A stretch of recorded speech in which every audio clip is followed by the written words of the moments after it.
You are watching the Vodka stream.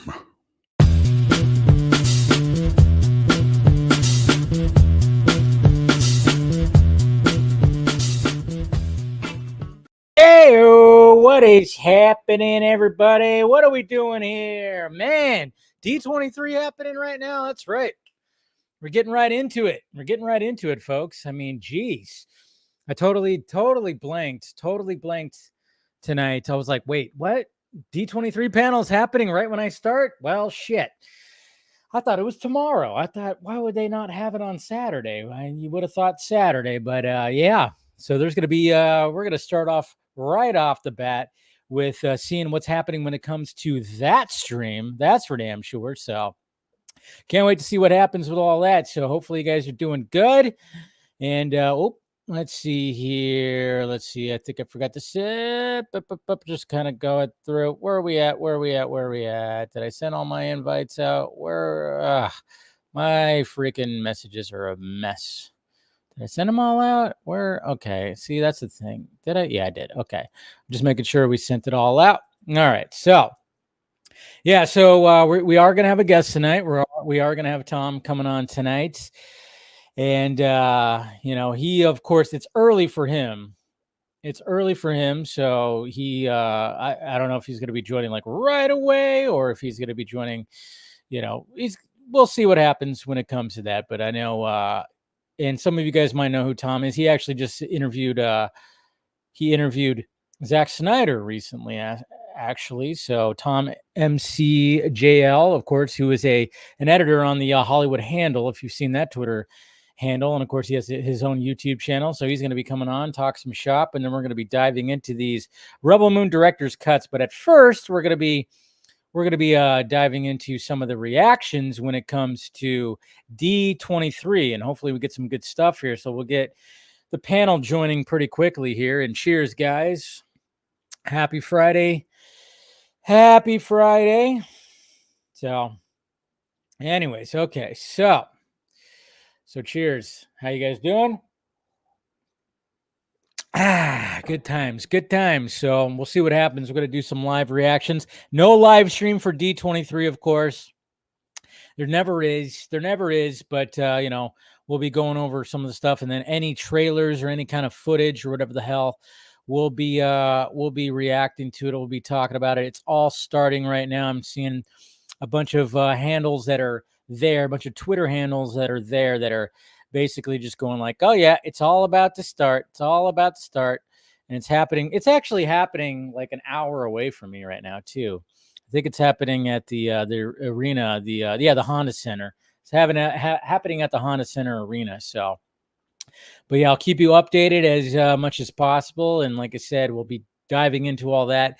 And then we're going to dive into some Rebel Moon director's cuts. We're going to have a nice little discussion, long discussion. Nothing about the movie and how the, numbers and how it was released and all that stuff. We're not doing that now. We're just going to be talking about the movies itself. That's what we're doing tonight. Anyways, what's going on, Ryan? Good to see you. We got Code Black right here. You have large balls. Thank you. Appreciate that. Yeah, sometimes, it's hard to walk. What's going on, Mr. Trevino? What's happening? Salud. We got Mama Film Junkie right here. Saw her last night. Took her out for her birthday dinner. You guys can wish her a happy birthday again. If you didn't already, it was on Tuesday. But, and then, of course, we've got ACS right here. What's good? All right. Good to see you. Week was pretty decent. Work was crazy, as always. But, it's I like my job. I like my job a lot, actually. It's a lot better than previous jobs I've had. Ahoy, hoy, Mr. Jason McKenzie. Always great to see you, sir. Hopefully you're doing well. Always good to see you. Cheers. Oh. All right. So let's see if there's anything that's happening now. Probably not. Okay. Not everything's still starting right now. So that's good. So, all right. And then, of course, let's see who else we got. We got Kevin. Oh, Dog Hair. Okay, that's a good name. What's happening? TGIF. We got Matt Benoit. Haven't seen you in the chat in a while. Hey, Dave. I have a new idea for a flag for you. Deadpool and Wolverine. That's right. Matt, Benoit, he made this for me right here a while back when it came to Zack Snyder's Justice League out of wood right here. He made this flag, and of course, well, you can't fully see it, but I know you guys have seen it before. It's got the Zack Snyder's JL logo right there, and very well done. And I thought that was really great. And yeah, Matt, hit me up, message me if you got something else in mind. I definitely would. You got some talent, man. And if you got something that you want to send and promote, by all means, hit me up, man. You're a talented individual. I haven't seen you in the chat in a little bit, so good to see you. We got Thwip right here, Thwip Media. Good to see you, Nate. He was on last week, of course. Not joining tonight. It's got an early morning, but we'll have him on pretty soon. Yeah, and excited to talk to you again as well. So we got Jose. What's happening? We got Fear Jason. What's going on right here? We got Matt Wolf, Night Danger. What up? I'm doing good. Happy D23 day. I'm ready for the new trailers. I know. I wonder what trailers.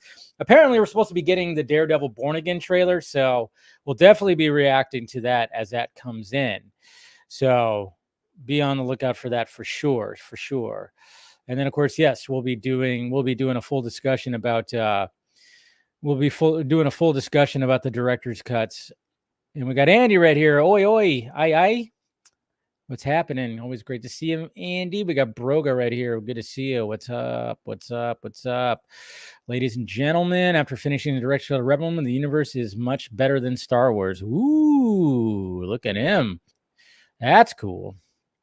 All right. Good to see you. Let's see. Of course, happy belated birthday to Mama Film Junkie. Question. We'll do that before we start bringing people in here. Have you seen the live action Harold and the Purple Crown movie last weekend and this week? No, I did not. This is which is a movie that now I never even read that book when I was a kid or anything like that. I didn't even know about it until after the trailer came out. No, I have not watched it, so didn't really look like it appealed to me. I don't know. It just wasn't one for me for sure. So yeah. Maybe eventually, I don't know, but it didn't look like it was that great. So hopefully, yeah, I don't know why I said hopefully, but hopefully it'll do well for Zachary Levi. That guy needs he needs some help, I guess, when it comes to his movies. But what can he do? But anyways, all right, let's see here. Is there anything that's showed up yet? Doesn't look like it. Refresh. I'm just looking at anyone that's there. Like I said, it wasn't going to start off too quickly. Hey, Scott. Hey. This is what happens when we talked so long after Fanimated and my dumbass forgets to plug my computer back in. So we'll be charging during the D23 discussion. So hopefully by the time we talk Rebel Moon, I can actually have my camera on. But you know, here I am chilling out. We need your animated face when we're diving into. It's not my face, it's my hands. I talk your hands, fucking hands. It's what I do. I know, but you animate your face a little bit too. I do see eyes. I know. I communicate so much with the eyes. Yes, don't we all? And we got Phil joining also right now. What's happening, sir? What up? Yeah. Look at those gorgeous locks. I love how he perfectly parts them on either side. Yeah, I've got like a Thor Dark World thing going on. You do have a Thor Dark World thing. Are you secretly an elf? Is that what we needed to know? I'm a Visgaudian. Matter of fact, let me get my wine. It's gonna be a wine night. Ooh, he's busting out the wine tonight. You guys want to see the cup I'm gonna drink it out of? Oh yeah, please. I can't wait. Oh, there it is. Nice. Beautiful. Cheers. I would show you the cup I'm drinking my ale out of if my camera was working. So you know what? You'll show it eventually. I'll show it eventually. Yes. We got Chris joining right now. Oh, my man. There he is. I'm gonna make a name for myself tonight. I saw. I've been waiting for this my whole life. There you go. I love it. And then we got Anthony joining. What up? Hey, what up? It's good to be back. There's my boy. Yes. What's up, brother? Been a bit. Chilling, man. Yes, it has. It's been a little bit, man. I was just commenting. I sent it to you, Anthony, and then I said to other people, I was like, I missed you so much. Yeah, missed you. I'm just happy I was able to make time to sort of be back on here. So yeah, man. Yeah, good. Appreciate you guys. Good to see everyone. Yeah. If we really do get a Daredevil trailer tonight, I think we are. I am. We are. So Chris knows. Of course, Chris Chris knows. Chris knows all the Marvel deets. I'm ready. I want to see Charlie. I want to see Vincent. I want to see them all. Anytime I ever need any kind of Marvel news, even lightweight confirmed in some form, I'm always texting Chris like, "Hey, have you heard this?" And Chris will either give me a I will say that how much do you want to know? Do you want to know? Or do you really want to know? Do you really want to know? Here's a shot from Brandon Davis's seat right here. Oh, that's neat. Who knows? It was going to be an Eras concert too. Pretty much. He walked by me. He walked by me at Comic-Con. We were in like I think Exhibition Hall, not Exhibition Hall, but we were in like. Oh wow. Yeah, they got dancers and everything. It's a whole thing. Somebody sort of took a video of the inside of that place and just like quoted Comic-Con, like, "Why don't y'all do this with this big of an arena for like Call H or whatever?" Interesting. So they had an open sizzle reel too, and guess who, of course, was leading that one? Deadpool. Yeah. I'm shocked. This is my shock face right now. I know, right? I can totally see it. So that's So they're kicking it off right now. I mean, it's kind of crazy that Why is Comic-Con not? Hall H, I guess, is so legendary. I don't know. Is that why? Maybe they don't want to break that. I don't know. It's weird. Yeah, I think that's part of it. Yeah, and I'm kind of thinking, I'm like in San Diego. I mean, do they have any arenas there? Because they don't have a hockey. No, not really. No, they have the stadium for the Padres. That's how big is it, Phil? I mean, Hall H, yeah, pretty big. It's pretty big. It's big, but it's not like they have they have fold out chairs. It's nothing like super. Yeah, I kind of gathered that. I just didn't know like breadth and length wise. I mean, what we're seeing here. I mean, there's a difference between a stadium and a massive conference. So there's enough there for a giant screen in the back, and then two other slightly smaller screens in the center, so everyone can kind of see everything. And I was in like the back right, kind of by the men's room, and it was pretty surreal. I mean, I got a pretty good shot at the screen that was in front of me, so I got. The Star Trek Section 31 trailer. I had the whole panel of the Penguin with, Matt Reeves and Colin Farrell and all that. And then, of course, they bring out the Deadpool dancers and sing, Madonna Like a Prayer. And then they proceed with the Marvel panel. It's funny because, like, right before Marvel started, they put out a bunch of smoke screens. And I was like, why the fuck would they be putting out a bunch of smoke screens? And then...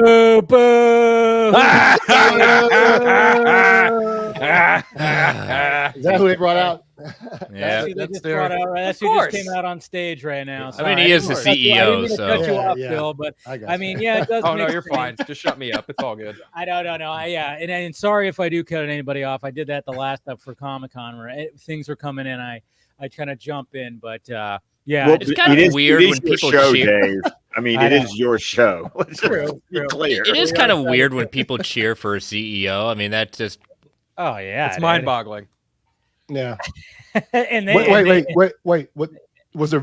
Were they cheering though? Oh yeah, there were in one of the videos. There were people standing up like cheering. I don't know if it was like a full cheer, but there were definitely people standing up when he walked on stage. Like a wow. See? Thank you, Mr. Iger. You stopped the strike finally. Oh wait, no, you didn't stop the strike. You made it go longer. Yeah, that's insane. Oh, come on. This is like we know who Ron Perlman was talking about. Yes, we do. It was him. Yes, that's insane. They must have thought he was Feige or something.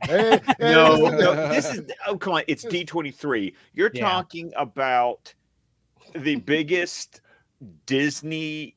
I mean, we're all brainwashed fans of something. Yeah. But this is literally, I mean, hell, 3 out of the 5 of us were at Full Circle last year. We know what this is like. Yeah. But it's like, but this is the Disney cult, That's the thing. I mean, at their temple. Yeah. What do you expect? And again, I host a Marvel show too, and I make no qualms about what what he is. Yeah, this is true. I mean, everybody's in the moment too, so they're just like, hey, okay. You know, I mean, it's interesting, but he did say there's nothing we love more than to entertain you, to thrill you, and to fill your hearts with joy and wonder. I about the pay Star your Wars bills? He was lines with question. pockets I mean- with cash. This guy, give me your money. Give me your money. Yeah. That's what he's saying right there. You want another strike? Give me your fucking money. Yeah. I'll do it. I'll do it again. Think Jeez. I won't? Yeah. Threaten you with AI. But I just hope that Oh, God. obviously Kevin Feige is going to get a bigger For sure. cheer for sure, and then of course they're going to be talking some Star Wars and stuff, right? Too, right? Skeleton Star Crew, Wars, yeah. Skeleton Crew, which I don't doubt that a Skeleton Crew trailer is probably going to be showcased. that's probably going to be shown too. I think it should. You know, it's been, Yeah. you know, Oh, for sure. Yeah. it's a perfect time for it. I'd say there's a non-zero chance of. Right. Hey, we got Andy also joining right There now. he is. What's Hi. good?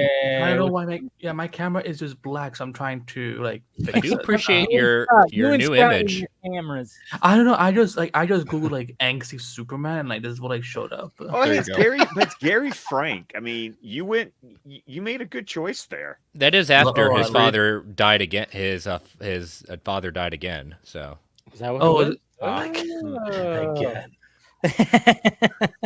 It's not after Superman. No, it's not called Invasion. That's the movie. The one with Brainiac. Unbound. That's the movie. I think that the story is Superman Brainiac. Brainiac is the name Yep, of the okay. it is. comic. Yeah. Yes. Mhm. That's like straight from the cover. Yeah. Oh yeah, that is, isn't it? Yeah. Yeah, it is. Yeah. I feel like Looking I've at- read that book before. Looking at a too. lovely absolute that contains it right now. There you go. Ooh. There you go. Yeah. I touched Wow, on that absolute 12,000 today. people. 12,000 people are at that freaking place right now. There's 12,000 That's- people inside that stadium That's what right they now. just. That's what comicbook.com just said. They said, yeah, Wow. it's got over 12,000 people packed in that. Well, I mean, I've been to that arena. Yeah, I mean, it's large, of course, but yeah. Is I it mean, is it the Anaheim Convention Center? Yes, the Yes. Honda Center. Yeah, that's Okay. where the Ducks play. The Ducks play there. Because Mighty Ducks. I've been there for WonderCon before, but I don't know if I ever went to the Honda stage. I've been to one big arena, but the last time I was there, it was for Dark Phoenix. Why'd Hey, you say it like fun that? fact. Fun fact. When I was in line for Star Trek, I saw Simon Kinberg. Oh, He walked up and got a pass to get into Hall H for Star Trek. I immediately recognized him. I was like, "That's Simon Kinberg. He directed Dark Phoenix." And And for the well, record, and I don't hate and that probably movie. and directed most of Apocalypse too. Yeah. him and Hutch Parker, yeah, probably. mhm. But anyways, as we're waiting for that, how's everybody doing? Huh? We good? I'm tired, dude. Guys, I'm tired. Most Yeah. I'm tired. That's the real reason why he says I'm not good. He's all life. no. It's except for Andy. The rest of you saw what I've been doing all day. So Yeah. Mhm. Yeah. And you've done very good work. thank But you. what did you do today? Well, today was the first day of this week where all of my kids were at school. My wife was at work, and I didn't have to work today. So I have been, since the middle of July, I've been really getting my man cave clean, organized, put together after 9.5 years of living in this house. And so I had another big adventure today of unboxing statues that literally were delivered in 2019 and we're still in the box. And Did your wife know about those ones? Yes, she did. Well, no, she didn't. No, she didn't. No, but they also didn't cost as much as Darkseid, so it doesn't really count now, does it? Well, if you add all the statues together, I mean, you could, Still doesn't equal what Darkseid. I think we will know until we get a calculator. Oh God. And then just organizing to where you can actually see the floor down here. I mean, it's really coming together. Things are. Oh yeah, I've seen numerous pictures. You sent me pictures, and it looks cozy. Looking video. cozy. Always impressive. That collection you have, Scott, is fire. It's unrivaled. Yes. That's what it is. It's Yes. Exactly. I do like some of the Unrivaled. choices in your furniture choices where you're putting your Funkos, your statues. You've got good taste. Well, thank you. I appreciate that. Yeah. So, if anyone's wondering, I guess I can reveal it now. When it's done, and I feel proud of what I'm looking at. Whoa! I'm going to be doing a full YouTube tour of my man cave and my collection. I've gonna be been fun, asking you but, for that for a little bit. Several people have been asking for that for a little bit. I do have to interrupt a little bit. Hold on. I'll go right ahead. We got Gal Gadot as the Wow. evil queen. Yep. Snow White. Wow. Yep. So That we was a got good that. choice. That's first look. Yeah. Look at That's that. the first look right there. You know what? Okay. She actually looks the way the evil queen looks in the animated Yeah. movie. Yeah. Actually a good look. That's very spot on. Wow. You got Mr. Dwayne Johnson also on stage. Uh-oh, Dwayne Johnson showing up on. No. Oh, they're doing Moana right now. Oh, okay. Yeah. I know. I was like, wait a minute, Anthony's here. I know Anthony's here. How could you, Anthony? You found the way to make multiplicity in real life. Hey, I have one of those shiny Marvel portals right over here. I He's just not even jumped through moving it. his Like fingers. Sparkle Marvel Marvel. Sparkle Circle. Yeah. There's one right over there. I just hopped through and I'm on the stage. I cannot wait for when she's supposed to be like ugly. Yeah, I know. When we, how do you make Gal Gadot? Oh yeah. Well, I mean, you just It'll listen be to her different. I mean, I know you how you make her ugly. You just listen to her personality, and then Ah, Oh. damn. Zing. Thank you. Everyone drink. I know, right? Take a drink. But what about your bestie, though? Are you excited to see your bestie as Snow White fighting for her king? Oh yeah, that's right. What's her name? Huh? Rachel Zegler. Rachel freaking Zegler. Or the future Mrs. Film Junkie? No, Oh no! Oh, are you kidding me here? I have better taste than that. Anyways, there's the Moana thing that's happening. Oh, that's interactive. You probably do not want to play the music on it because there's a new song debuting for Moana. That'll be all right. Yeah. Actually, that's my Disney's my not daughter's as favorite crazy. princess. Disney's not as crazy as Warner Brothers. Oh yeah, no. Definitely No, not. because when we did this last time and we reacted to the Penguin trailer, of course Warner Brothers copyright. They cleared it. It cleared after like a week, but Disney never does that stuff. Which again, come on. It's so funny that the Moana 2 is coming out. I still have never seen the first one, Neither start have to finish. I've never seen Moana. Yeah, I never really got into it. But somehow Anthony's on stage. What? He's got some moves. Wow. Bro, How much did you train for that, Anthony? I don't know, man. I'm out of breath, as you can tell. So yeah, you're literally that's time delayed and shit. Not I'm just kidding. The one thing that a big thing I'm concerned about with Moana 2 is that it was supposed to be a series. Oh, that's right. Yeah. And- It was. It was Yeah. supposed to be a series, and then at some point during production, they pivoted. They were deep into production with it, and they have pivoted to what this movie's coming out later this year. So, I'm a little concerned. Yeah. I can understand that. It's kind of like the Obi-Wan Kenobi, supposed to be a movie, and then gets turned into a series, and you can feel it. So Yep, you could definitely feel it. Oh, Now, here- Moana's my daughter's favorite princess, so could be Oh, all- really? Yes. you're all in Yeah, on oh yeah, that. she is full on Moana. When I was in Disney World for a conference, I asked, okay, what's your favorite princess this week? And my wife was just like, it's been Moana and it hasn't changed in a couple of years. So yeah, she stuck by it. Oh, okay. I've got my favorite princess and my second favorite. So Oh, Check your private chat, Dave. What's that? Oh. I sent you a link. But honestly, if you think about the princesses, it shouldn't be too hard to figure out who my favorite princess is. Jasmine?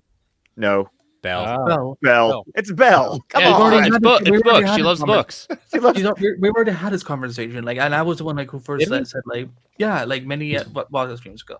Yeah. Ah. And I Now said, the no, question is, can you guess who my second favorite princess is? Sleeping Beauty. Jasmine. No. We know who Mulan? Dave's first must be because he sure.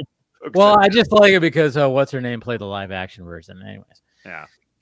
Wait, who is your favorite, Dave?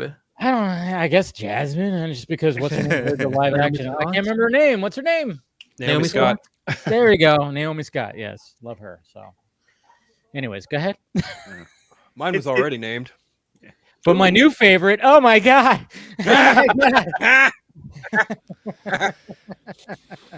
There And she's going to be your secret guest later tonight, right? Oh yeah, that's Oh my sure. dead body. But there she is. I mean, I cannot wait to see this She- sequence when like she's running through the woods and like all the trees are like scaring the fuck out of her or whatever Looks it like is. Snow White, She does look like Snow, yeah. Looks like Snow White. Yeah, I mean, she's it's It's just if she had a better attitude about this movie, then I think it would be easier to kind of again. It's and that's the thing. Like, I've had to like defend myself, like people being like, "Why are you attacking like Rachel?" I'm like, I don't mind like a Latina woman playing Snow White. It's my problem is the fact that she, like, go look at all of her D23 interviews. Yes, and they've like, all been bad. That's the thing. It's the way that she presents herself, and I think hopefully, I think people just like her people have like reeled her in, like, hey, you're not really doing, we've gotten some backlash because of your comments about a lot of this stuff. So it's like, let's just kind of reel it in a little bit because we're trying to really sell this movie and you're not doing a good job right now. So well, for me, I've just never cared for any of these live action remakes. Like I've only I'm seen with like, you. I think some of them have been good. I think Aladdin was actually really, really good. see Yeah, what I saw of I didn't watch Aladdin start to finish. What I saw of Aladdin didn't grab me. And I'm trying to think what other ones I've watched. I don't think no, I never saw Jungle Book. That's one I've heard I really need to try. Dumbo was the one that was like, okay, this feels like a Tim Burton movie, so I'm down for this one. That's the thing. That was my favorite, was Dumbo, and that was like the one that bombed. I know, which was sad. So sad. It was so Lion good. King was just boring. Yes, it was. Yeah. Oh, Jungle Book was good. I enjoyed Jungle Book. I liked The Little Mermaid. It was all right. Yeah. I haven't Yeah, seen The that Little wasn't Mermaid. bad. It was all right. I didn't see Cinderella. I didn't see Beauty and the Beast. Cinderella, I would be willing to check out because Kenneth Branagh directed it. Yeah. Yeah. I did heard it also was really like good. Mulan. Mulan was pretty good. Emma Watson they did a did- very good job as Belle. I had low expectations. I was actually pleasantly surprised. They did release a Moana 2 trailer. Do you guys want to watch it? Or no? Eh. We're here for Daredevil. We're here for Daredevil. I don't think you're going to win over the listeners. Hey, with that. is Thunderbolts on right now? No. As far as like on the stage. It was part of the sizzle reel. Oh, okay. Yeah, there's any Marvel one films. sizzle I reel wonder if it was I wanna anything I see saw. that. Whatever they did one, you saw one, didn't you feel at that? Oh, dude, we got like a good 2.5-3 minute trailer for Yeah, Thunderbolts. I actually meant to ask you, how did it look? That movie looks pretty fucking good. Like, Okay. No Okay. joke, no lie. Arguably some of the best action since Winter Soldier. Like Okay. it looks really crisp and clear. My interest peaked. Yep. You Yep. know, I love the Um, Winter Soldier. Well, It's that's all like- you got to say is Winter Soldier, and everybody gets a little woody. yeah. Oh, of course, Pew made it a point to like really give a lot of praise to the stunt crew, and it shows in this movie. They really like work their asses off in it. Mhm. There's a lot of like not nice intermingling. Like one of the things that was said was these characters do not play nice with each other. When they all meet up, they are literally guns a blazing shooting at each other. Like when John That's Walker sees fire. Florence Pugh, he's just fucking bam, bam, bam, bam, bam, shooting at her and shit. And then Ghost and Taskmaster show up out of nowhere in brand new costumes and start fucking shit up too. And then Lewis Pullman's character comes up and he goes, "Hey, I'm Bob," and everyone's like, "Who the fuck is Bob?" Who invited this guy? If you know who Bob is in the comics, you're gonna be like, "Oh, Bob's gonna fucking probably fuck some shit." Bob Iger? Yeah, maybe. I mean, the personalities could kind of be like that. You're up. Yep. Okay, now Phil, let me. I'm curious though, because I've only read. I didn't finish it, unfortunately, because the art. We're getting some of it. Well, no, never mind. No, continue. But I'm just gonna put, this right here because it was part of the sizzle reel. Pew pew pew pew pew. So Yeah, there's my girl. there she is. Yes. I love. Anyways, go ahead, Scott. Sorry. Well, no, I'm kind of curious about which runs, Phil, would you recommend? Because the one run I read, the problem was the art killed it for me because it was one of those that, like, the writing was good, but I couldn't stand the art. You're talking so I about the gave up on mini book. series with Jimenez. No, I think it was like, was it Steve Dillon doing the art? It was like Marvel Now. It was like during the Marvel Now okay. era. Okay, Gotcha. That question seems more geared towards Chris because I just got all of Hickman's Avengers and Secret Wars. What's Monster Jam? That that is a monster truck thing that Yeah, happens. rally in the like United States. The Rock is doing a Monster Jam movie. My dad and I used to work that. Wait, what? You said the Rock's doing a Monster Jam movie? Is he Gravedigger?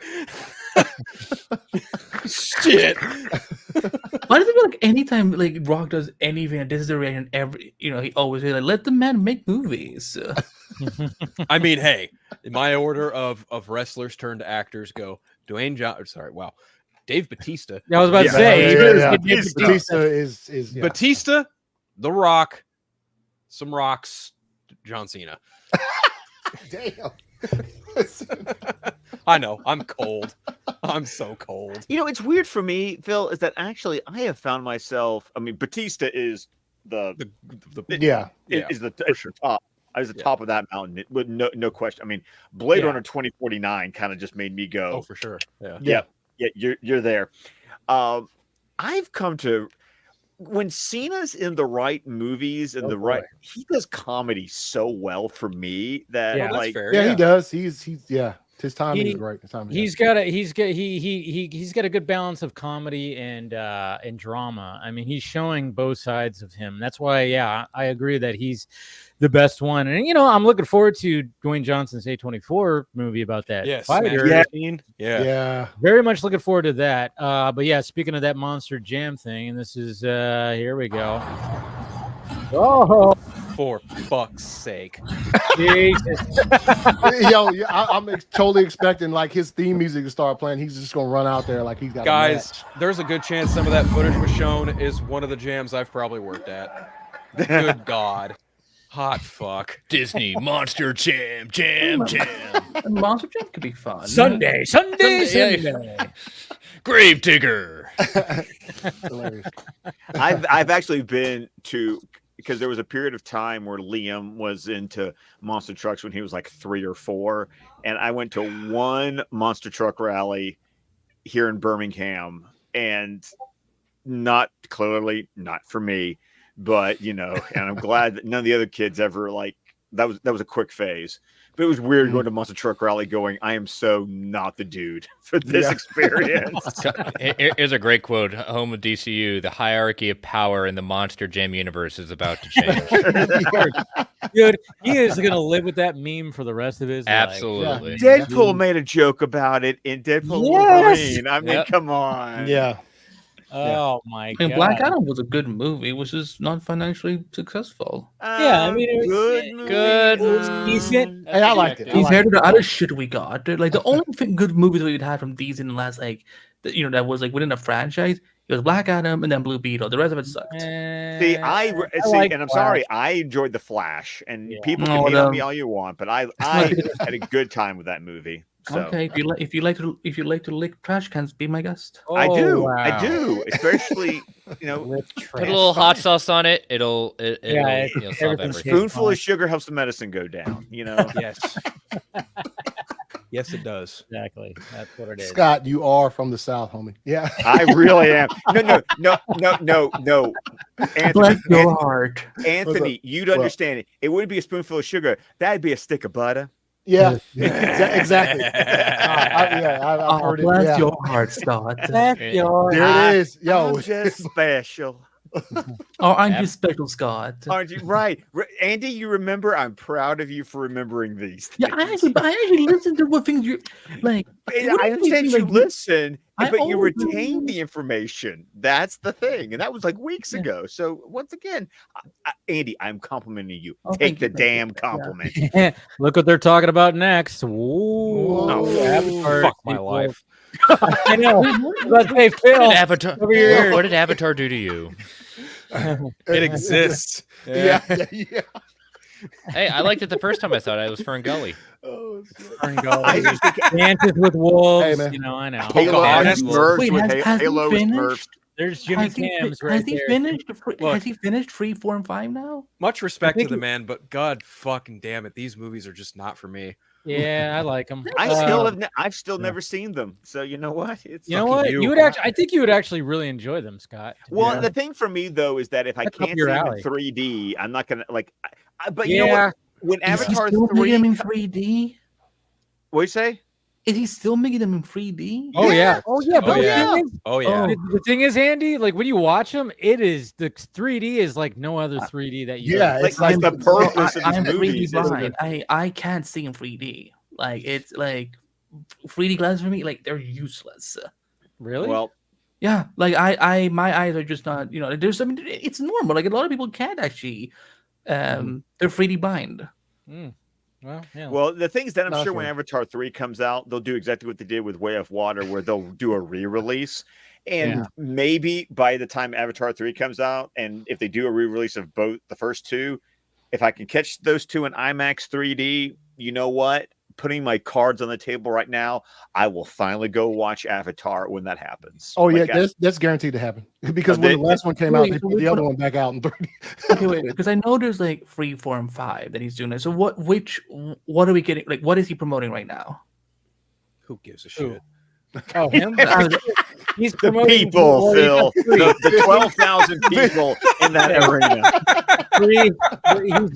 Avatar 3 is already done. God. Avatar 3 is already done, and then he's working on Avatar 4. I'm wilding with James Cameron, man. Come on. But at the same time, like what you're saying, Scott, yeah, I mean, experiencing, because I saw both in IMAX 3D. So yeah, it is an experience, and it does help it, because I'm not going to say that when the first Avatar, I probably watched it 2 more times after that, and I haven't watched the new one, on video, because it is an experience, but it is kind of crazy when you watch it and you go, Jesus Christ, because I don't like 3D. I don't like watching things in 3D, but for some reason, both Avatar movies were like an experience. Well, because they were designed, they were specifically crafted, and they are leaps in 3D technology. That's what makes them worth it. This isn't some cheap conversion process. They are literally built for 3D. And that's a completely different animal, which is why, because I've never been able to see them in 3D, that's why it's like it's basically go big or go home. I'm either going to see them in 3D or I'm not going to see them at all. That's fair. I applaud and respect the craft made those movies made for that instance. That much I can give Cameron. So Avatar 3 has more emotional stakes than ever before, of course. He adds that there will be new cultures, biomes, and settings in Pandora never seen before. It's not what you expect, it's what you want. All right. I rescind everything I just said. Well, that's the thing, I can't, kind of to the point of saying that, okay, they're cinematically impressive. I get what you've moved the envelope when it comes to kind of CG and all that. But when people were like freaking out, it's like, how did it not win the Oscar for Best Picture? I was like, because the story's nothing like amazing. It's not. It's not that you can say it's cinematic, the visuals, CG, and everything like that. But the story is. It's really. You've seen the story over and over again. It's not bringing anything new to the table. On top of that, it's not a new. It's the experience. I mean, it's still done very well. Yeah, and done very uniquely, but it's not going to be. Yeah, I never thought that it should win everything when it comes to visual effects. Sure, yeah. But it's not the it didn't like hit film the way Titanic. That's why Titanic won everything. Like that hit film a different Titanic way. I'm gonna need more wine. You all brought up Titanic. But Phil, my question is, will your heart go on? Mine's down there in the cold thing, because I'll be like, nah, I'm not jumping on that ship. I'm done. Good. We're in the same boat. Pun intended. Is it sinking though in half? Definitely. We're sure as fuck not falling on a piece of fucking door. That's for sure. Why are you letting go of me, Rose? What? You wanted to hold on. Why didn't you? Why did you let go? She could have pulled him up. He would have saved it. They would have been fine. We got our new title for Avatar 3. Sorry, I didn't mean to cut you off. But does it have an asterisk? Asterisk. Avatar asterisk. Avatar, Fire and Ash. So that means that. Wait a minute. You got to correct. You got to make sure. What did you say again? Fire and Ash. That's what it's Ash. called. Is there like a picture logo that says? They didn't show it. No, but so are they deeming this the Empire Strikes Back of the series? There it is. There it is. Okay, I got it right here. I finally saw it, but I was just reading it. But there you go. Fire and Ash. But yet it's still in blue. It's still in blue. And that's what it's going to do to the box office. Fire and ash. You know what? Chris is not wrong. Chris is not wrong. It's gonna blow it up. It will. It'll break records again, and that's fine. Yeah. I eat crow. I admit it. I was wrong about Avatar: Way of Water. I thought that movie wasn't going to do fuck all at the box office. I was so wrong about that. So this movie, yeah, I know I was. Yeah. Holy shit. This one, probably the same thing. That's such a weak ass title, though. It's fine. Like the Way of Water. Oh my god! Oh my god! That's gonna be interesting to see the fire in 3D. So what's 4 going to be titled? Wind and Breeze? Maybe It's going to be called A Fart in the Wind. Oh, wait a minute here. We got some Go visuals too from this. Oh, They showed some great. shots from this. I know, just torturing you right now. Oh my This god, I is love Phil's Venom's definition of comment hell. in the chat. Okay, Sounds you know so what? That actually looks pretty cinematic. I won't lie there. Oh, I that's mean, a it much better does. title. Holy shit. Look at Wow. that. Is it Fuck. Oh, okay. Is it footage or concept art? Now, I will say this. I think Riding this is Flight of actual Passage footage in because Disney World, they're that done. is a fun ride. I will say that. Flight of Okay. Passage is fun. No, I think this is actual footage because they are complete with it. So I think these are actual shots. Yeah. I don't know if they're actual motion shots, but I think that they probably didn't bring concept because this thing's been done for a little bit. So Yeah. this is probably actual shots from the movie. And yeah, I mean, there was the Oh hint. my god. What? What? Uh-oh. Nothing. What Oh. happened? Oh, okay. I was about to say, what do they show now? Andy just got a scoop and he can't fucking talk about it. That's what. I know what's coming for the rest of the panel, but I've done this on other lives before, like whenever like live events are going, where I will go, like, I will get shook up, and they will go like, "What happened?" I'm like, "Nothing." Like I just Wait. wanted to see if I could. Just Oh, look at this. We got the two leads.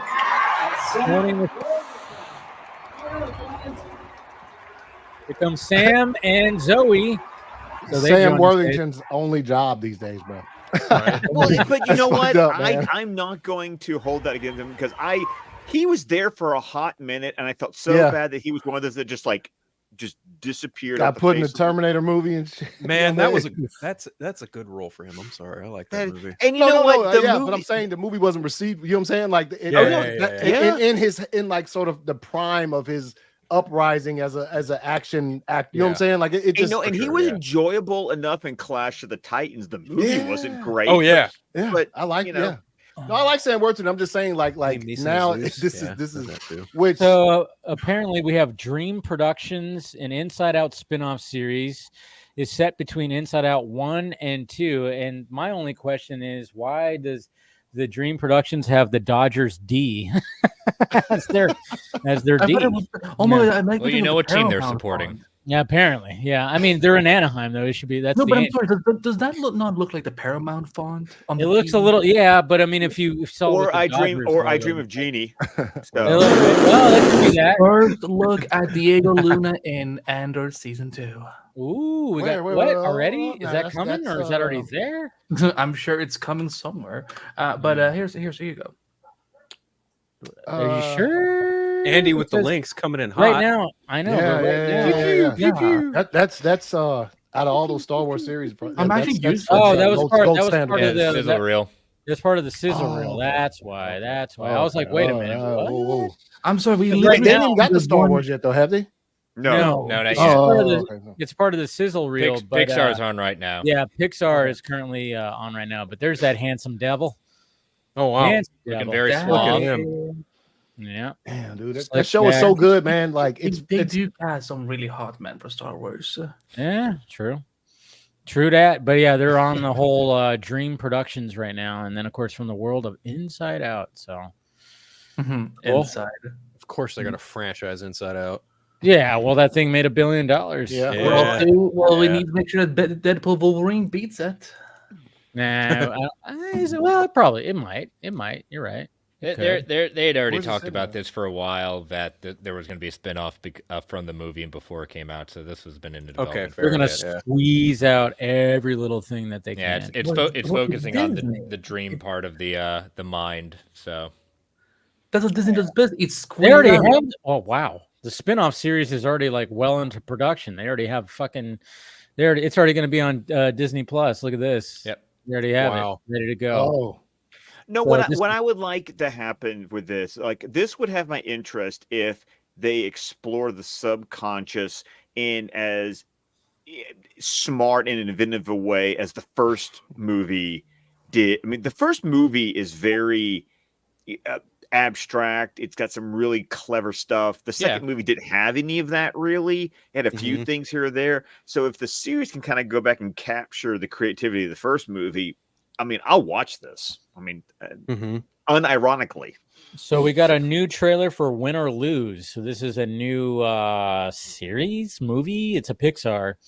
Not even sure what the hell it is. Like a sports documentary. Yeah, I mean, I figured that. But yeah, so that's what they just showed right now, and they just released it. Pickles, huddle up.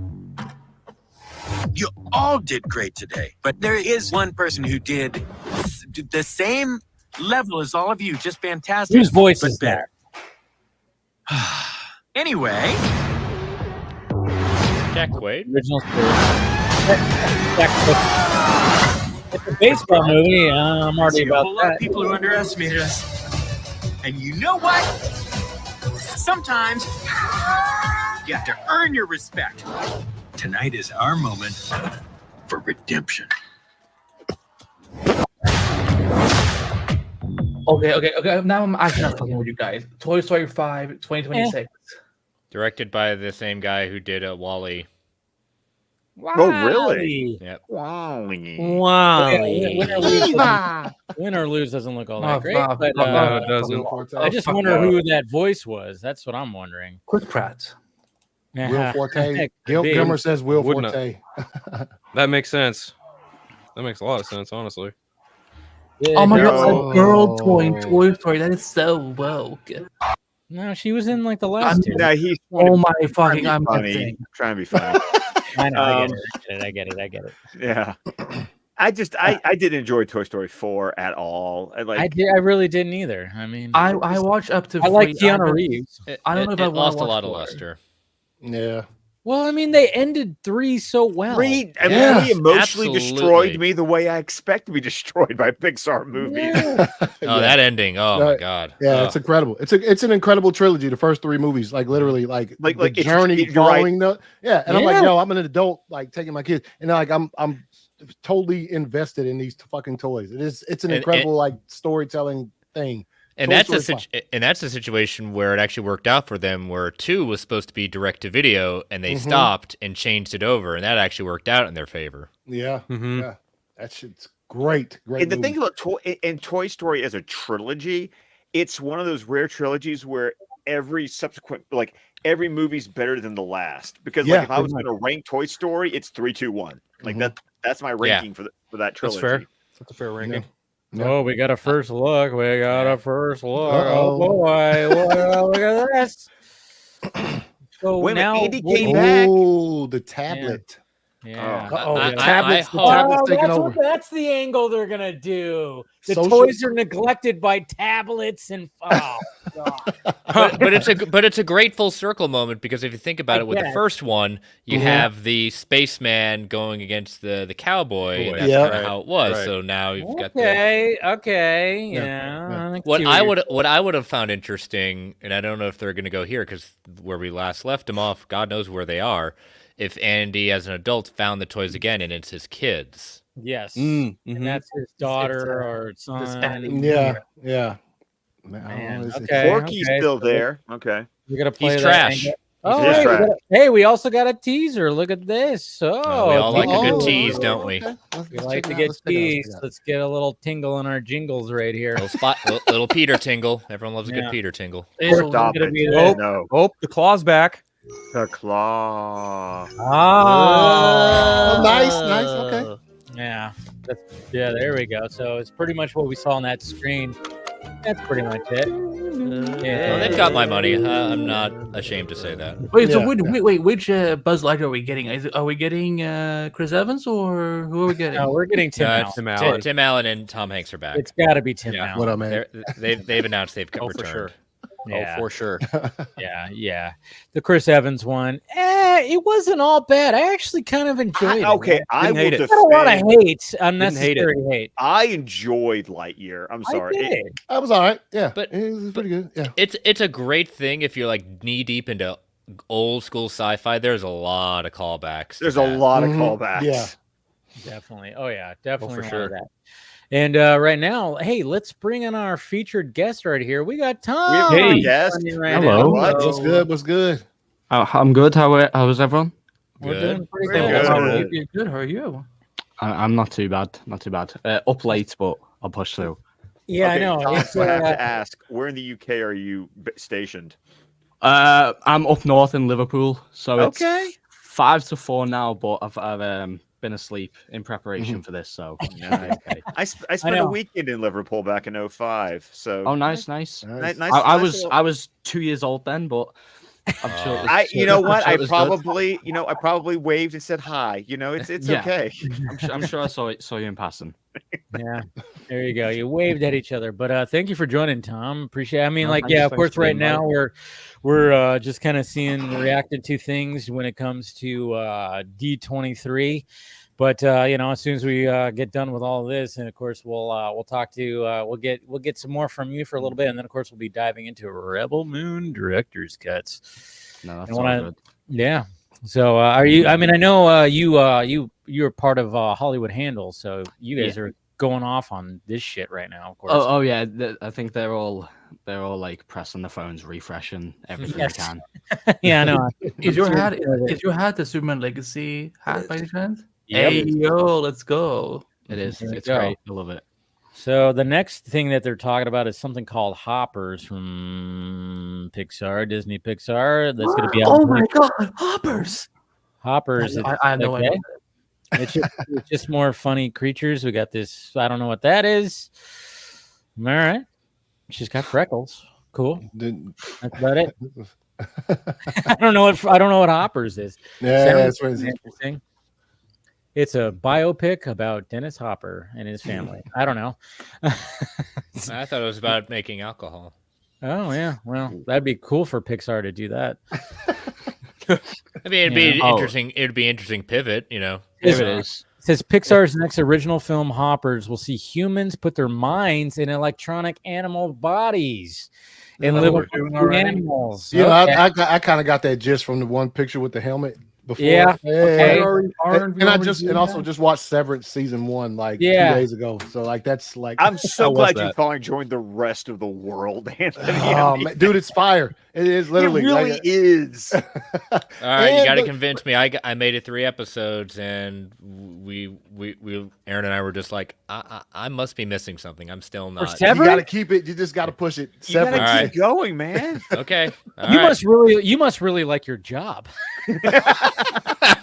No, False. That is false. I don't think that has anything to do with liking or disliking my job. It's one of those things that here's another example of that situation. Forgetting Sarah Marshall. The rest of the world kind of blew up about that movie, and we were just like, we must have seen a very different movie. Well, I'm with you on that one, Interesting. Chris. I didn't really get the, but that's Yeah. also not that's Just also like not my that's not my tempo when it comes Yeah, to comedy. But yeah, I mean, Severance. I'll definitely give it another shot. We just got 3 episodes into it. It's like there's something bigger here, but it's just it wasn't hooking us to see the mystery. Yeah. So- Interesting. I was on board like right No, away. but it has nothing to Okay. do with my job. I will say this: I am for you know what, and if you do end up finishing it, you Mhm. will be fortunate enough, like I am, that you only have to wait until January of next year for the I season know. two. Point. True story. Yeah, people not like the who rest watch of it us off who were rip, waiting like whole- 3 years. Yes, and Yeah. and the way it ends, That's I a was good like, point. "There's no way I could take that type of that wait, like 3 years, bro. It's All right, insane you've convinced at me. the I'll end. give it another shot. Yeah, I'll give it it's another insane shot. at the end, and I'm like, yo, at least I only have to wait like 6 months. It's that good. Well, see, that's what always gets me, like when they announced that Apple was coming back on their television series spending because they get as many views in a month and what Netflix gets in a day, and I'm like, Yeah, sure, because you have to be in the Apple biosphere to watch this stuff. But Mhm. Apple series are on average like they have more bangers than not, and when I say bangers, I mean they are good. Like Apple's consistent quality is incredible when it comes to their productions. I mean, I got Severance season 2 coming. I got Silo season 2 coming. I need to I am a For All Mankind junkie. I adore that series. See, the only little Apple series has been Severance for me. I haven't really. I had to dive into the rest. Oh, dude, the catalog there is Ted Lasso. Ted Lasso, yeah. Monarch, Legacy of Monsters was really good. That was incredible. I just never had an Apple account. I used my mom's to watch Severance, and I really enjoyed that, and that's about it. Well, you're I got to dive into film junkie. Not multitude junkie. Although, like that new movie Wolves or whatever with Brad Pitt and George Clooney. They already announced the second one, before the first one came out. So I'm like, all right, and it's not coming out in the theaters anymore. No, it is only for 1 week. Only for 1 week. Okay. Yeah, which is crazy. Like, I think they're doing like a limited release, and I'm like, shit. I mean, I want to see it. It looked interesting, and I like them too. So I imagine Deathloop's giving me like that Ocean's 11 vibe between the two. They always had good chemistry in those movies. So. That was probably the best out of any two characters in either of the Ocean movies. That was probably the best chemistry between. Between those two. They started the movie off together and usually ended the movie off together. It's great.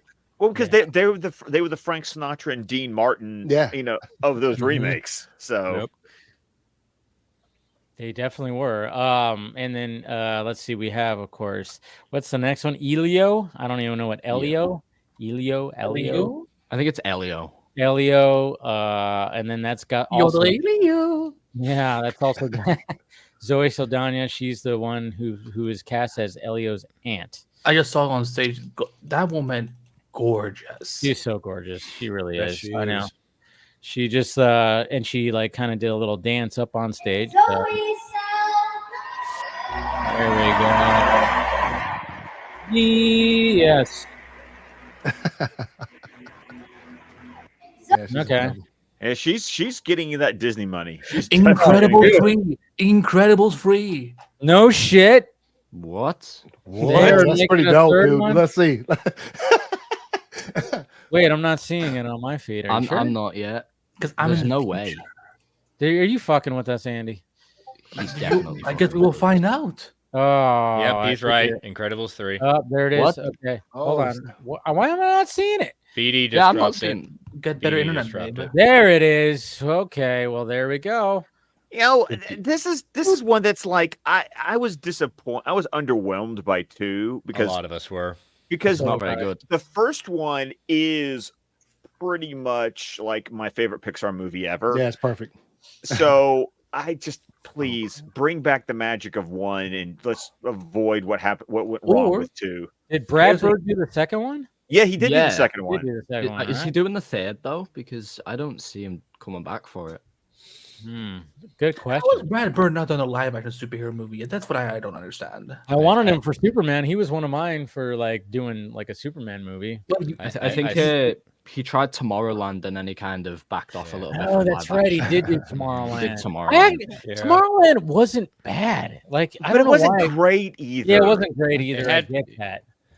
I still maintain that The Incredibles is still the best Fantastic Four movie that we've gotten. Oh wait, so that's not really a hot take, Chris. No, it's not. No, I wasn't saying it was a hot take. I still maintain that right now. That's a cool logo. That is actually a very cool logo. Well done on them. Yeah. And once again, Michael Giacchino is going to get another paycheck because his scores for both the movies are amazing. He's like everywhere now. Well, he just put out the theme for Fantastic Four. Yeah, did you guys hear that? I did. I didn't want to listen to it because I don't want to have to listen to like. I don't want to have to watch it on my screen of someone else's screen filming something that's on screen. I'm like, no, I want to hear either a trailer. You don't want the Inception moment. Is that what you're telling me? No, I don't. I actually don't want to get a migraine. Like I love Inception, but like that movie gives me a migraine every fucking time, and I don't know why. He's the dude playing a dude. Thinks he's a dude. Hey, quick question for everybody, because I too found Incredibles 2. I liked it, but it nowhere near as fire as the first one. Like Do you think that your thoughts on it have anything to do with the fact that they started it right after the first one, when like 20 years had passed? Yeah. I don't know if I agree with that too much. That, like, you know what I'm saying? So much time had passed in the real world that they started the second one literally right there. And I'm like, Brad Bird is directing the third one. Yeah. He is directing it. Well, I would think he would because it's his baby. Like, yeah, it's fine. You know, makes see what sense. happens.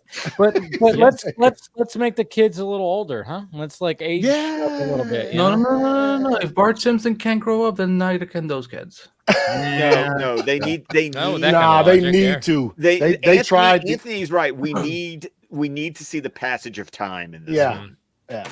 Where's my I can understand if between Incredibles 1 and 2 there was only like 4 years that passed in real time. That's a different story. But like there's literal decades. Like you know what I'm saying? Like it just seemed weird to come back in there and they're all still because they're trying to still keep the young audience in there. They don't care about us who saw it 20 years. What they're caring about, like, you know, I wouldn't go that far because again, a lot of the Pixar movies are made have very serious ones, adult things that the better Pixar movies for me are the ones that almost appeal to the adults more than they do to the children. Yeah, of course. Zootopia 2. Zootopia 2. I didn't even care for the first one. Dude, the first one was great, but it's a little too late. I think. I mean, it's just been so long. Well, they just had that series, so it's not necessarily they just had. Did anyone watch Disney, that though? Disney Plus. So. I didn't even know there. I didn't know there was a series. No, exactly. Well, it's not necessarily marketed to us. Yeah, true. I wouldn't mind another Big Hero 6. I would love another Big Hero. Yeah, 6. Big Hero 6 fire. That was great. Yeah, I know. But I do have a question for the panel. Are you satisfied with your care? For what? We're missing the joke. I'm totally missing Beta Mac. Are you satisfied with your care? God damn, it's been so long since I watched that movie, and I love that movie too. I watched it in 2018. Right, I was before I flew back home. I was at a friend's house and I watched right after San Diego Comic-Con, and I'm like, I really missed it. I should have seen this when this came out. Hey, we got Ki Hul Kwan. He's gonna be playing a snake. He's playing Gary the Snake in Zootopia 2. Wait. What's the snake called? Gary. That's such a basic. That looks like the snake from Robin Hood.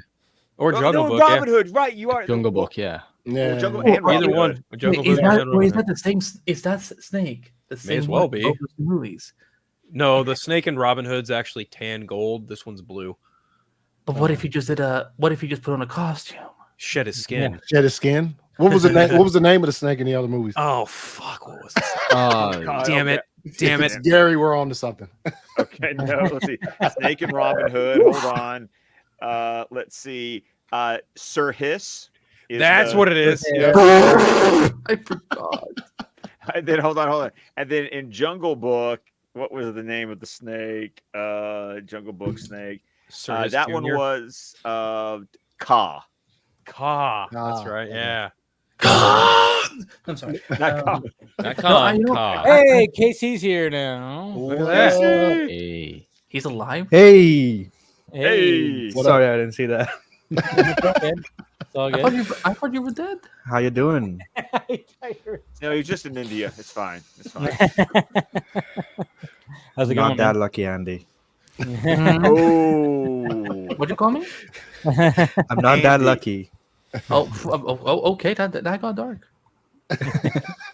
Hey, you brought it up first. Yeah, I mean. Anyways, welcome, Casey. Yeah, that was good. Thank you. I'm excited for the D23 panel.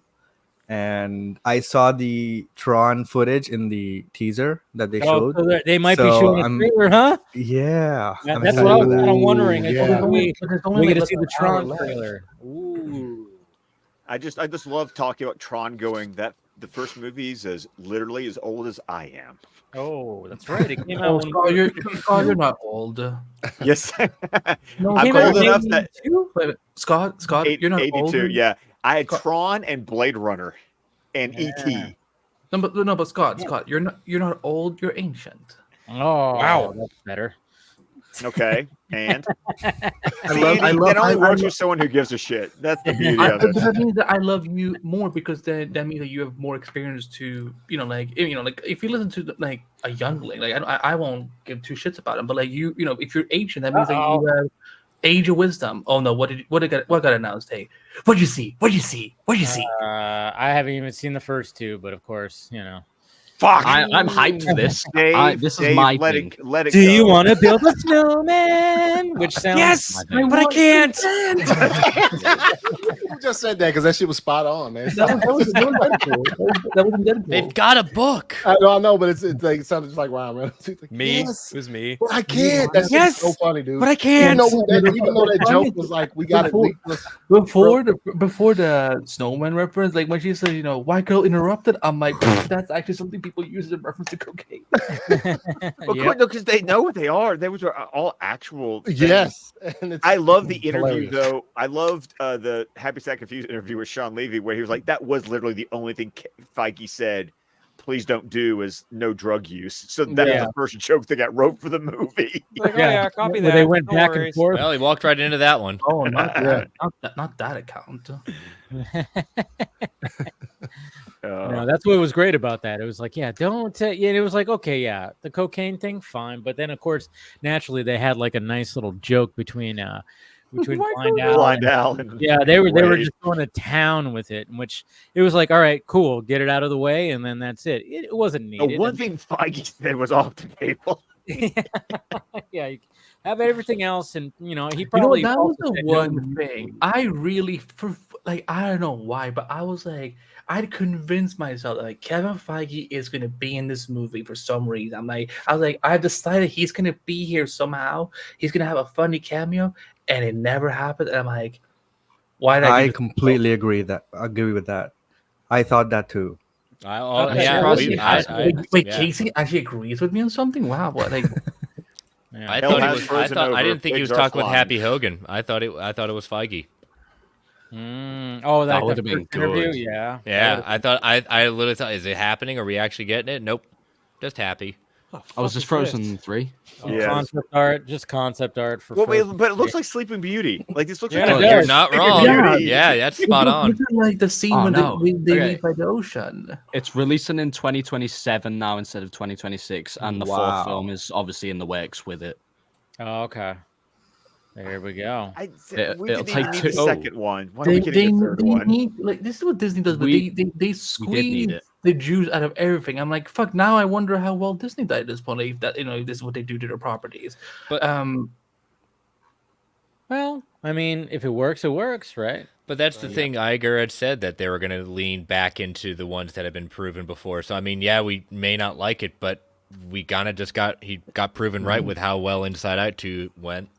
Yeah, plus the Frozen films with just two of them so far made, I think, like 2.8 billion. Oh my! Oh wait, you need to throw this up on the screen. This is actually really funny. So they made like Zootopia posters. Oh, Deadpool. Yeah, it's good.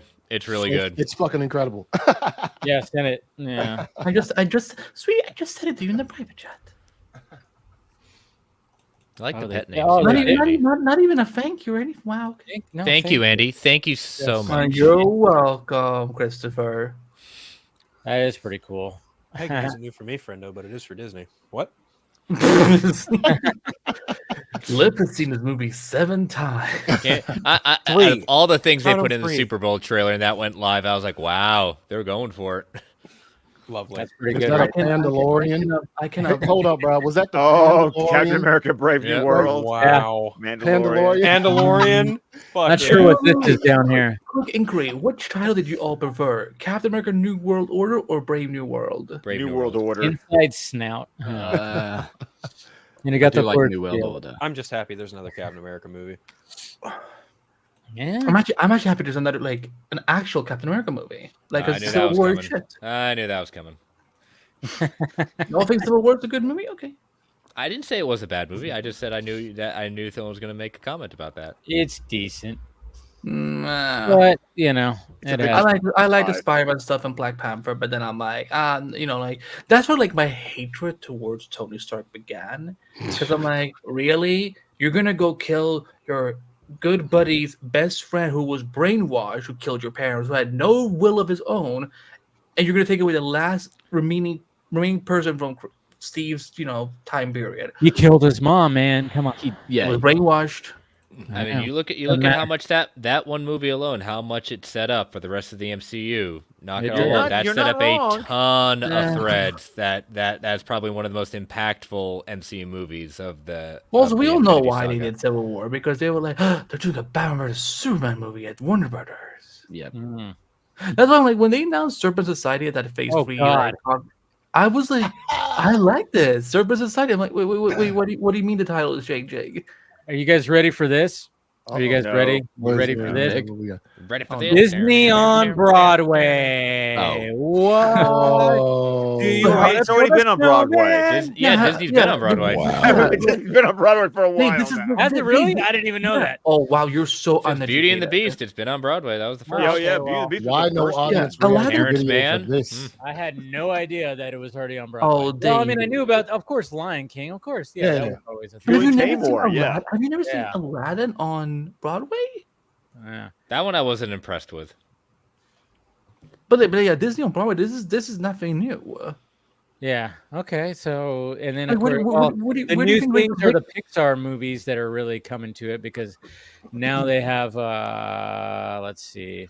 Like, isn't that where Rachel Zegler will end up at some point after the Snow White movie flops? Probably. Then we got Frozen right there, and this is who's that? Samantha Barks. Oh God. Wait, what was her name? Samantha Barks. Yeah, you think?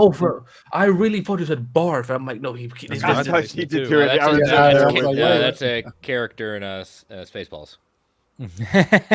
That's right. But this could be for Frozen. I think Frozen belongs on Broadway. I think that's actually really, really cool. Well, if you have singing in it, you might as well put it all on Broadway. And also the fact that the voice of Elsa was Idina Menzel, who of course was Wicked and Rent. So it's full circle. No, it's no full circle without Zack Snyder. I'm sorry. No, Andy. No. I thought that was his catchphrase. No, it's all full. Everything's a full circle. Everything's a full circle. Anyways, and it becomes a vicious circle. He looks amazing as Elsa. I can't believe that. Holy shit! What's up? Do we have the vicious circle? Fire, dude. I hadn't read the third book yet. I think it's out, but the first two, incredible. Jesus Christ! Oh no. No, I'm just saying, like, it's just the fact that we've had so much already, and we haven't even reached Star Wars. We haven't even had Marvel yet, have we? Yeah. That's last. Next is going to be Star Wars, and then probably Marvel right after. Why do you always... Star Wars. The Marvel is just going to be TV. No. Yeah, but it's going to be Daredevil. I think they're going to do some Fantastic Four. Maybe. No, it's mainly going to be focused on TV. Daredevil. D23 and animation. Yeah, they did a lot of movies already. Spider-Man, Friendly Neighborhood Spider-Man. Yeah, that's tomorrow. You're going to find all you need to know about Agatha all along, Dave. God, I don't even care. You're going to get a new trailer for Agatha. You're going to get a trailer for Daredevil. Yeah.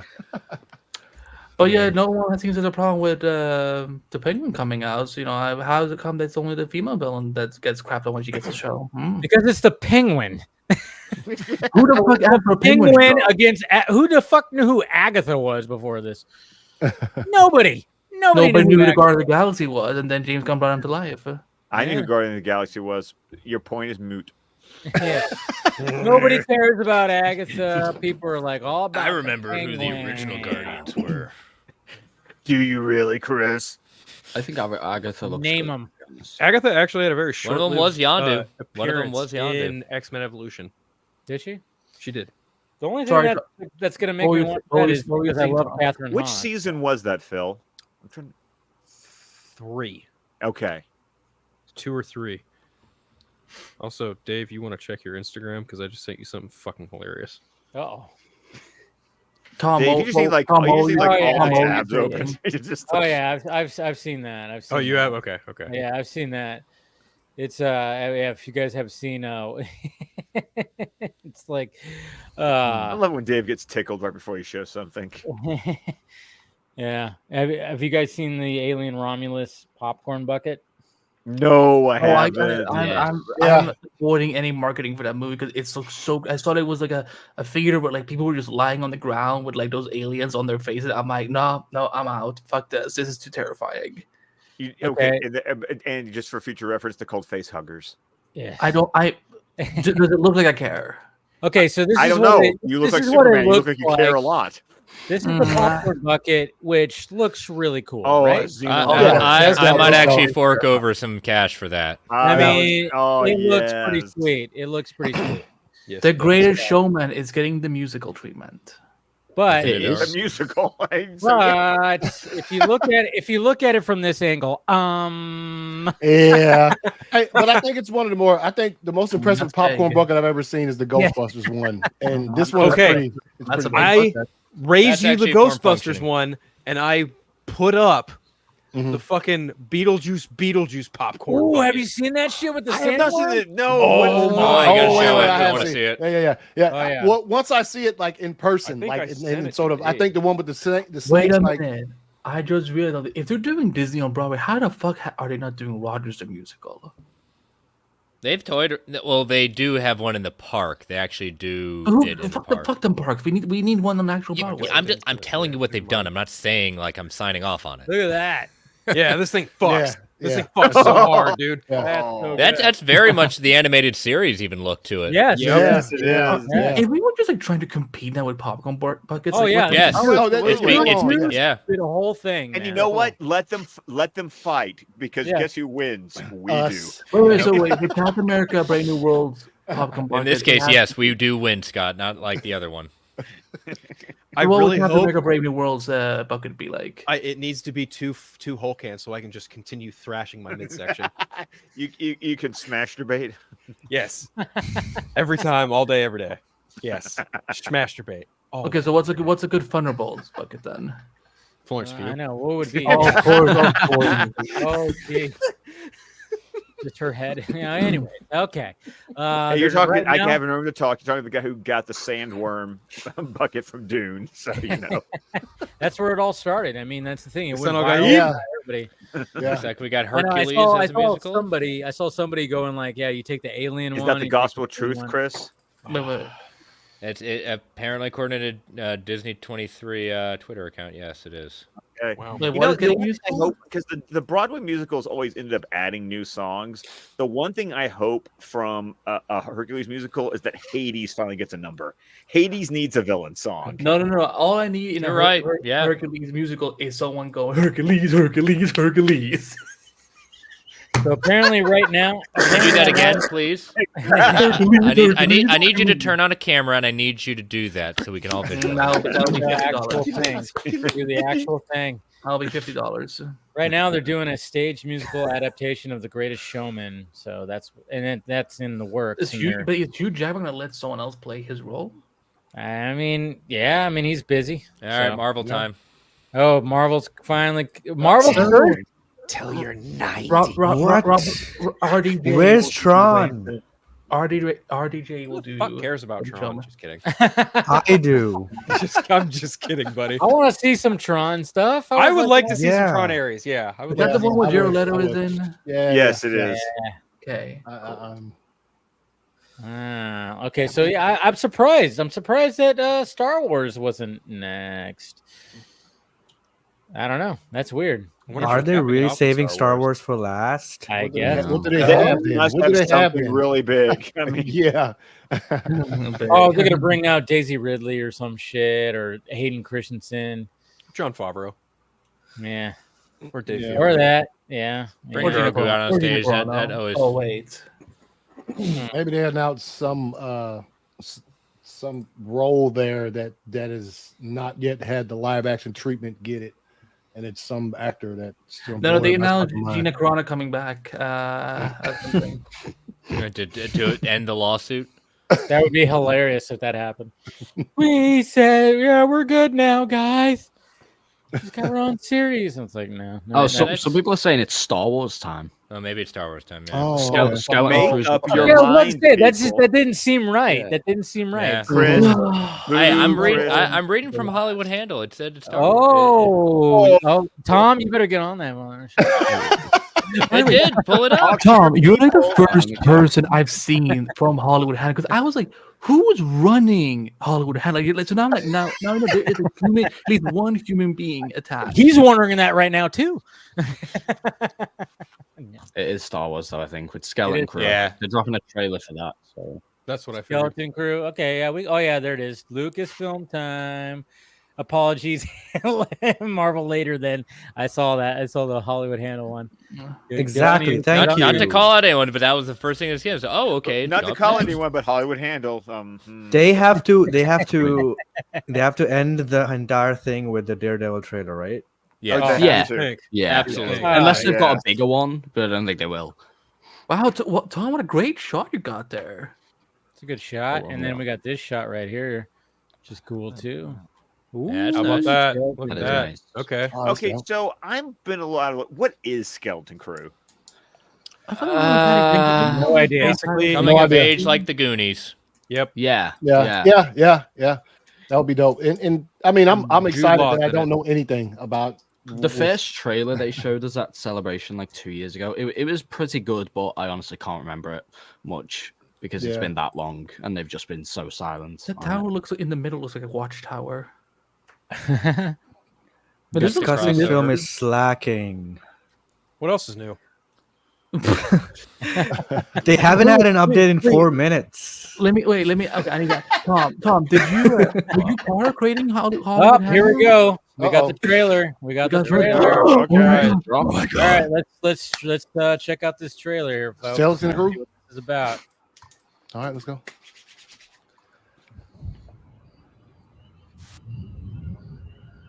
Okay. Tomorrow's test will set the course of your entire future. Oh, that's right. You ever want to do anything exciting? Like what? What if we could go anywhere? Well, it looks new. Yes, it does. Yeah. A real adventure. No more pretend. I found something buried in the woods.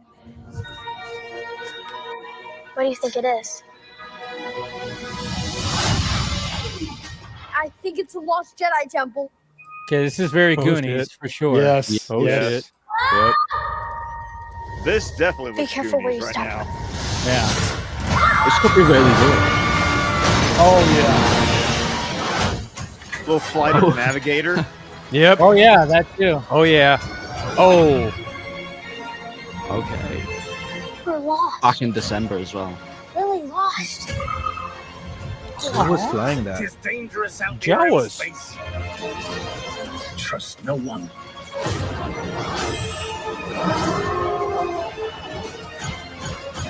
Nice. Oh. Okay. Is this? Oh, there he is.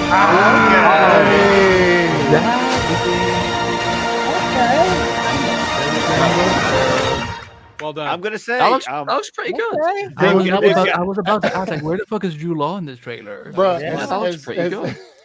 as Oh, someone I who- can't wait. Geeks who and could- Gamers gonna hate that. Anyways, what? Oh, Yeah, no, as someone who Did he sort of, like anything? anytime I catch Super 8 or the Goonies or anything like that Yeah. on, I will stop and watch said film until that shit look great. That shit look great. Yeah. I don't know. It has, I don't know. it has my attention. Does I'm anyone gonna be Yes. honest. Yes. Diego Luna's on stage. Ooh, Diego. Oh. You gonna get some Andor? Oh, Andor. Andor. Andor. Lip, I'm about to get a message from you going like, can I review this?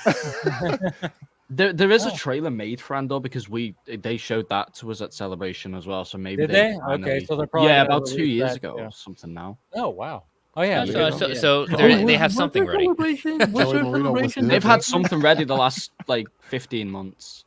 Oh yeah. Yeah. it's- Oh, yeah. there's Strikes delayed everything. So yeah. But wait, was there a celebration this year? 2023 it was 2023 April in London. They do them every other year. So Yep. next Oh. year there'll be one. There's not one Oh, this okay. year though. Okay. Every So it was other year. last year. Because it was right before the strikes. Yeah, Okay. last Yeah. year. Yo, who dropped that that teaser we just now saw? Oh, never mind, I see it. Yeah. It's all over the place now. Jude Law Yeah, is yeah, just- I found it. Jude Law just never stops being hot. He was almost Superman at one point. Yeah, I'm glad that didn't happen. Yeah, and Colin Farrell was going to be like Batman. Yep, that's right. You know, which that would have been cool in one universe. Indeed. But then he goes like, "Take it easy, sweetheart, Superman." Yeah, I know that's kind of crazy, huh? I've lived with Cassian Andor for almost 10 years now. Kind of crazy. Diego Luna just said that on stage. Oh, yeah, because Rogue One, it's been a little bit. It's been a minute since Rogue One, yeah. Yeah, so 2016, and then Andor was 2022. So yeah, that's kind So of the same time as Henry Cavill. Oh, why you got to bring up old wounds? Not quite. Henry Cavill was 2013. Yeah. Yeah, the Skeleton Crew trailer. Yeah, I wasn't sure what it was. The poster's actually pretty good too. I was actually worried. That was pretty dope, man. I like. I was actually worried that I'm like, is this like another Guardians of the Galaxy kind of fucking weird thing? I do kind of. What I like about that one is that Heather and Declan have been watching Mandalorian, so this looks like something that I think Declan would like. I could really. I've been struggling to find some Star Wars stuff to really hold his attention. Yeah. I think this might be my. Can he watch any of the shows, the live action shows at all? What about Rebels? The problem is he's seen he's seen A New Hope. He didn't finish Empire. That broke my heart. And like I said, he's watching. Give him time. Andor season 2 will take place over 4 years. Yeah. By the way, is this a movie or a show? Show. This is a show. Oh, your Skeleton Crew? Yeah, series. I think it's 8 episodes. This poster's incredible, man. It gives like some great vibes. Catch a 6-episode event on Disney Plus. There we go. Those 6 episodes. No, okay. Lip, do you want this show? By the way. Yeah, I'll take it. Right back. Okay, absolutely. Of course, I love Star Wars. I don't fucking talk shit about Star Wars. I'm not. Wait, I almost said a name, and I'm not going to say that name. Why did you say that name? Why didn't you say that? Say that name, yeah. Why didn't you say it? This is like John Watts' next project after No Way Home, right? Yes. He's part of this. Yes. He's part of this. He's part of this. Yeah. Oh, it's on a Tuesday. Okay. And he also did the Brad Pitt and the Wolves one, right? Yeah, that's the Wolves one. He directed it. Yeah. On Apple. Yeah. Yep. Yeah. Oh yeah. You see, we can't see Casey right now, but his ears perked up. On Apple. Apple. Apple. You're talking about the Godfather. You're talking about the Godfather of my Apple DM chat right there. First look at Andor showing right Andor now. season 2. How close is Andor season 2 to the event of Rogue One? So Andor season 2 takes place, as mentioned earlier. Andor season 2 takes place over a 4-year time span. Season 1 takes place over the course of a 1-year time span, but 5 years before Rogue One. Yeah, I mean, they've been very clear that the end of this current season will basically just put in Rogue One afterwards. Rogue One, yeah, I was about to say Rogue One. And then you watch New Hope right after that, and you just roll along. Yeah, good times. But yeah, They just confirmed Ben Mendelsohn's coming back. Yeah. Orson Krennic is coming back. Yes. Who did? Orson Krennic, played by Ben Mendelsohn. Yep. Nice. We were this close. He's gonna be there. Oh, there he is. Yes. We were on the cusp of greatness. Yeah. He's a good bad guy. He's really such a is. great Awesome actor. actor. I really He's enjoy great at him. everything. I love him as Mando Taylor from time. Oh, really? They're gonna be showing some Mando and Grogu. Mando. Streaming 2025 Andor. We already knew that. Yeah. They give it like hard date or just 2025? Nope, just 2025. Okay. Nope, nothing hard. It's just off. It'll be around September, probably. Probably August, September. We're like all the just first season. Yeah. That sounds One about might right. say flaccid. I don't know. It's a flaccid. You have something date. on your mind, Scott? I think he does. Did you see this week's DC Fanimated? That's why his camera's Yes, off. I did. Yeah. Good thing his camera's off. Hence my comment. We've had a horny week on this channel. Yeah, it was very much. Oh, Forrest Whitaker is going to be showing up in Andor. Oh, good. Yeah, that's cool. So he's showing back up as Saw Gerrera. There we go. Yeah. But see that makes sense because he has to know him by the time we get to the movie. Right. Oh, John Barry just said it was the launch of Disney Plus in 2019, and we get to bring Mandalorian to your televisions, and now we're bringing these characters to the big screen.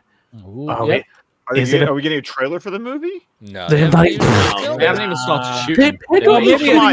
Fantastic Four had a teaser and they haven't started shooting. So they did Yeah, Pedro is too busy right now. They're probably just going to divulge some details about what the movie's going to be.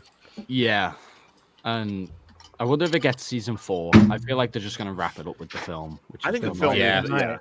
I agree with you, Tom. I think because season 3 felt like a wrap up. Like that felt like a finale. I think it's running dry. I don't know. What they should do if they were going to do a season 4, focus on Katie Sackhoff. Yes, right? and Mandalore. Yeah. And pivot towards that because it just says the Mandalorian, didn't say Din Djarin. So yeah. I like the way you think, Chris. I mean, no. Wait, Tom Hanks ain't involved in the Toy Story 5? What? What? Joey in the chat. Joey, you playing, man? He said, it's Joey. Of course, it's Joey. Anthony, why are you taking Joey seriously? Yeah, you can't take Joey seriously. Come on. Okay. Fucking Joey over here. I fucking love Joe Bear. What up, homie? I know. That's why he got Joey, me. He got me. I'm gonna get him. He got me with that one. I know. I was like, what? Put your son back in line, Anthony. Come on, you're his papa. I have a good talking to. Yeah, Papa. exactly. What is this? Papa. Get it right. Papa. Papa. This is from apparently this is from the Mandalorian update. This is from this is something from the Mandalorian, and I guess it's some kind of concept the art. movie. Where did they shoot Mandalorian? Like is it in the US? I don't know yet. I don't think anyone knows. Yeah. I mean, Disney does shoot a lot of stuff in Atlanta, but this probably Atlanta's getting overused. They've also been shooting a lot down London as well. Yeah, in London, that's the two prominent spots. Also, nobody wants to shoot in LA because it sucks.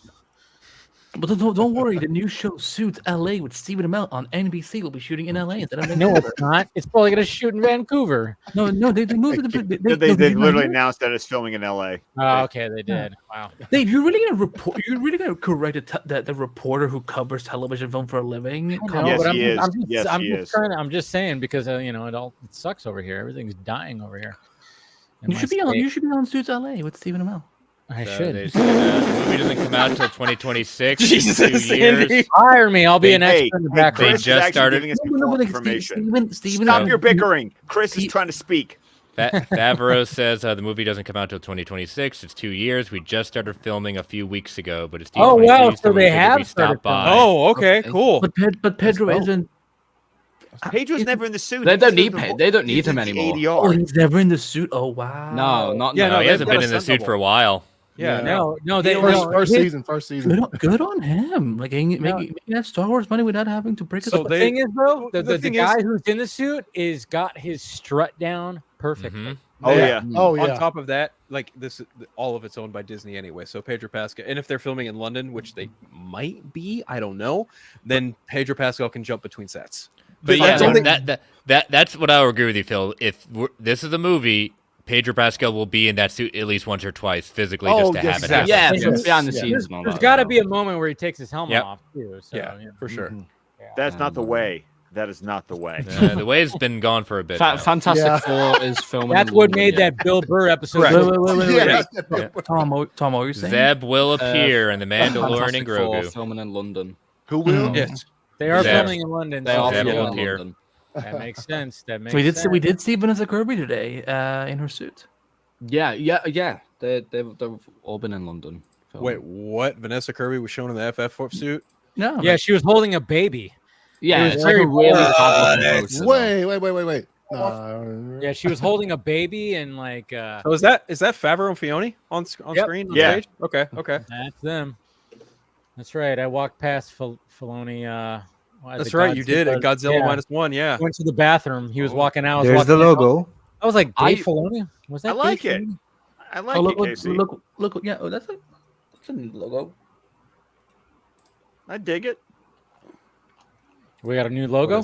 Yeah, Casey in the private chat. Oh, there we go. It's Marvel time. It's Marvel time. It's Marvel time. It's Marvel time. It's Marvel time. It's Marvel time. Officially Marvel. It's pizza time. Damn, yeah, Marvel's only got 20 minutes. Ooh, I'm all about that. Yeah, that was dope. like Mandalorian and Sign me up Grogu. for that. I am It's a that. good logo. I will do Wait. that. I will fucking review that. Do- I don't care. do- I do- will, Well, wait, what do you want to review? Mandalorian and Grogu. Yeah. If I- He's if I'm called even- it. It's his. If I'm even fine. alive in 2026, sure you can have it. I'm calling it right now. I want this fucking movie. I will review it. I don't even care. Okay. This is the way. I've Do you- spoken. This is do I- the way. do I- do I This have- is the way. Do I have, yeah. do I have to sign This up is for it almost right now? it's almost like can't lose. I think I think the movie's gonna be good regardless of a lot of factors. Just Yeah. it's gonna be a Hey, good this is fucking our movie. first proof that a movie for Star Wars is actually filming. Yeah, Yeah. true that. I'm just being honest. This is our first proof that a film for Star Wars is Might no actually- longer It's in production. Yeah, In production, yes. Yep. This is also a movie that I think most people will like, yeah, regardless Oh, of where you stand on Star Wars. yeah. And Yeah. that's a good move from them. Well, you know, then there's that crowd of Star Wars fans. Oh, they didn't do too much No. in season I mean, 3. I think even they like The Mandalorian. Kevin So- Feige's on stage. Kevin Feige's on stage, and then Oh my god, we're gonna get Blade announcements. and Armor. then there was also Blade's canceled. Oh, you got big movie. remotely. So Guys, that's thank you so much for going to see our film. I mean it when I say it's hard to process everything that has happened these past few weeks. Thank you for the most amazing into the MCU that a guy could ever ask for. He thanks Kevin Feige for letting him make fun of the MCU and says it's his way of showing love and saving the studio. Brave New World. Brave New Now World. go see Brave my New wife's World. film this weekend. Everybody's going to see my Brave Go see New Blake's World. movie. This is what you love about Ryan Reynolds. It's like, oh yeah, he was very grateful, and then he has to have that little backhanded compliment at the end. Yeah. Yeah. Hey, but look, Backhanded compliment. with him and Hugh Jackman and Sean Levy, shouts out because they have continued to just put out content behind the They have scenes been shit working their every day, asses off. every day. Yep. Even though the movie's gonna make an easy billion and shit, like they don't have to do that, but every day they give you a little They bit more. love this. They love this film. Yeah, I was just yesterday. I was interviewing one of the VFX supervisors for Deadpool and Wolverine, and Sure. just hearing how collaborative Ryan is with Yeah. that, Yeah. just a team like it is.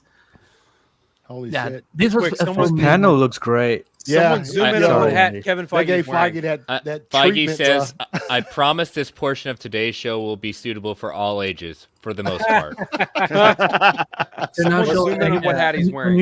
A new clip from Black. Brave Oh, New World. yesterday he was wearing a half and half Spider-Man for I know. for Friendly Neighborhood. Yeah. Oh, okay. A lot of Was people it are like, like- what? It was Who's the it other was half? half Spider-Man and then half a white looking Spider-Man, so the either a Future Foundation or Foundation. Anti-Venom Venom. or a Mhm. completely See, different suit. I was talking to Lil about it yesterday. I'm like, it has to be Anti-Venom. He's like, no, I think it's Future Foundation. I'm like, what the fuck? Is It's a Future costume Foundation? we've seen from a couple of years ago, but it was hard to tell what it was. But yes, Anti-Venom definitely a good possibility. Could be either or. Brave New World looks nice. Brave New World Nice. looks fucking amazing. I cannot wait. I was literally not even interested in this movie, but that one trailer sold me and got me the hype the fuck up. Oh, Casey, let me tell you, this movie of like Is that a new logo? that I think is- it's newish. That I is think a it- new logo. that is It the is. most up to date logo. Yes. Yeah. The 6, 7, 8 minutes of footage I saw for this movie is bound to just be fucking phenomenal. Like, You got oh, shit. 8 minutes of footage. That, wow, I Comic didn't Con. know. Yeah, we That's got a a really nice one. we got a hefty Nice. showcase at Comic Con. Anthony Mackie's on stage, of course. I wonder if he's some gonna more stream with footage. Tom Holland again. He's probably gonna clown on Tom Holland. Yeah, Thunderbolts should show up. they I might. know, is that what's going to be? Yeah, you'd think. I mean, this is their next film on the docket, so it makes sense that they would Yep. promote this one after Deadpool and Wolverine. Yeah. It's coming Let's up see. Valentine's Day, so take your significant other. Yes. Is that why Hulk is Clip, red? they're showing Is a for clip. Valentine's Yes, Day? that's why Hulk Yes. is red. I cannot wait to get the first. Full of love. Full of love. It's gonna be funny. So yeah, they're going to be Get showing out a of my clip. White House. You may be Captain America, but you're not Steve Rogers. All I gotta say is like keep on asking Harrison Ford those crazy questions. Oh he's my never god, gonna I answer. love It is Harrison so Ford so funny. much. It's so When fucking someone, funny. Someone was like angry being. He's like, that's completely out of my area. Oh, So this is another. I think they shot first introduced question. that. I think they introduced that in Deadpool and Wolverine because that's gonna Mhm. play a part in Secret Wars. What? Probably. What? Anchor Anchor being. being- The anchor being Oh Well, so yeah. here's the thing. So at one point, I don't remember who I saw on Twitter, but someone was like, because Kevin Feige had like told the Deadpool and Wolverine team, like, hey, you should use this thing from the comics called anchor being, and the person was like, wait, did Kevin Feige actually mean Nexus beings? No, those are two different things. Two completely different things. Yeah, two What- completely what- different what concepts. what is this footage? Also, the anchor being in 616 is probably Steve Rogers. I would think so too, because if he's not Isn't- fully dead, but I right? thought- I think it's I think they would make it. Yeah, I heard. I think they would make Tony that because the but he's Dr. already Doom dead. thing is coming too up. easy. That's too obvious. That's Yeah, way too yeah. obvious. Yeah, but the obvious. universe doesn't fall apart right after they die. It takes a little bit of time. It took like 1,000 years. So yeah. Oh, but I agree. I don't think it should be Tony because I think it'll be a little bit too predictable. I agree. Yeah. I think it'll be Doctor It's Strange. the Russo I'm brothers. thinking- I've They been will thinking make it's Strange Tony for a the while. central figure. You want to make a $10 bet? Bruce Campbell. Steve Bruce Strange. Campbell. Or I Whatever don't Bruce bet anything Campbell, unless I think it unless should it's a be sure Peter. thing. I think it enough. should be Peter. But I appreciate the Campbell- offer. I don't think it should be Peter because Sony can just pull that deal whenever they Exactly. Whoa, yeah. Tom. Excuse me, Tom. I'm talking about Peter Pool. Thank you very much. Right. I'm Yeah, they've got full creative control over Peter Pool. That's for sure. Yeah. Chain and all. No. Deadpool and Wolverine is fucking incredible. Let me That movie is re-emphasize the that shit. It's fucking incredible, sauce. bro. Great. Yeah, Movie's it's crazy. incredible, bro. I'm really That- curious that- how they're that- gonna establish Him adamantium, describing though. that to sort of that little conversation they had when they're parking their bikes Oh, and like locking them yeah. up, and he mentions that about the chain, and then No, like no, 7 everything minutes was later in the Peter. movie, he's like, just tug on it. I was like, bruh, this shit is it's insane. It's I still love the scene where Logan is tearing into it. You couldn't even save a relationship with a stripper. Goddamn stripper. Hugh Jackman? with that same one, just saying, and no wonder the Avengers and the X-Men too, and they freaking take anyone. Everyone. Yeah. One Dave, word. check this out. Once You got again, nothing ladies to and gentlemen, say? Hugh One Jackman. word. Hugh Jackman is incredible. Yes, All right, absolutely. here's Ryan Reynolds. Sea of fans and various Mickey Mouse ears and lightsabers. Spandex, pro tip. Fantastic Four. On a serious note, I wanted to take a moment on behalf of Sean and Hugh and myself, and really the whole Deadpool and Wolverine team to say thank you so much for going to see our film. I mean it when I say that it's hard to process everything that's happened these past few weeks. Overwhelmed doesn't even cover it, but thank you for the most amazing welcome into the MCU that a guy could ever ask for. And a very special thank you to Kevin Feige for letting us make it, just a few little teensy jokes at Marvel's expense. It's my way of showing love. And just, of course, saving the studio. That's incredible. And without further ado, I'm just thrilled. I'm gonna introduce the original Marvel Jesus himself, Mr. Kevin Feige. Come on up, Kev. He's great. I love that man. The Fantastic Four That man is is amazing. here. I love that Fantastic man so Four much. is here. Check the private chat. And overall, good on Feige, bro. Like Feige, literally open arms with that shit, and that's like you for don't sure. get any of this without that sort of.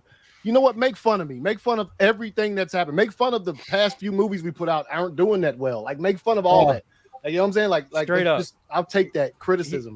He was like, he made the promise years ago, we will do an R-rated Deadpool movie, and he fucking delivered on it. He did it. So the footage shows Thunderbolt Ross giving a speech on adamantium being harvested from the Celestial. So that's cool. Yes, saw that at Comic-Con. Yeah. Okay. So that's one of the They even things. put an image they grabbed of Zeb from Mandalorian Grogu. There we go. First steps.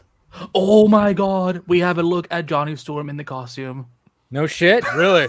Go discuss in film. Oh boy. Oh wow. No way. Mando and Zeb. That's dope. I Yeah, love that is dope. That is. Oh, there he I love is. that. I love They that. have. Okay. Ooh. It looks ridiculously stupid, and I love it. Does. I'm Oh, sure they get another fuck suit yes. throughout. Oh yeah. I like the white though. I think I like. The I white. dig it. I'm okay Yeah. with it. Okay. Reminds me of the Roger Corman movie. It does It kinda remind me of the Roger Corman movie. Yeah. Well, even his Marvel. So there were some leaks today about Marvel Rivals, and even the Johnny Storm they have for Marvel Rivals is kind of reminiscent of the Roger Corman suit. So that'll be interesting. Like that. So There's a video. Not the final. It definitely isn't the finalized suit, but I think they're just kind of going like, here it is, here they are. Right. I mean, this is before the thing. This is before This is before Ben Before is the accident. The thing. Yeah. So. Oh yeah. He looks like he's frustrated. That's what's funny too. There, I'll bring that back up because there's not like a good shot. Unless he's wearing the mocap suit under the jacket. Because there's a video too. Oh, is there a video? Is there video? Okay. Just because he's staring right at the camera, so it's obviously like a. Yeah. I can't wait for this movie. I just don't know if I like that. What's his name's wearing a wig, Johnny Storm, because he has a shaved head. He must be wearing a wig. So he's wearing a fucking wig. So hard as fuck though. No pun intended. I don't mind though. I just don't know. Pun most certainly intended. For this. Cousin. They shot this for this, so that might not even be the costume right there. Oh my god. Yeah. Oh yeah, they're talking to the camera. Yeah, like yo. Yeah, they're talking to the people. Yo, we're in London shooting right now. You know what I'm saying? Thank y'all for the support. And this is not any kind of footage from the movie at all. But he's gonna wear in the movie. Pedro and Vanessa's off-screen chemistry fire. So you know that's just gonna be Do you want a shot of Red Hulk? Do we have a shot of Red Hulk? Yep, I do. I don't know if we should show it. Should we show it? You've been showing everything else tonight. I know, but at the same time, I'm like nobody else is. Feige is wearing a Daredevil hat. Ryan Coogler. Okay. There we go. Let's go. Born again, baby. Bringing down the house. That's it. It's Ironheart. See, this is a better shot here. Let's see. See, I just like I don't know, the hair. I'm not sure if I like it, but it's fine. It's whatever. But I love it. Yeah, I don't care. I like that Reed has the gray. He does have gray. He does got have the gray. temples. Gotta have it. Yeah, he's got that. Temples. Yeah. The Red Hulk look is interesting. Interesting. Oh, okay. I don't know what else to say. I'll post it in the chat. Is it okay? It's just very. You'll see. Yeah. Okay. He's thick as fuck. He's got a very. Oh, they're showing. He's got a very hairy chest. Okay, you know what? Let's just show it for. Why not? Hey, there you go. Nipples. Nipples. Oh, okay. Yeah. Wow. Yeah. The CGI. Harrison's been working out. Hello, Yeah, Mr. I saw President. that. I saw that. Yeah. I'm like, ago. and there How's it is. look in motion? That's true. Okay. Does it look great? Looks Okay. great. Good. Are we finally going to get a good, another good Hulk on screen again? I certainly fucking hope so. I have confidence. I have the utmost confidence. Yeah, because that last time around, But Professor Hulk looks so tiny now. because what? Professor Hulk's about to get the shit kicked out of him. That's what's going to happen. I kind of want Red Hulk to kill him. Oh, apparently Anthony Mackie let it slip that Mark Ruffalo's in the movie. Yeah, he's Well, new makes Tom sense. Holland. Okay, so now they're showing Ironheart. Yep. Yeah. Oh, wow. And Okay. I'm kind of like, okay. Yeah. I mean, it's like, Oh, again, no support for the female shows. I see. Make a good one, and I will support it. yeah. Miss Marvel was good. Just had some trouble Marvel with was the ending. great. Miss Marvel was great. Excellent. Marvel Miss was Marvel great. Marvel was excellent. One Division is still the best show as well. Yeah, WandaVision. I would I say mean, Loki. personally, Loki is Loki. pretty good. Loki. I would say Loki Loki. season 1 is a mess. Loki season 2. No, see, I'm a complete opposite. Loki season 1's I my agree. favorite. Yeah. There is not a bad season of Loki. Loki Season 2 1 was put me to amazing. sleep, Yeah. like, a lot. Yeah, I love season 2. No, I was not a lot of love on season 2 for me. Love That's okay. both seasons of Loki. Oh yeah. I'm excited. But for then Agatha again, as well, though. I'm a simp for Sophia DiMartino, so there's that. That's That helps. She was way better in season 1 though. I agree. I can That's 'cause they didn't know what to do with her Well, in the season focus 2. was on her. Yeah. It wasn't the focus Yeah. anymore. So, Yeah, because she doesn't have a focus, she has to look bad. Is that what you're saying? No, don't put words in my mouth. I didn't put word. I How we were saying. Yeah, I just thought about something right here. Like, this is what happens when you ask Harrison Ford questions. He looks like this. You know. Yeah. No. What I love about Harrison Ford is they just actually look angry. He just looks. Oh, we got a really good look at the Annoyed. Fantastic Four suit. I really Really? want to know like how long he's been how do I- experimenting on himself. I'm gonna tweet it now because that's a really like clear look. Oh, they have a clear look at the. Oh yeah, like a close up of Quinn. Johnny. Yeah. I saw that too. Actually, that's really good. Somebody like zoomed in on him. Yeah, right here. I saw it too, where they really show it right The there. detail. Yeah. Yep. That's a really good look. It looks really good. Looks pretty good. I like the. That's not a bad wig. It's very It's very 60s, very 60s. Yep.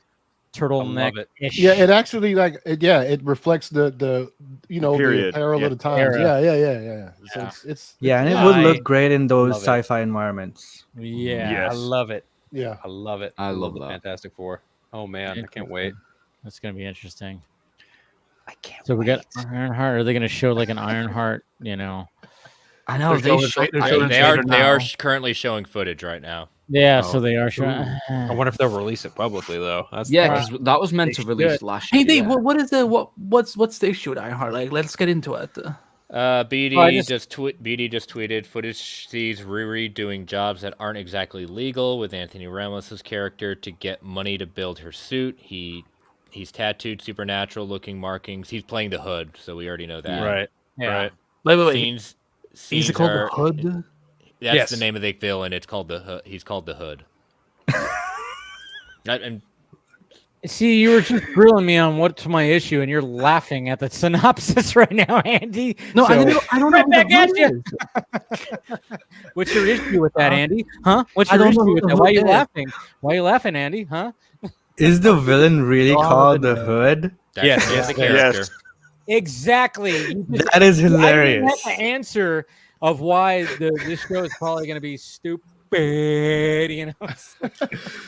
Yeah, they're Oh my villains. god! Good. If that's the case, then this show is Daredevil's getting on the stage. acolyte level backlash. Oh, buddy. Daredevil's on stage. Okay. All right. Yeah, we're about to get a Church is trailer. in session. Now John Bernthal has been officially confirmed. Of course. Well, we need Bernthal. Okay. Yeah. Yeah, my co-host Brent got that official confirmation. That he from him. did. That he did. And fuck Variety for not citing your source. Dave, I just our sent first you exclusive for our show. Red Hulk in motion. What? Bro, Red Hulk in motion. You have Red Hulk What in do you motion? what do you guys I thought just of what sent they you were it on thinking Twitter, with the original Daredevil they was about to come with before things sort of fell apart? Like what were they thinking, bro? No Foggy? No, They like weren't thinking. I know, right? They were not thinking at all. But I'm so Recasting- glad that they recasting actually Vanessa. canceled. same, yes, yeah. We're It was we're- even shot. That's very rare. Yeah, we are the beneficiaries of that for sure. See, Because when it comes to footage, I don't know if like I should show the Red Yeah. Hulk. Yeah, but if you drop Let's it see in if the it- private chat, if it there appears- How is- much there are we is betting footage. they're gonna play the theme? They've kept the theme. Good. From what I understand, they kept the original theme. Yeah, the Newton same brothers composers. are also the Newton brothers are also confirmed. So Red Hulk comes out behind the presidential podium. Yeah, it looks really freaking cool. Yeah, Yeah. It I does just look saw that really part of freaking it. cool. Yeah. Okay, Shuri is gonna be in Ironheart. Wait, what? Shuri? What? No, Yeah. that's not surprising. Okay, you know, Well, yeah, that yeah, makes that sense. makes sense. That makes sense. Yeah. Kluger's one of Yeah, the of executive producers of it, so. Okay, yeah. Oh, there was an Andor trailer. Holy shit! Oh, they. Or is it sizzle reel? Where? Yeah, they didn't release anything on it. Oh, they've leaked the trailers to the Mandalorian and Grogu as well. Yeah. Of course. I put it in our Yeah. private chat. I can't remember which one it is.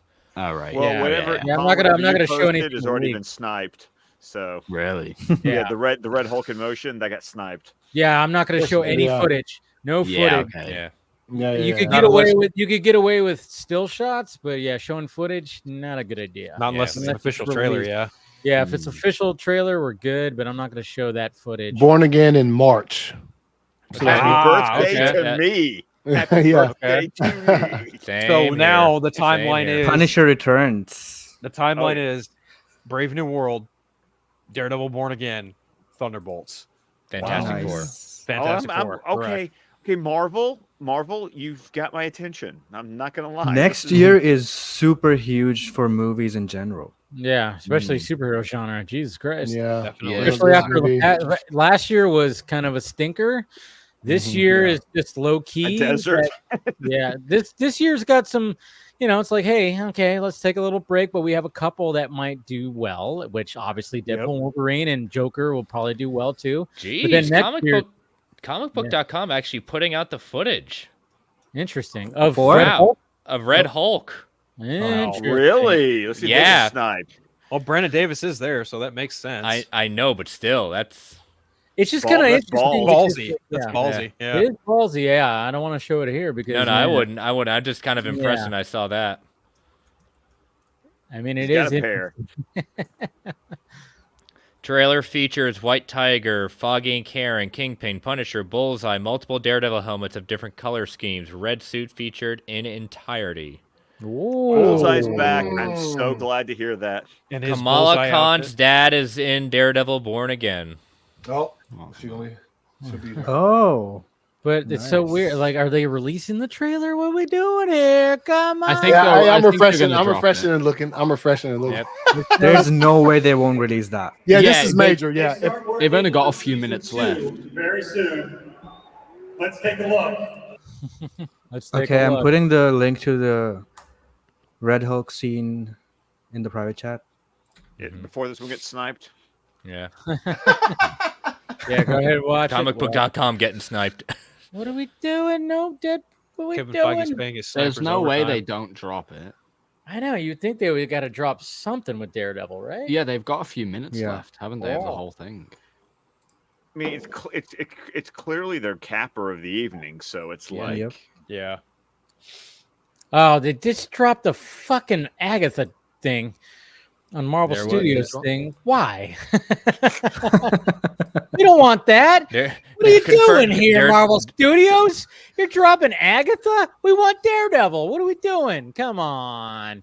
Speak for yourself. Season 2 Even a blind man can see that. Production on season 2 has commenced. What is that? Production on season 2. Oh yeah, they're already showing teaser of season 1. Oh, so they're just not going to drop it. Jeez. I'd hold a few minutes. Maybe they're just waiting. Yeah, so if we got the Red Hulk. Someone's filming it. They didn't do a good job collecting cell phones tonight. See, that's why I think they're going to release it, because that's expected. People are going to leak it anyway. But at the same time, it's press. It's press. That's the thing. It's like, it's press. You sold out the fucking arena. And just let people record shit and post it online. I mean, look what we're doing right now. We're promoting it right now, and this fucking stream is getting good views. It's like, I don't know, good enough views. Do you guys want to see the Agatha trailer? Throw it up. Throw it up, man. Fuck it. Let's check it out. Let's give everything a chance. Let's give it a chance. Well, we might as well, right? I love how Scott was like, oh, we have a share the screen with you guys. What's Casey trying to say? Casey, what are you trying to say, man? We have a shot of Punisher from the trailer, I guess. Oh shit. Where's that? Okay, that's better.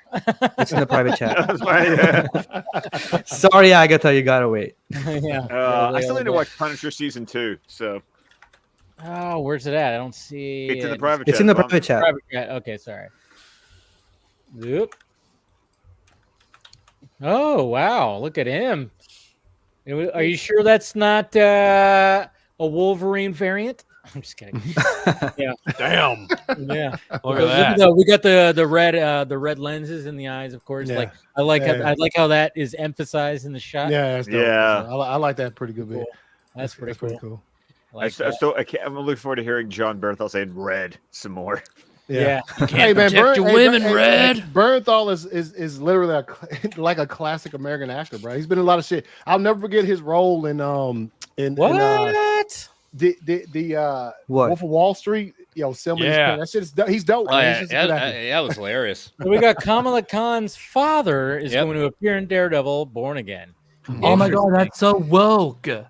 But I'm like, now, obviously, this is before the allegations were made about him. Yeah. I'm surprised they kept that. I'm really surprised they kept him in it. Cool. Okay, so that means she's probably gonna have an appearance. Probably. Possibly. If that happened, I will fucking kiss Kevin Feige's feet. No, it sounds like Sounds like it's gonna happen. She's gonna be fangirling, looking at him. All right, Because from who Boris wouldn't? Kit, the Born Again footage shows NYC in the grip of crime, ending up with Matt Murdock and Kingpin in a diner in a tense conversation, following Okay, with a I have it. smash cut of Dee Dee unleashing some punishment. Quote, "The devil's work is never done" is the tagline. Nice. Dave Fuck private yeah. chat. Yo. Dave private chat. metal. Someone Private leaked chat? it. Someone leaked the leaked it. footage? Of course they did. Yes. Of course they did. Oh Okay, yeah, so yeah. So it's leaked footage. I don't want No, to. don't No, I put mean it on, don't it's do it. from the event. Like Yeah, someone I know. recorded Leaked with their out. phone. I get that. Yeah, but I'm just like, come on, really, release the actual. Yeah. What, you I haven't watched guess the we'll Agatha have to wait. trailer yet? What's going on, guys? Come on. Yeah, let's watch it. Oh, we're gonna do the Agatha. You want to do Agatha? No, I was just giving you shit. Liam stepped out of his room to give me some money, so I was just like, "What? You haven't watched the Agatha trailer yet?" Yeah, we could put it on until the time being. You know, Yeah, let's do it. Kill some time. It's lengthy. Ooh, fuck. Yeah, I love Catherine Hahn. I love Catherine Hahn. Catherine Hahn gets it. I've always had a crush on her. Same.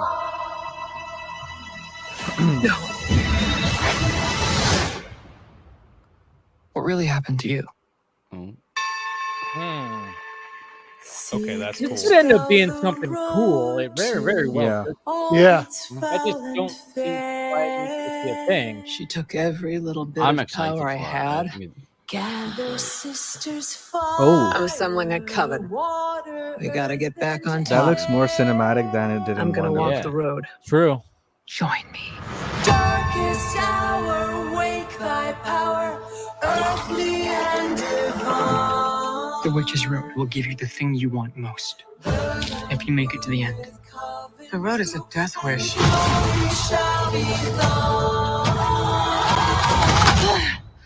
Oh, there she is. I forgot that Aubrey is in this. It's all Another right. crush of mine. So, well. Shall we? It will test us. And our I knowledge really of like the the look of craft. this. This is Eric the Wicked. We What are don't we even doing? know what we're up against. Our Oh, worst shit. nightmares. How do we pass this trial without any power? We survive, like witches have been doing for centuries. What happens next? I just Aubrey, need these you are witches to get me to the end.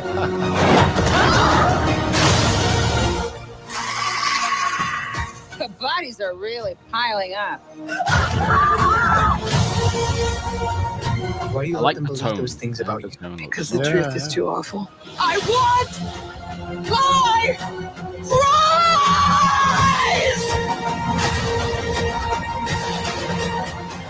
prize! Time to finish the road. Oh. Last one there is a nice person. Okay. If you take that logo and nice. take off the little top piece, you ain't know that was Marvel shit. Unless you watch, you know what I'm saying? Like that didn't look like anything. No, that looks really good, I think. Yeah. Yeah. Okay, so wasn't Tom, I like you. Thank you for actually being a voice of reason. Okay. In Make Sausage Fest. Yes, so David. Aubrey Plaza, wasn't she in the Legion show? Yeah, Yes. that's not for the MCU. That's X-Men. Okay. She was, yes. But I'm yeah, sorry I- that you got to watch that Daredevil footage before it goes away. Because I mean, it'll just carry on getting leaked. To be Yeah. honest. I'll watch It's it. amazing. Wait, Chris, it's Chris, impressive. link it to me. Link it to me. It's I'm in the like, private what the chat. fuck? It's in the private chat. Wait, it's gone? What okay. The footage is gone? No, I'm just saying it. No, it's gonna get dive Oh. bombed probably. Like I said, I mean, like, but I I'm don't like, I why don't don't they release the fucking trailer? Come on. Because then what's the point of going to I think they will. they've released other trailers. Yeah. I've never. They probably will in some time. They will. Yeah. My thoughts on conventions: give everybody who attends exclusive autographs, memorabilia, You know something what? tangible. Trailers and footage should never be exclusive to us. Maybe they don't release it only because obviously Agatha is like 4 weeks away. So releasing a Daredevil trailer isn't Yeah, so much. maybe I can feel that. I can feel that. It'll When is Daredevil coming out? March 2025. March of Yeah, next March year. next year. Daredevil's got ages. Hey, we got Brad showing up right now. Hey, everybody. Brad, what's good, homie? Brad. Yeah, Tom, nice to meet you too, man. I've seen you on Twitter a lot, man. Hey, thank you. Yeah, awesome interview we were able to do with Zack Snyder earlier. So I appreciate that. Blame Brad. Oh, yeah, of course, that's the running hashtag on the Sci-Fi Center. Brad, is that Brad Kern? Yes, it is, Andy. It's Brad Kern. You look fucking fabulous tonight. I showered a little bit ago, so that's my hair. No. I know, bitch. I know you clean. Like, did you your hair looks different? Did you cut haircut? I did get it trimmed recently. Looking sexy as always, though. Let's go. Thank you. Thank you. Yeah, they're not going to release the trailer for Daredevil. It seems I'm watching it right now. Your life is so rough, Dave. Sitting at home. I'm fine with that. I'm fine with that. I'm not too fussed. Exactly. I thought that was going to get the most your life is so difficult, Dave. It is. It is difficult. Yeah. Just I get why they. There'll be so many poverty copies this weekend. They'll put it out Monday. I know, but I don't want Monday to morning. They'll drop that shit Monday morning. Also, Marvel is over. Actually, I wouldn't say We that. didn't even get Tron. The Fantastic Four. No Tron either, man. Come on. Isn't there at least one more? Isn't at least one more big presentation tomorrow where there's some of these other things that weren't here tonight could be It presented? won't be anything more. I don't think so.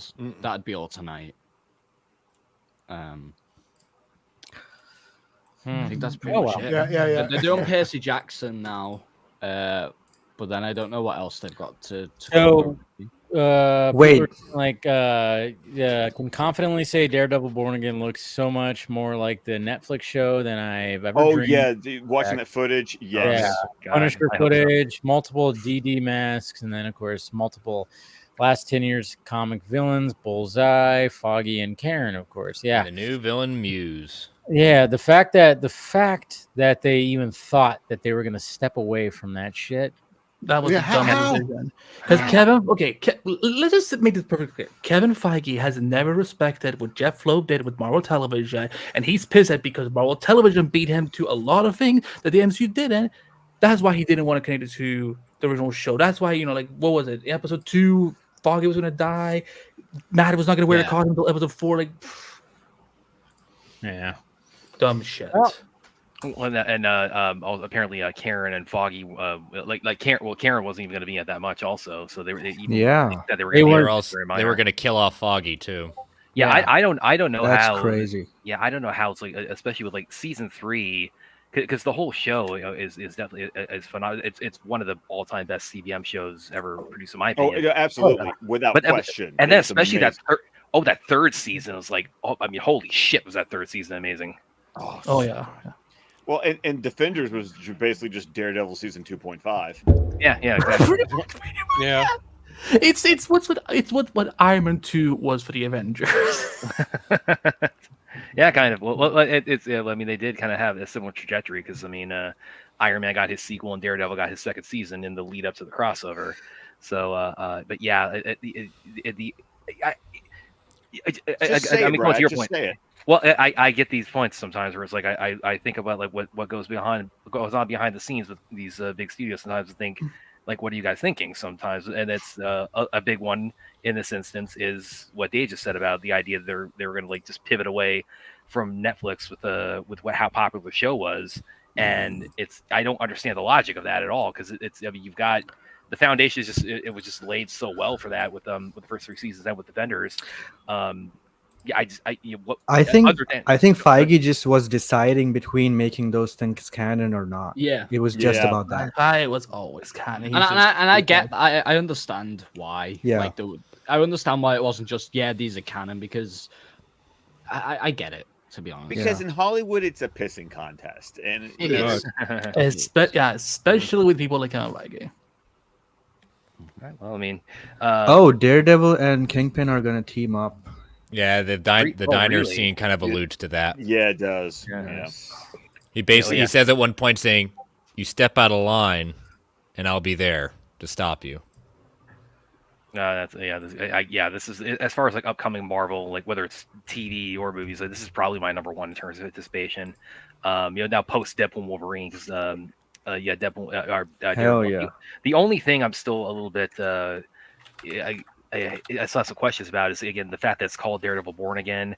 When well, the fact that you had that season 3 was an adaptation of Born Again, so I always took that to mean the idea that it's not adapting Born Again, but this was like the show was Born Again in the sense of it's Daredevil. That right there. That yes. So, but even then, that's like, okay. If they're pivoting back to the Netflix, everything with Netflix now, that's okay. Then, so it's Born Again. Like, okay, he's reborn in the sense that he's finally back in his own show now. But well, they put Brad, you're really overthinking this. But here's the Brad, thing. That's such an unusual messages I may have to do. I saw it. They've also put the Netflix shows into the timeline too. So all over the timeline. I think they've also put, if I'm not mistaken, I think they've put the Netflix shows into the timeline on Disney Plus. So yeah, they've done that. And the other thing too with Daredevil is, I mean, like with when he has cameo No Way Home. Because that was when I saw that in the theater. That was the first big cheer moment in No Way Home. Oh, so yeah. Like as soon as that king came down, I mean, the audience just went bananas. Mm-hmm. And I was the only guy in my theater who cheered for him, and when no one else knew, I was like, "You guys are fucking fake really, facts." really, yeah." Wow. Yeah, Oh I had these teenage girls judging me. They're like, "It's just a lawyer." I'm like, I just looked away. I'm like, he's a really good lawyer. He's a really good lawyer, yes. He catches a brick. Why are they back to Disney now? Because it's D23. It's literally Disney's thing. Yeah. No, I mean, why are they doing stuff out of order like that? Nah. Because I think they probably were like, hey, we're gonna build it up like this, and then we're gonna end it with just, hey, we got. So there's a chance that Tron 3 can come still. There's always a chance, Casey. So you're telling me there's a chance. I feel like that would have been the start, though. Yeah. Yeah, that's true. Well, but like anything else that was like big and anticipated today that has not been announced yet. I mean, because again, they had Avatar, we had Daredevil, we had a whole bunch of Marvel stuff. There was the Gal Gadot as the queen from Snow White, which is probably the best looking set image they've had so far of that movie. Yeah, for sure. Jesus Christ. I just wonder how they're gonna convince that when she turns ugly. Like that's what I don't. This show right here is just called makeup, Andy. It's totally selling me. This is totally selling me. Yeah, I think it looks great. Oh, look, Lip, it's cousin. Oh, from are they in Pee Wee Herman's kitchen there? It looks like it. the whole yeah. Don't say the magic word. What's the magic word? Fantastic. No, I'm telling you, it's like that's how this movie's gonna start. He's gonna like set up that breakfast machine while he's brushing his teeth. Percy Jackson is back in 2025. Oh, good. My kids are going to be so excited. We watched that show. So they're not going to release the Daredevil trailer. Fucking hell, man! Come on, that's what I think they would have done it by now. To be honest, yeah. I think they want to Percy focus Jackson on season Agatha. 2 coming. Hey, it's a good show, Dave. Yeah, people like that show. They like. Did you hear that? Did you hear that the dude, the kid that stars in that, who of course was in? He was gonna be Kidpool. He was gonna be Kidpool, but he got too old. Yeah. I'm like, just make him Teen Pool. I'm like, just make Teen Pool. I was like, are you fucking kidding me? But it's also kind of cool that it's like now it turned into like his daughter, Warren. Right. Yeah. Warren Reynolds' kids. Mm-hmm. So I mean, unless they actually were gonna have a speaking role. Oh, they dropped a little thing from Percy Jackson 2. Oh yeah, they probably did. Oh, they can do that, but they can't drop the Daredevil. Yeah, they can't drop the Daredevil footage. It's just like, yo, drop all this other shit. We'll give you what you want. We'll give you what you kind of maybe not want. Yeah. I get why they're not giving us Daredevil, and I'm fine with it because I don't. You can be fine with it, Tom. I am not fine with it. Yeah, because you guys are like. What is this? Descendants? Watch the Rise of the Red. Yeah, what the fuck is that? Kim the Descendants. Yeah, it's like a teen Disney drama about the descendants of the villains. Yeah. Now they're doing this shit that nobody came for. It's just like someone came for it, just not us. Yeah. Getting out the way. And about 90% of the fucking crowd there. Anyways. So I think Descendants is actually supposed to be. It's a popular show or whatever the hell. I read that as a good Kim concept. Strahl, but it's actually Kylie Control. I don't know. I was like Kim Control, like as in the Sex and the City. You know that mannequin? What? Yeah. Mannequin. There's a callback, man. Oh, dude, fucking A, dude. Her that movie was, made me. Which one? I think her first role was Star Trek: Undiscovered Country. Oh, that's true. Oh, that's right. Yes. What year did that come out? 1990. No. She was in Porky's.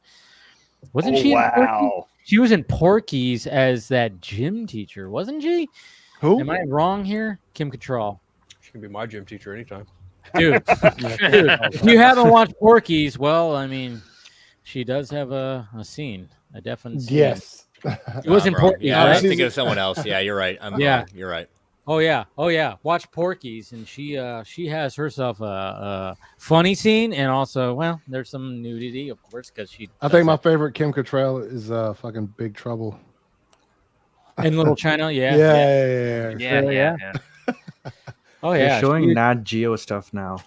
Yeah, they're just kind of now. It's just like kind of the. Why is everyone leaving? I know, right? Yeah. Iger's like block the doors. We got more to say. No one leaves. Yes. It is okay. Well, I will show this right here. It's just a shot. That's kind of cool with all the Daredevil. Oh yeah. Oh, yeah. Shot in the trailer. I love the tip of the hat to the what is it? The Man Without Fear arc, the silver helmet. By the way, is it just me because it just look like D'Onofrio looks like he's kind of trimmed down a bit as the Kingpin in this. Yes. Yeah, there's been sometimes it's progressed since Echo, I guess. Yeah. Well, because I he's don't think he's actually mayor now. So he's gone keto now. So the snap happened. He also snapped away some of his weight. Yeah. No, but also he talked about the fact that he he's in a more of like a not fat suit, but they made something now where he doesn't have to keep gaining weight all the time because that's not healthy. Like it's not healthy. Yeah, I know. So it's like create like a little. Maybe he was wearing something that makes him a little more plump. But I mean, he's tall. That's the good thing that he's already tall. Yeah, he's like a big dude already. It's massively hard to replicate the Kingpin's like stature on screen. It's been done a couple times. I mean, look at the way he looks like into the Spider-Verse. Yeah, that's the only problem I have with that fucking movie. Why? You don't like the way Kingpin looks? No, it just looks ridiculously cartoony.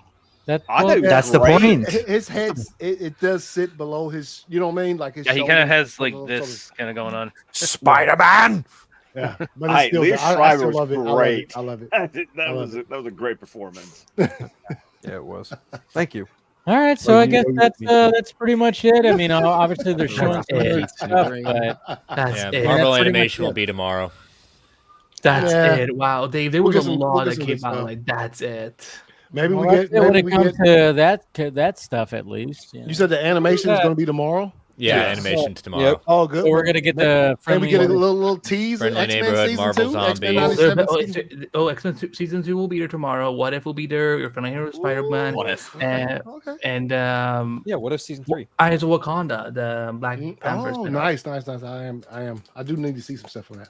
And then I'm assuming Marvel Zombies. Zombies will be there. Yeah. So it's Spider-Man, Eyes of Wakanda, What If season 3, and 92 and Zombies. Those are your big ones that are going to be tomorrow. 97. Spider-Man? Did you say?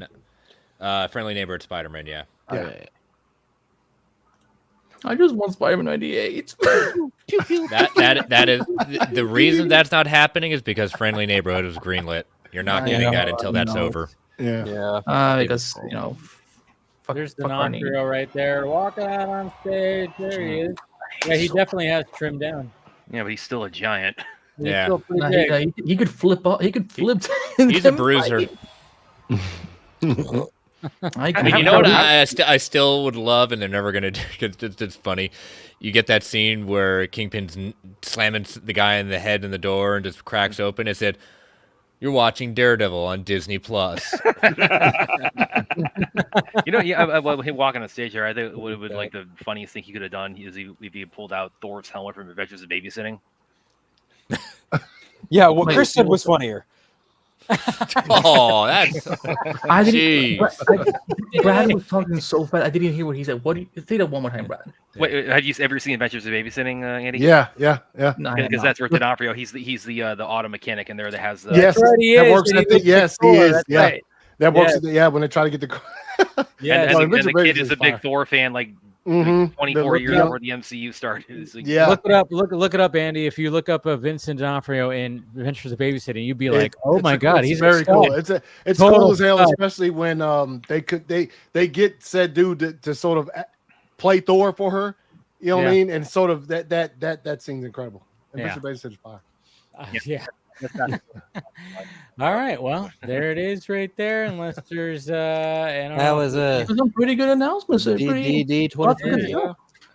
Not too shabby. I just wish they dropped the full. And then go get a fucking Dave, you got Andy, chill. You're a guest. I am You're chill. a guest in his house. Chill. Yeah, man. All right. Don't. Okay. They didn't even show anything from Ironheart, right? They did show Iron. They did show Well, Iron. they did, but they did. did. Though. Yeah. You guys were so busy, like No one even cared enough to leak it. Casey's not wrong. Casey's not wrong. Cold blood. Always No. Emo shows.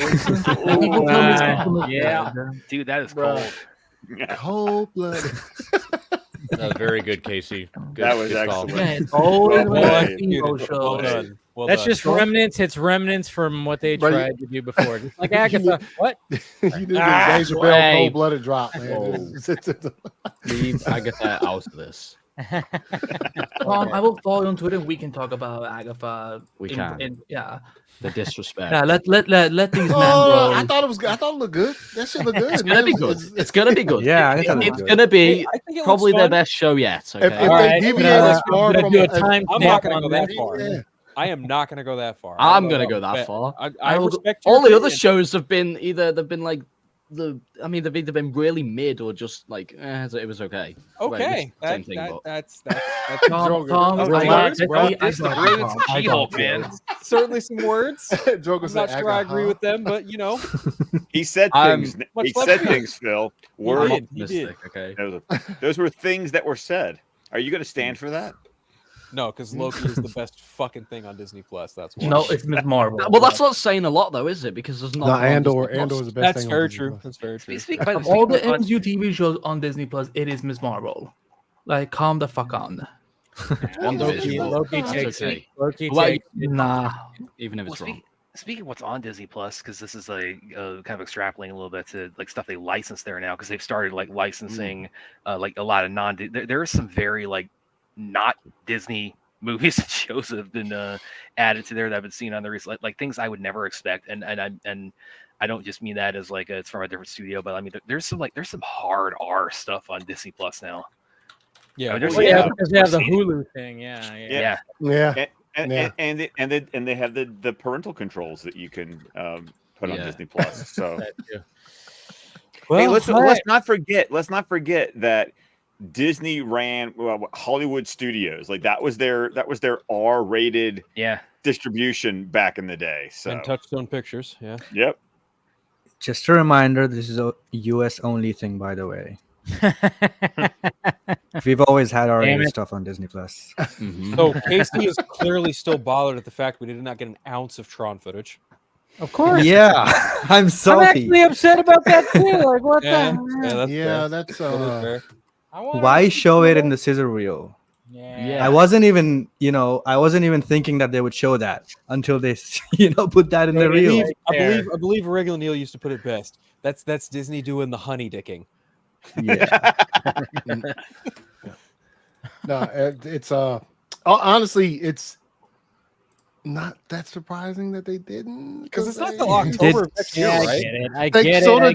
You know what I'm saying? Like they sort of don't like. I think when the heyday of like Comic-Con, let's go back fucking 6-7 years. Like we remember what like Comic-Con used to be like when Hall H went live and you got to see sort of things. So I think like they've sort of gotten to the point where like we know we can give you as little as possible. You'll lose your mind over it, and we'll save that shit. So like, but I'm still puzzled right now at this very moment as to why Daredevil's hasn't like why haven't they released that footage? That seems a bit, I don't know.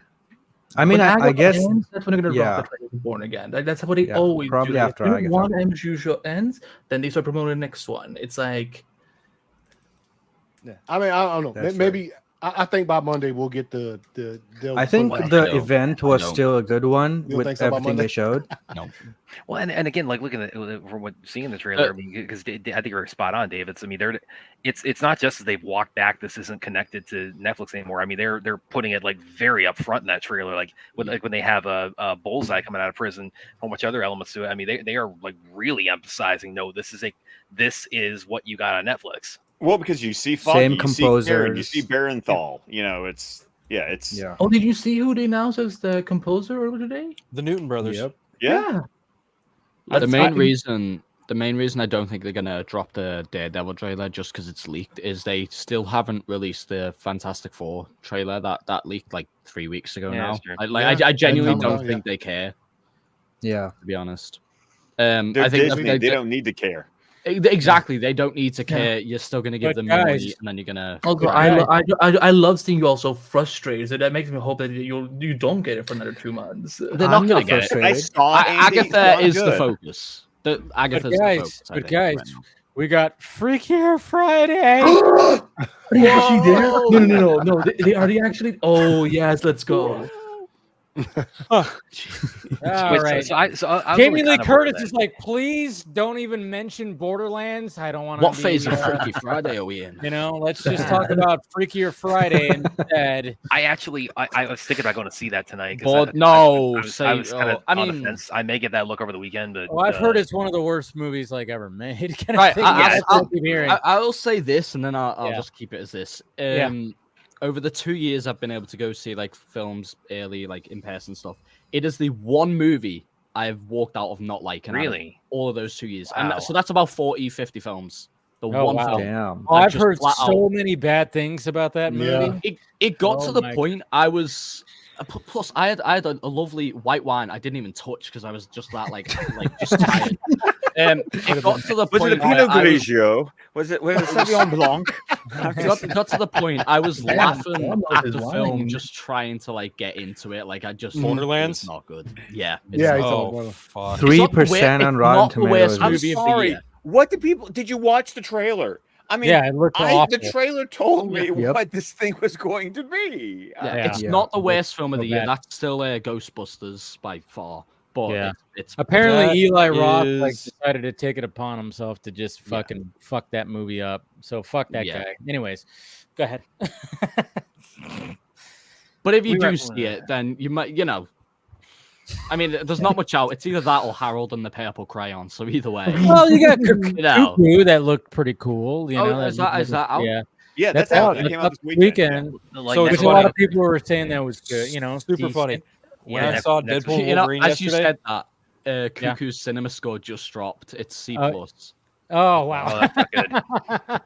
Yeah, it's a tough week for movies. Go see Trap. Reynolds, I guess. That's out for me today, at least. Oh, that was out. I saw that. I saw that last night. You've had that a week, haven't you? What'd you think? Did you like it? No. You didn't like it. I didn't. Oh my god! Finally, someone that doesn't like it. Thank you. I know, and I saw your reaction, Casey. I said this was my review on Letterboxd. I gave it 2 stars, and I said didn't work for me, but damn, Harnett carried that movie like a sack of potatoes on his back. Why didn't you like it? Yeah, Too convenient. Too convenient. Everything's all, too convenient. all the things like it was. It felt incomplete to me. It felt missing. It felt jumpy. There was a weird tone where sometimes I was like, okay, if you're going to go with this weird kind of over-the-top tone that like Harnett would go with, then like be consistent with it throughout the entire movie. I heard it has like 4 different endings as well, where like it just feels like it could end like so much earlier. I mean, I don't know if I would go that far, but it just did not land for me. I did not enjoy myself last night, and then I also had a couple of dickheads 2 rows back who decided to talk about halfway through the movie and just comment it was their sofa. First look at Lilo and Stitch. Oh God. Okay, I'm actually afraid of that one. I know. If anyone's interested in that. Oh, yeah. What's wrong with Lilo and Stitch, bro? Yeah, I never really got into it. He actually looks really good. He looks really good. Oh, that looks like. Wow. That's actually I pretty thought good. they'd Sonic him like wow. Trailer 1 Sonic, but no. Interesting. That's Well, good. Every studio it looks looks good. at Sonic and went, yeah, we can't do Yeah. Yeah. That is cool. That is pretty cool. Sonic is actually pretty fucking, impactful in how they create these creatures now. Yes. They cannot go ultra the realistic jokes and anymore. the whole joke in the Chip and Dale's Rescue Rangers movie Yep. that was on Disney Yeah. Plus. That was great. I loved that. Great. That was so good. Oh wow. Shot by They Larry even- Song. They even released like a little teaser. A little teaser, yeah. So you actually see him in motion. and He we looks can really actually good, show it. actually. Yep. Oh. Wow. Like the Kool-Aid Man. Oh yeah. Wow. Oh yeah. Nice. Great. Holy fuck my. Let's look terrifying and cute at the Wow. same time. Holy shit. Done, That looks done, adorable. and done. All the toys are being sold. Wow. Yeah, That's gonna Okay, yeah. Let me give the fans a vibe of the original Lilo and Stitch. Plus, let me make them cute and adorable at the same time and in live action. Done, done, and done. That's it. That's really good. Coming to your Disney store near you. Yeah. Hilarious. Definitely. I wasn't prepared for Stitch to look good. Like I'm actually like, I'm actually shook. You got this. Oh my god. Oh my god. Yeah. Wow. Nobody cares about Figure Friday anyway. Go fuck yourself. Hey, what's going on, William? William. What up? Oh yeah, who's this knucklehead with the lightning bolt? So ACS. What's Anytime I want you, man. Your AMI can't come on. I'm at the gym. The ladies are there. I'm not leaving the ladies to come on your show, but Leaving the what now? Dude, you guys do your show at midnight Pacific time all the man. time. What are you talking about? He's in will freaking release Georgia. I mean, come on. I caught one of the It shows is- once, and it was just last week. Because I'm like, I'm actually awake for once. I'm like, wow, it's really late, and they're still up. I got some of this too, ACS. I warned you. You saw that video, didn't you? Yeah. Saw the video. I meant when I said there. So don't make me come down to Georgia and do a size come on, comparison. man. Come visit your boy, man. Like I did with Junkie when I first met him. When he jumped in the palm of my hands, he's like, "Yeah, little guy." This guy.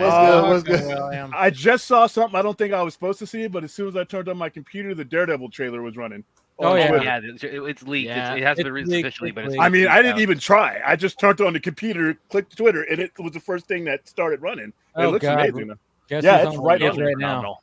Guess who's on stage right now? What are you Light hanging it up. Oh, you know who's on stage right now.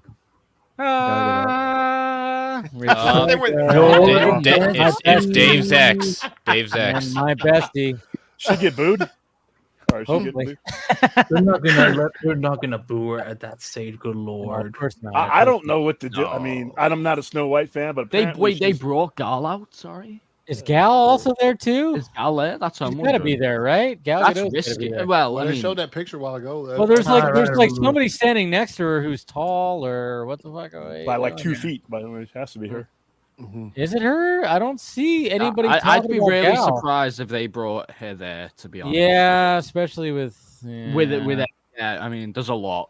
There's a So lot. Yeah, so that's probably Yeah, but not at some her. point, people who use They're Gal gonna have Gadot are to. going to have to start Yes. using her, and that's not going away. Yeah. That's them part of doing her a, biography. You at some point you gotta just say, I could see them doing Ezra Miller type of press situation where it's very limited access. God, I'm so sick of like of her Yeah, but getting that held opens accountable up for, a- like the Middle East that's- situation. It does open a Yeah, lot. but you're talking about a person who did some things, maybe, and what they got against her is you got a lot of people you would have that against. It's not feasible to hold. You that got kind you of got an charge. Israeli woman who did what every Yeah. Israeli that lives there did, which was you're Yeah. conscripted into the military. You have a belief. How about we kind of just move away from that topic of the discussion? focus just Man, on- Stitch looks fucking incredible on my big screen here. looks great. Like each hair strand and everything Pretty fucking looks incredible. amazing.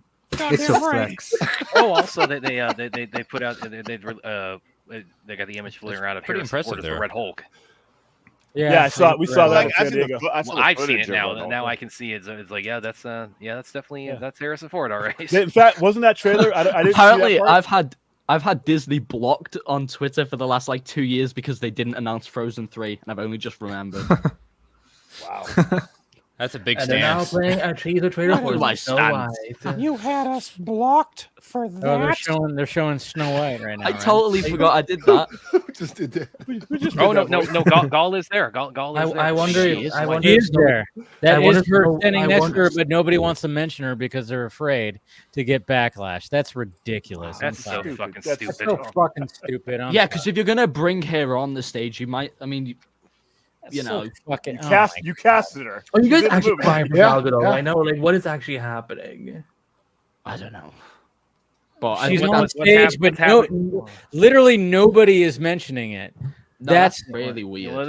Because they're afraid. They're afraid of the backlash because people on the internet hold her personally responsible for the Middle East situation. Yeah, exactly. It's so ridiculous.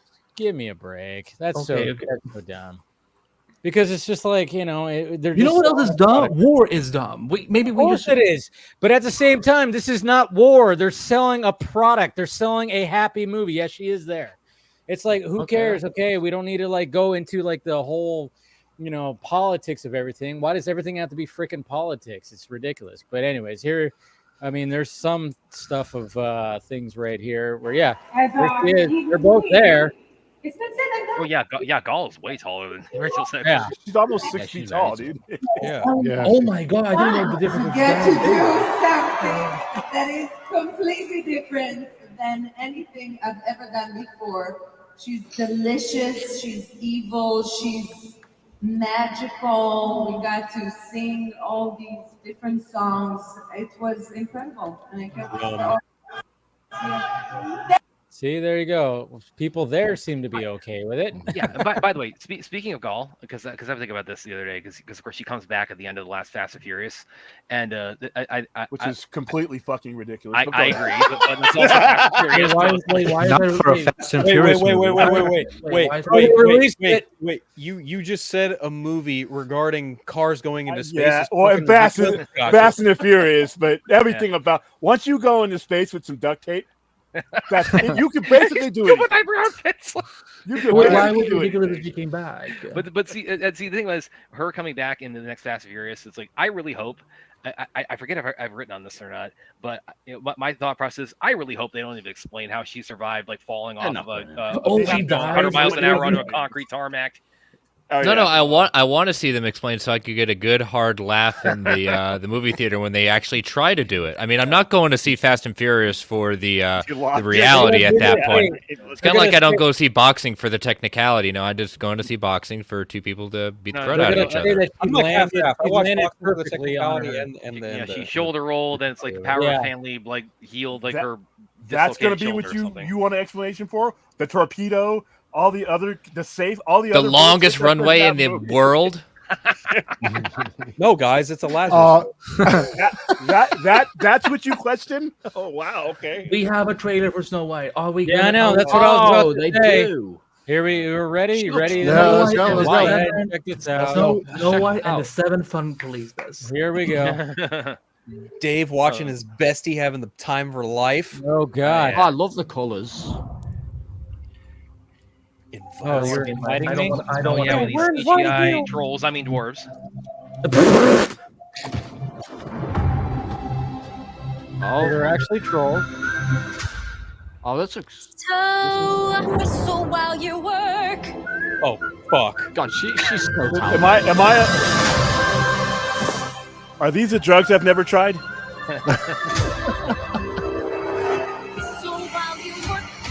Wow, she looks evil. like her. Wow.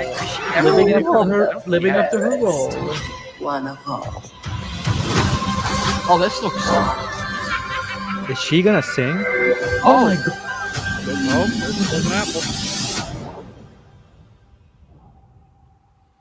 What the fuck? It's Dave. No, never mind. Bambi. Giant. Oh, I thought there was a giant thing for a second. Crossover with Bambi. I love how they're actually using. What we shoot? Yeah. That looks great. Oh, our hands. Has Gaul ever been a villain? I can't think. No, she has. No. Just in real life, according to some people. Well, yeah, In Wonder Woman 84. Yeah, but that's idiot. The movie was the villain, not. Are you, her. wait. I'm sorry. Are you calling me an idiot, Brad? Oh, you know what I'm getting mean in. Okay. Oh man, don't let him off the hook. I'll fucking throw hands. Okay. He's gonna reload his fist like Cavill and. No, I'm fat. I'm fat. I don't have muscle. I can't do that. All right, so there's the trailer. Whoa, we got Tron.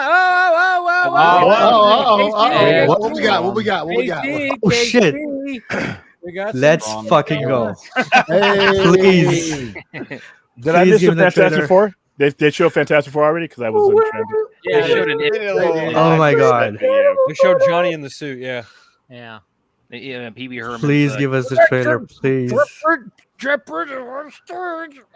Why isn't Sam Flynn in this? What? Why isn't Sam Flynn in this movie? Yeah, we got some things. They're showing Trailer? some things. I think they're going to show a trailer. Well, they showed this right here. Leto Leto had a message, I guess, showing up. Oh wow! Or he's actually there. I don't know if that's actually there. He probably like took a motorcycle riding course specifically for this one event. Isn't this the Arbitron font? Hey Phil, was this Fantastic Four thing that I missed? Was that the same thing they showed us already? Or was this something different? No, it was completely different. Oh, okay, I gotta watch. Yeah, they didn't show like the test footage. They showed like a message from the. Basically, it was like the cast, like sitting at a sort of like a dinner table or something, and they were like talking to the camera about, I guess, whatever. But Storm had on his suit, and it was dope. Okay. I gotta look. That to me, that's the movie of next year for me, right there. That was my, As a matter of fact, Johnny Storm's suit really fit the aesthetic of. So Jared Leto is there. Hollywood Handle says he's on stage. Hollywood Handle. I know it's almost like we have somebody here. It's like it was perfectly planned. Yeah. So why the subtitle Ares? You had Tron, you had Tron Legacy, now Tron Ares. That's his name. Yeah, that's the character's name. The characters. Yeah. Got it. Okay. Makes sense. Okay. I'm already seeing people shit on the Snow White trailer. Yeah, me too. But I thought it looked great. I thought it looked fine. It's fine. I'm not gonna go see it, but it looked great. Personally, like I'm not even a fan of I didn't grow up like a Disney person, so regardless of the fact that Rachel Zegler secretly loves me, but I'm just it's just I think we're gonna see other people. Yeah. Yeah, for someone like me who's largely indifferent to the Disney live action remakes, that trailer looks pretty good. Yeah, I am curious. I am curious to see Gaul as a villain. So that's the thing that intrigues me the most.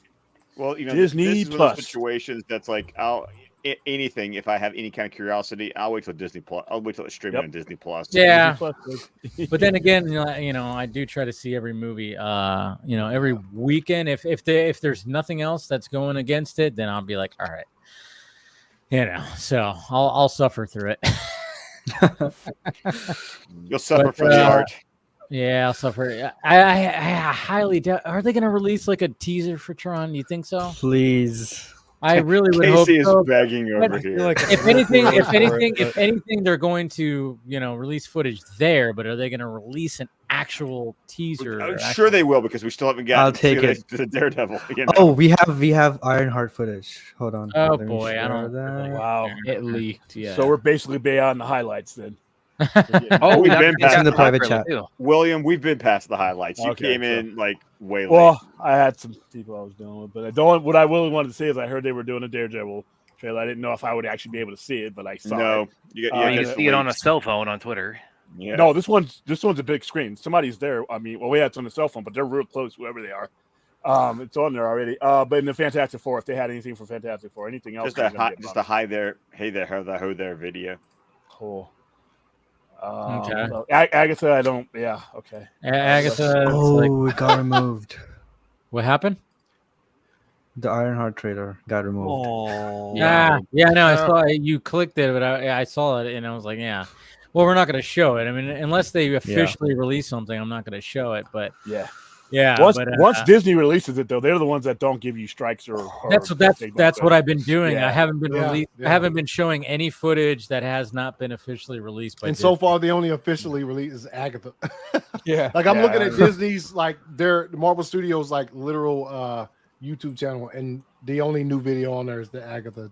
At least they're not. I have Netflix. another link. Oh, hold on. Life is hard. So it says Tron Ares will feature the characters going into the real world. So kind of a reverse. Oh, what we normally see. Huh. So That's instead why. of like humans going into the Tron world, now it's going to be Tron characters. Twitter's down. going into- Twitter's down. No, I'm watching Twitter right now. Oh, okay, It's good. fine. Thanks, Elon. You know what? it gave me a wrench and a screwdriver, and then I refreshed it, and it's not okay. Cool. And it wouldn't surprise me. Wait, what? Wow. No, I just saw like we could show this. It's just it looked kind of cool, like showing the title right here. You look kind of cool. Ooh. Oh wow. Nice. Short and simple. What does Ares mean? The god of war. Yeah. Oh, okay. So, but that's not important right now. Sorry for asking. You asked the question, Chris and I answered. Don't ask the question if you don't want the answer. Damn, this panel. Get to the hospital. What is it? It's When when you you have ask them with questions, patients, you that's not already know the important right now. answers. It was only supposed to be what, 2 hours, right? It said 2 hours. It's going on 3 now. Yeah. They started late too. So dude, we're almost 3 hours in. I'm like, well, when we start talking about Rebel Moon here in a bit here. Yeah. On next week's vodka stream. I know, right? No, we'll still dive into it, but we're gonna have to wrap up all this. Tron Ares will focus on AI. Of course it will. Apparently. Of course it will. Yeah. Damn. That makes sense. Trailer just played. It revealed Jared Leto's Ares making his way into our world, real life light cycle battles, and a cop car split in half by a light cycle beam. Oh, and Jeff Bridges is back as the Masonic mode. Of course. In Masonic mode. Sorry. But yeah. Messianic? Messianic. Yeah. There you go. This is what I'm here for, folks. Swanson? Samsonite. Swanson? I was way off. Yeah. Oh, they had like a whole laser show for this shit. Nine Inch Nails will do the score. They handed those yeah, dude. Those things that they handed out at the beginning. That's what those were then. And by the way, the Borderlands cinema score just released D+. Oh, D+. Wow. Yeah. So there you go. Well, and by the way, D+ is horrific. Holy God. Yeah, dude, all I hope for is like, hey, the people who signed up for that movie and Eli Roth, got paid. Learn your fucking lesson. Learn your fucking lesson, please. It's like, just, I mean, everything leading up to that movie was just showing a shit sandwich. So. Yeah, now people are going to see it for the train wreck effect. And this is why William is he's whenever we bring up cinema score or cinema score, he'll say this is why I don't put stock in it because that happened and then Thor: Love and Thunder got a B+. Yeah, cinema score is about as useful to me, like I say, it's used toilet paper. Cinema score is Rotten Tomato. I think it's quite useful. It's all just metrics. It's just metrics. I mean, we can look at it and take it with what it is. That's all it is. But I just saying, prefer not to look at it. Yeah, but I mean, at the same time, it's like, yeah, D+ is, obviously, I think that's a little bit nice because it seems like this movie is just going to be a big, huge bomb, and nobody is liking it. I watched like a couple of reviews today, and some people were just like the actors. It felt like the actors didn't want to be there. The visual effects were terrible, and it didn't even do a good job of adapting the source material. So, yeah. I haven't heard one good review about it, but at the same time, I'm not going to go see it simply because apparently the one good review is Grace Randolph. No,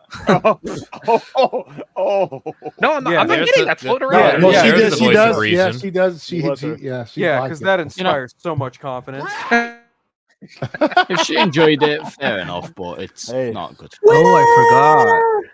Yeah, but I've seen some really good movies get some crappy cinema scores though. So it's interesting. This one deserves it.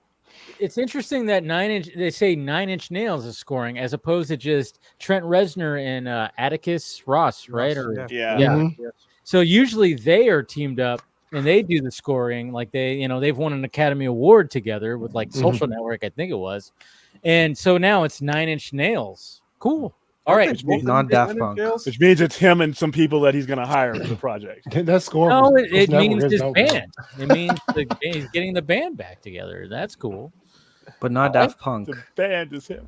No. And no Kozinski. The band is not him. He's For the most part. he's got a drummer and some guitar. Come on.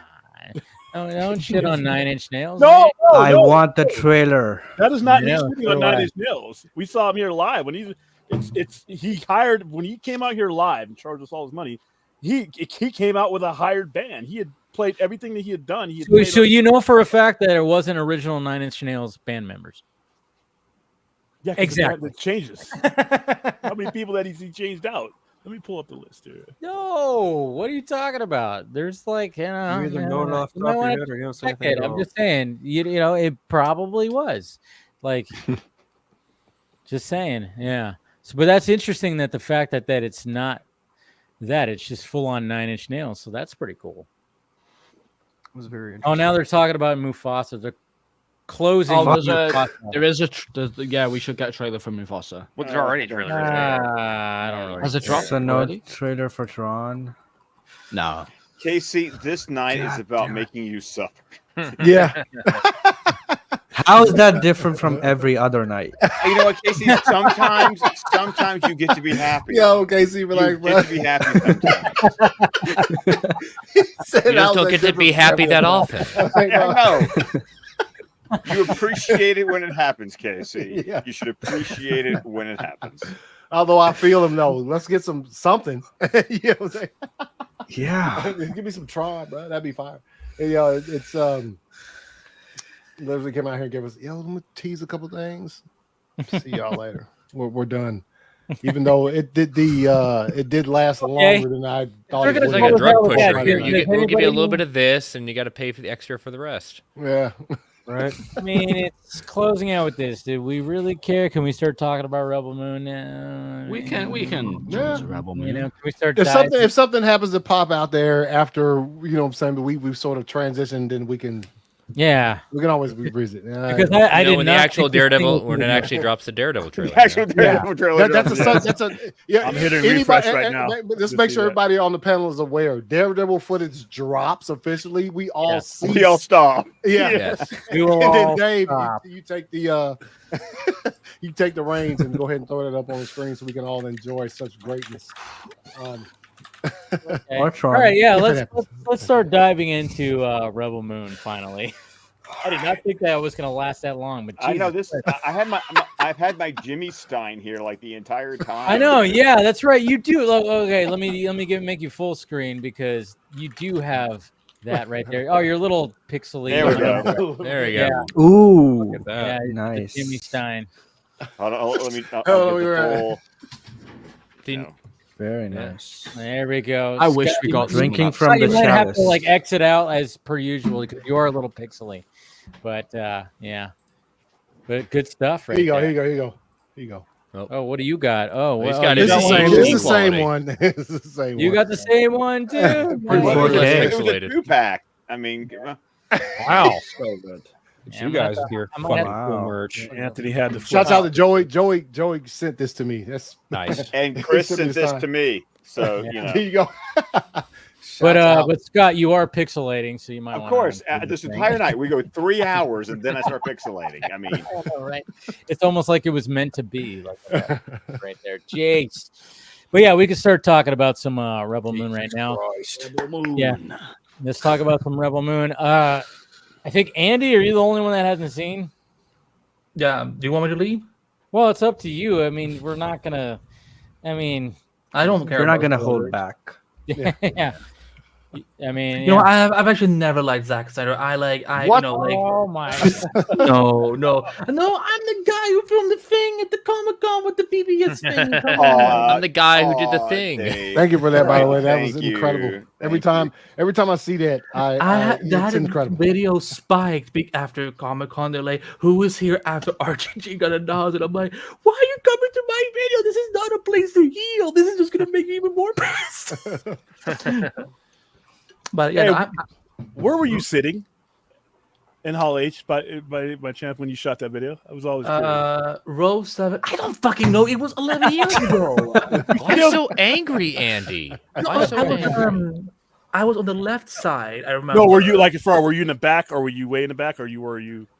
I would say mid because, yeah, I would say I was mid. I didn't have a good seat as everyone else did, but like I was in center enough where I could I didn't have to film like the TV, the big screen. I could actually film like the stage a little bit. Yeah. Cool. Just curious. Yeah. Fucking Disney. You probably had better seats than I did, William, because like I don't want to say that on air or anything. But no. Oh, okay. So William had shit seats. He wasn't even sitting. He was sitting on a trash can. That's what happened. No, I had decent. I had better seats than I thought I was ever going to get given that day. So I was happy. Yeet.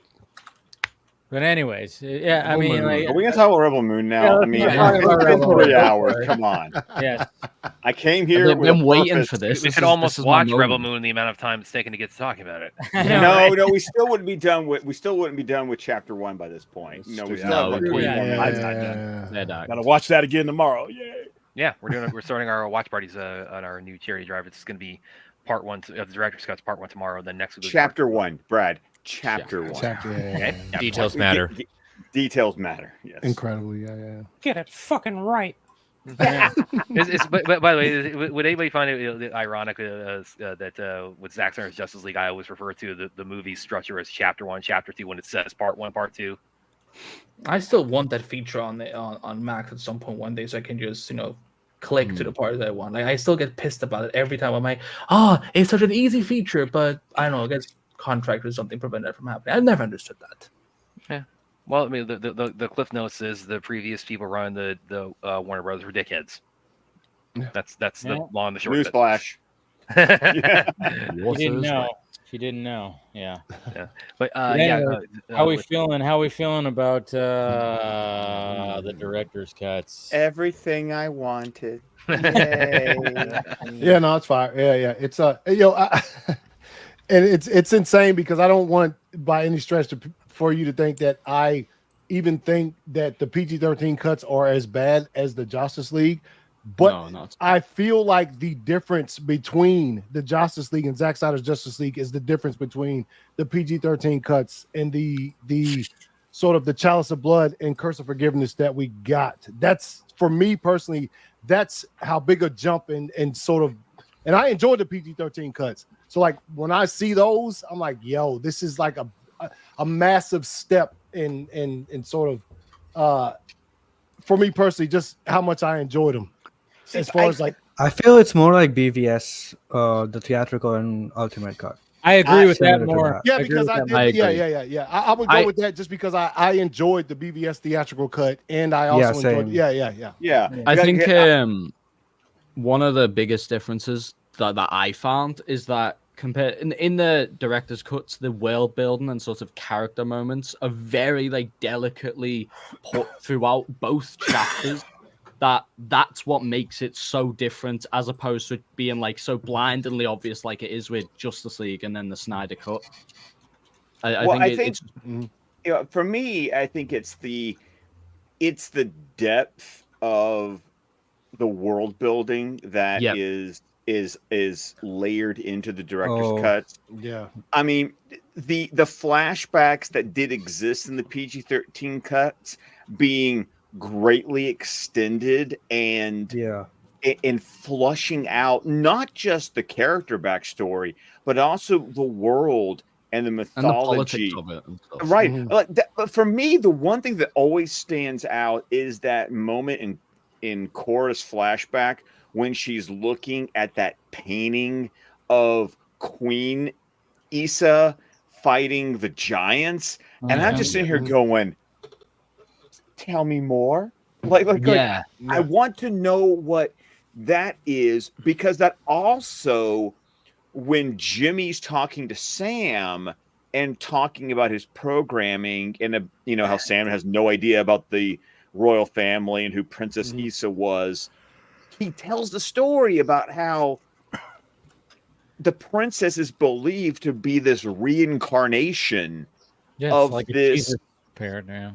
Yeah, the Jesus. I mean, they call her the Chalice and the Redeemer. I mean, so by the end of chapter 2, when they talk about Issa still alive, and then you realize that it's setting up a quest movie to go find the Grail, because she's called the Chalice, and there's literally a Grail, on Jimmy, on all the Jimmies.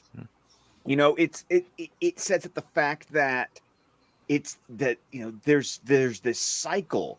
Once again, when you go back to Joseph Campbell and the hero's journey is a circle, there was the Queen Issa who went on her journey, and then, if we're believing the prophecy, has been reincarnated hundreds of years later in Princess Issa, and which, by the way, gets elaborated even more if you've been listening to the Seneschal podcast. Well, one of the things that Zach said during the Q&A is he basically emphasized when it came to Issa is like the fact that, obviously that portrait does mean a lot, but it's just like at the same time, it's like when you have this world or this universe of chaos, and his idea was like their idea was the fact that, it's almost like if we're gonna compare it to Star Wars, and there's like the whole balance to the Force. He was kind of taking that approach, but to this whole world of chaos of like, what's going to bring balance to this world of chaos is going to be this Issa character. And it's like, okay, when things get too crazy right here with the mother world, you're going to need this, this right here. This messianic figure. Yes, exactly. To bring balance to it. And that's what he was kind of emphasizing, like during the Q&A of that whole thing. And that happened, and that's made even... It's glanced over in the PG-13 cuts, but it's really emphasized in the director's cuts. The fact that the king is looking at Issa, and Issa is redeeming him. He's like, I need to abdicate. I've gone too far. I need Issa to become the new ruler of the realm so that she can heal what's happened. Something that was explored in the novelization that actually doesn't get mentioned in the director's cuts is that part of her like future progress for the realm was that she was going to release all the collies. Like the collies were going to be released from all the dreadnoughts, and like they were no longer going to be enslaved for their use. So there's a lot. There's a lot to dig in with Issa, and the director's cuts really shone a light on what a significance that mythology is in the culture. And how about that opening, man? How about that opening? The opening is crazy. I mean, like when I remember, like when Zach said specifically, like, and even Debbie, I think it was like the last Q&A. I think it was for the first one or something like that. It said when you watch the director's cuts, it's gonna set a completely different tone, and oh my god, does it fucking do that? Yeah, well, Noble is a if it wasn't clear already, it certainly is now. The dude is a psychopath. Yeah. Well, and also it takes away bad expositional narration. Yes, and it's like, no, let's get a 10-minute. I know we don't just get the you don't just get Jimmy and stuff just telling us everything. I see it in things. What was something Steven said the other previous Vodka stream is that the opening kind of reminded him a little bit. And I caught this too. That it was very reminiscent of the Krypton prologue in Man of Steel. Yeah, because it's starting off with it's basically kind of it's that if it just goes straight to the military coup. Yeah. And Jesus Christ, when you're watching that and you're just seeing, I mean, the whole scene, it's just like it's insane. First off, I mean, the visuals are insane, and then, like I said, it just adds another level of Noble and how, like you said, it was like how much of a psychopath he is, and you're seeing like women getting their robes torn off, and they're getting branded. That scene right there was like, okay, I'm watching something different. Yeah, because this whole Ed's screen as well was incredible. Like even more so from the PG. Well, you know what else that needs to be mentioned is that even like Cassius and the other military officers, how just like, sir, this way, like this is just another day at the office for and there's for the military. Apocalyptic shit happening all around. Like it looks like just pure doomsday is happening because there's just everything's blown up, everything's dark. There's, there's fire everywhere, and they're just walking around like it's nothing. To your point, Scott, it's one of those things where they're the military. This is their job. They're not necessarily routine. This is Third routine. Reich Exactly is really what they are. This is also what they do, and they have their orders, and they're gonna follow them whether they like it or not. Well, they're desensitized too. The way they're so desensitized makes him, because when I watched the previous cut, he's a psychopath apart from what they are, even though they're kind of fucked up. When I'm watching this one, they're on par. Their desensitization and their just numbness to all this shit that they're doing is on par with his psychosis. And it's just like you see that in these third world countries where they do it so many times. There's no sensation. It's just another day at the office. They don't hear screams anymore. They don't see blood anymore. They just do it. It's just weird to see that. Okay, KC, you can't just drop Tron 3 trailer teaser. I'm sorry. There's no teaser. Where's it at? Is it leaked footage? If it's leaked footage, we can't show it. It's leaked. It is. Okay, we can't show that. But you can watch it. Well. But we're in the middle of a conversation. The grown-ups are talking. Poor Tom's trying to get in. Let Tom get in. I was like, I started refreshing, and I'm going, what? My suffering has ended. Okay, good. To bring it back to Rebel Moon and Noble. Thank you, Tom. Thank you.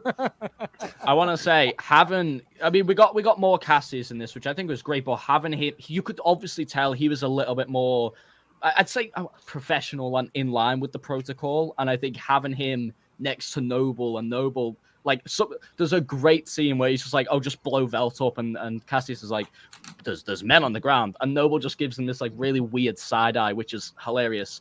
Yeah. I think having Cassius there emphasizes just how much more of a fucking psychopath Noble is. Dude, I love what he says too. It's like, so that's just fewer mouths to feed. Literally, but he does a side eye to him, and he's just like, just blow it up, and he's like. And it's so funny, but it just shows just how twisted Noble is and how obviously out of line he's gone. I thought Ed Skrein was a kind of a pretty good psycho when it came to the PG-13 ones, but these no, he was. That's the thing. I remember I tweeted a few times.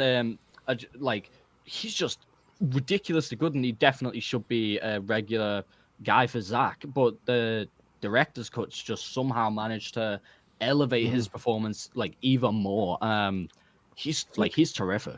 And I want to give a shout out that if you read the novelization of Chapter 2, V. Castro, the author, she was given the freedom to elaborate on some backstories that were not in the script, and that with her own creativity kind of filled it in. And you get a backstory for Cassius in the Chapter 1 novelization, and then you get a backstory for Noble in the Chapter 2 novelization. If you're interested in where these guys, what led them on, she really created some really interesting backstories for these two characters. Noble's backstory was sick as fuck. Not gonna lie there. I mean, you got that preview, but you're right, Scott. It is. It's like, ugh. They did a great job. Well, I think honestly, I think for me, as far as the individual characters, probably one of the biggest upgrades in the director's cuts really was Jimmy, Because Jimmy, it's like he gets his intro. Yeah. Oh, he gets his intro at the beginning. In the movie. He's in the movie. Yeah. He's Exactly. in the movie. I know. He gets his intro at the beginning. In the He's got a little side story going on too. Yeah. So Like, sorry, go on. You finish yours and then I'll jump in. Well, I was just about to say I would kind of liken him, the upgrade he gets into almost like Cyborg and Zack Snyder's Justice League. Yeah.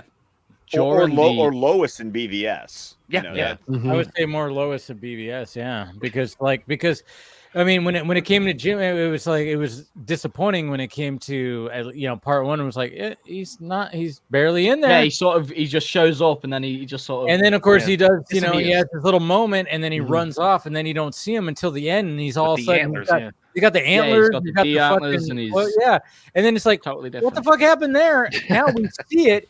I love the fact that like every now and again we just go back to, hey, what's Jimmy doing right now? The antlers, the fireflies. And Zach said in that, and I mailed it to you, Dave, the Empire magazine that came out last summer that like nobody could find. He'd had an article where he said in his mind, Jimmy was Sir Lancelot. Mm-hmm. And go back and watch John Boorman's Excalibur, because in a lot of versions of the Arthurian myth, and it's emphasized in Boorman's film, Lancelot runs off and becomes a hermit, after he gets caught with Guinevere, but then, like he does at the end of chapter 2, he rides back into battle to help like turn the tide at the very end. So it was great to kind of see the hermitage as he's like dealing, and his narration. And of course, you got Anthony fucking Hopkins delivering that narration. But but like he talks about her tears washed on me, and it's raining, and so you're getting the idea of, oh no, he believes Issa is like up in this. I was like, do you think Sam is Issa? Do you think God, Issa is God, so that the rain falling on That's you what it is. Literally Issa's tears? It's just it's shot. So I'm sorry. Let me talk right here. It was one of the things that Zach emphasized during the Q&A is the Jimmies do look at Issa as a god. That's why, like, when it comes to them, just there's even a mention from one of the soldiers, the Motherworld soldiers, where it's like, oh yeah, they just went on when the royal family was killed, they just dropped their guns. And Zach emphasized, he goes, imagine like you're all about God, and then you hear that God dies. You have no purpose. Just about to you mention. have literally no purpose now. Mm-hmm.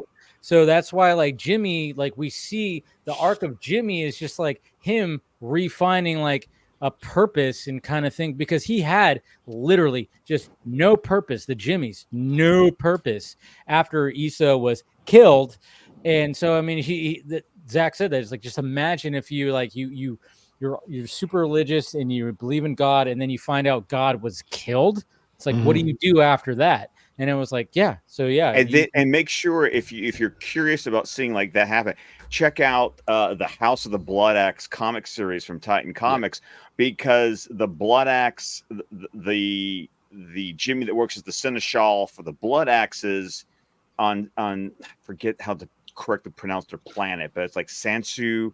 It's the battle that they talk about Titus turning on the Mother World. You see that from the Blood Axis perspective in the comic series, but you see a Jimmy react in real time to the death of the royal family, and like you see that kind of reaction from the Jimmies. So at the trailer launch event last August, nearly a year ago, that as Dave was saying, Zach said, this is like the best I can remember of the exact quotes, but he described Jimmy as a religious follower who discovered that God wasn't real, or in this case, had died. And I think even more so than in the PG-13 cuts, obvious reasons, like double the runtime and stuff, like that's really put across like so much in just how he conveyed that. I loved it. It's just a myth. See, this is why the director's cuts are just so much my jam, because it's just, if you're going to do science fiction or science fiction fantasy, you give me world building, it's like you just served me pie. It's like, where's my fork? Where's my knife?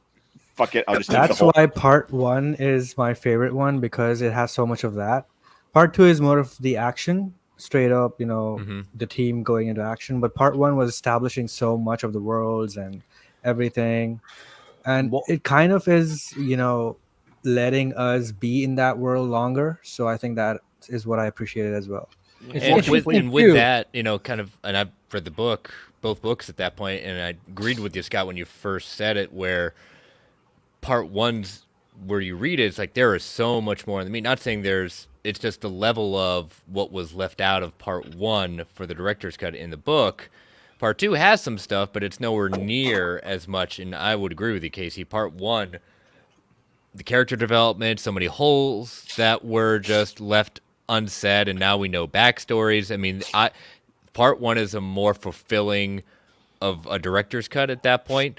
To your point, part 2 is we got a lot of, in my opinion, we got a lot of scenes at that point, some filler parts that were good, but it was those action sequences. Oh my God, in both parts. Well, I mean, talk about holes being filled in the first one. We definitely saw. Anyways, speaking of Jimmy kicking ass too.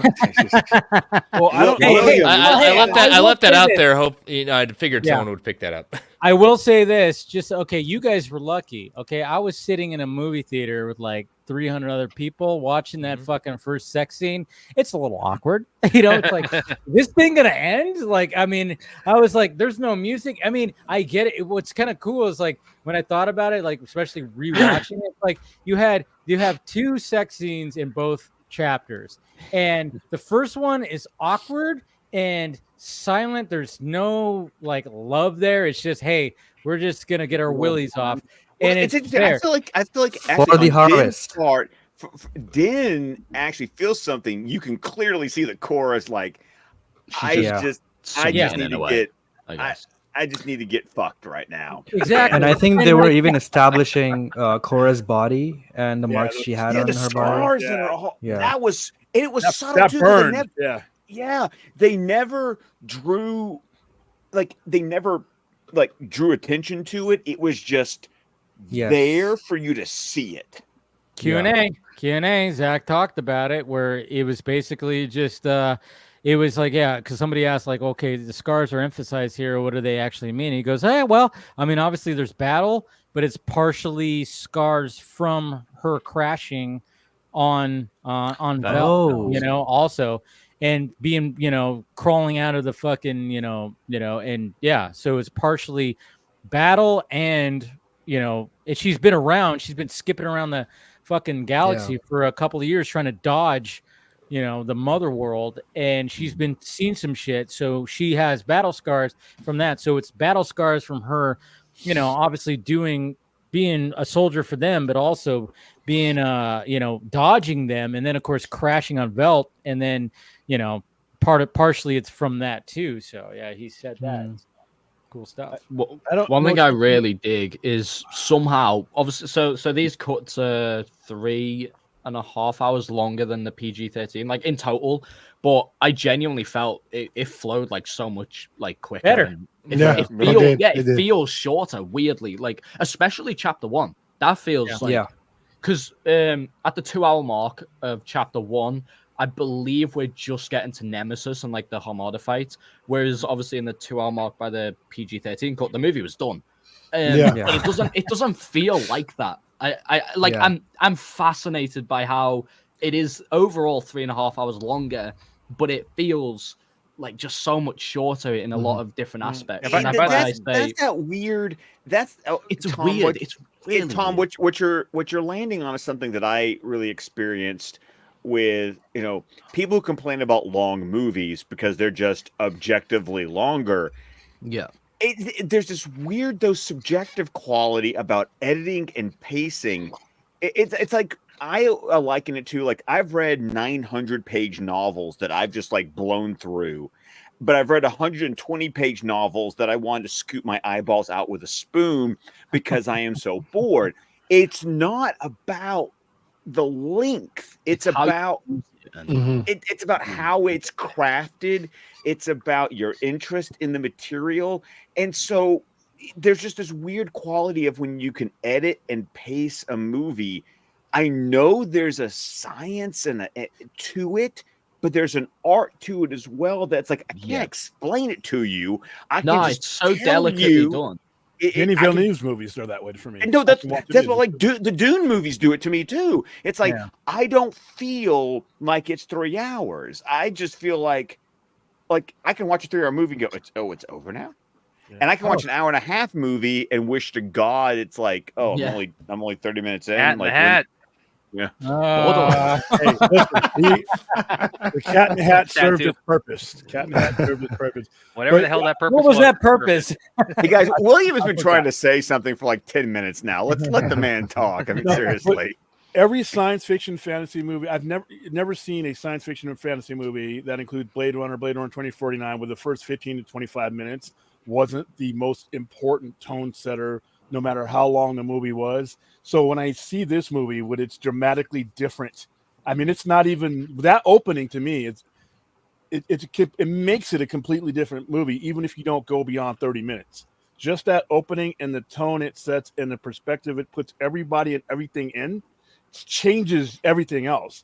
So that's just the weirdest thing about it, because usually when you see a director's cut, things like that, the differences are, or things that got edited out or things like that. This is more of a transformative thing. This is really not the same event that you saw back in November. Because when you don't have that first 10 minutes on Eris's planet, frankly, when the dreadnought shows up over Velt, it's what? Well, who cares? Who cares? Well, it's like you're told that this is a bad thing, but you don't have the experience of watching them annihilate an entire civilization. So when they do show up at Velt and he's like, what do they want? Everything. You have this oh fuck moment when you see them show up, because you've just seen what they did on the last planet they were on. I mean, Noble literally made Eris kill his father with his club. That whole sequence was beautiful. Right. And the fact that the drama between that, where his dad was just like, do it. You have to. And the reoccurring theme of I forgive you. Yes. It's set 4 up times, I think.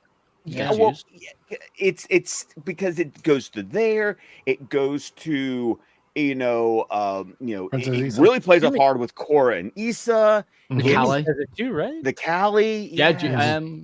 Does Jimmy say it?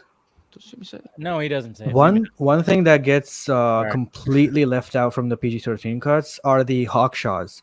Like, there's just one shot after they leave that, the bar, that they show him, the one guy, and then he's gone. There's nothing after that. But in these director's cuts, they go to Weld, they're spying, they're communicating with the Jimmy fucks people, them up. all of that. When that was Jimmy, when they were transmitting to the King's Cassius, Glade, and then Jimmy just out of nowhere comes and just starts like wrecking this shit. Yeah, I was genuinely like, my jaw was on the Jimmy's arc was amazing in this movie. Well, and It was also, so when you watch the PG-13 cut of when you see part 2, that's all I'm going to say. When you watch part 2 versus watching chapter 2, when you watch part 2, it's almost implied that Korra flies the dropship into the waterfall like she's looking for Jimmy.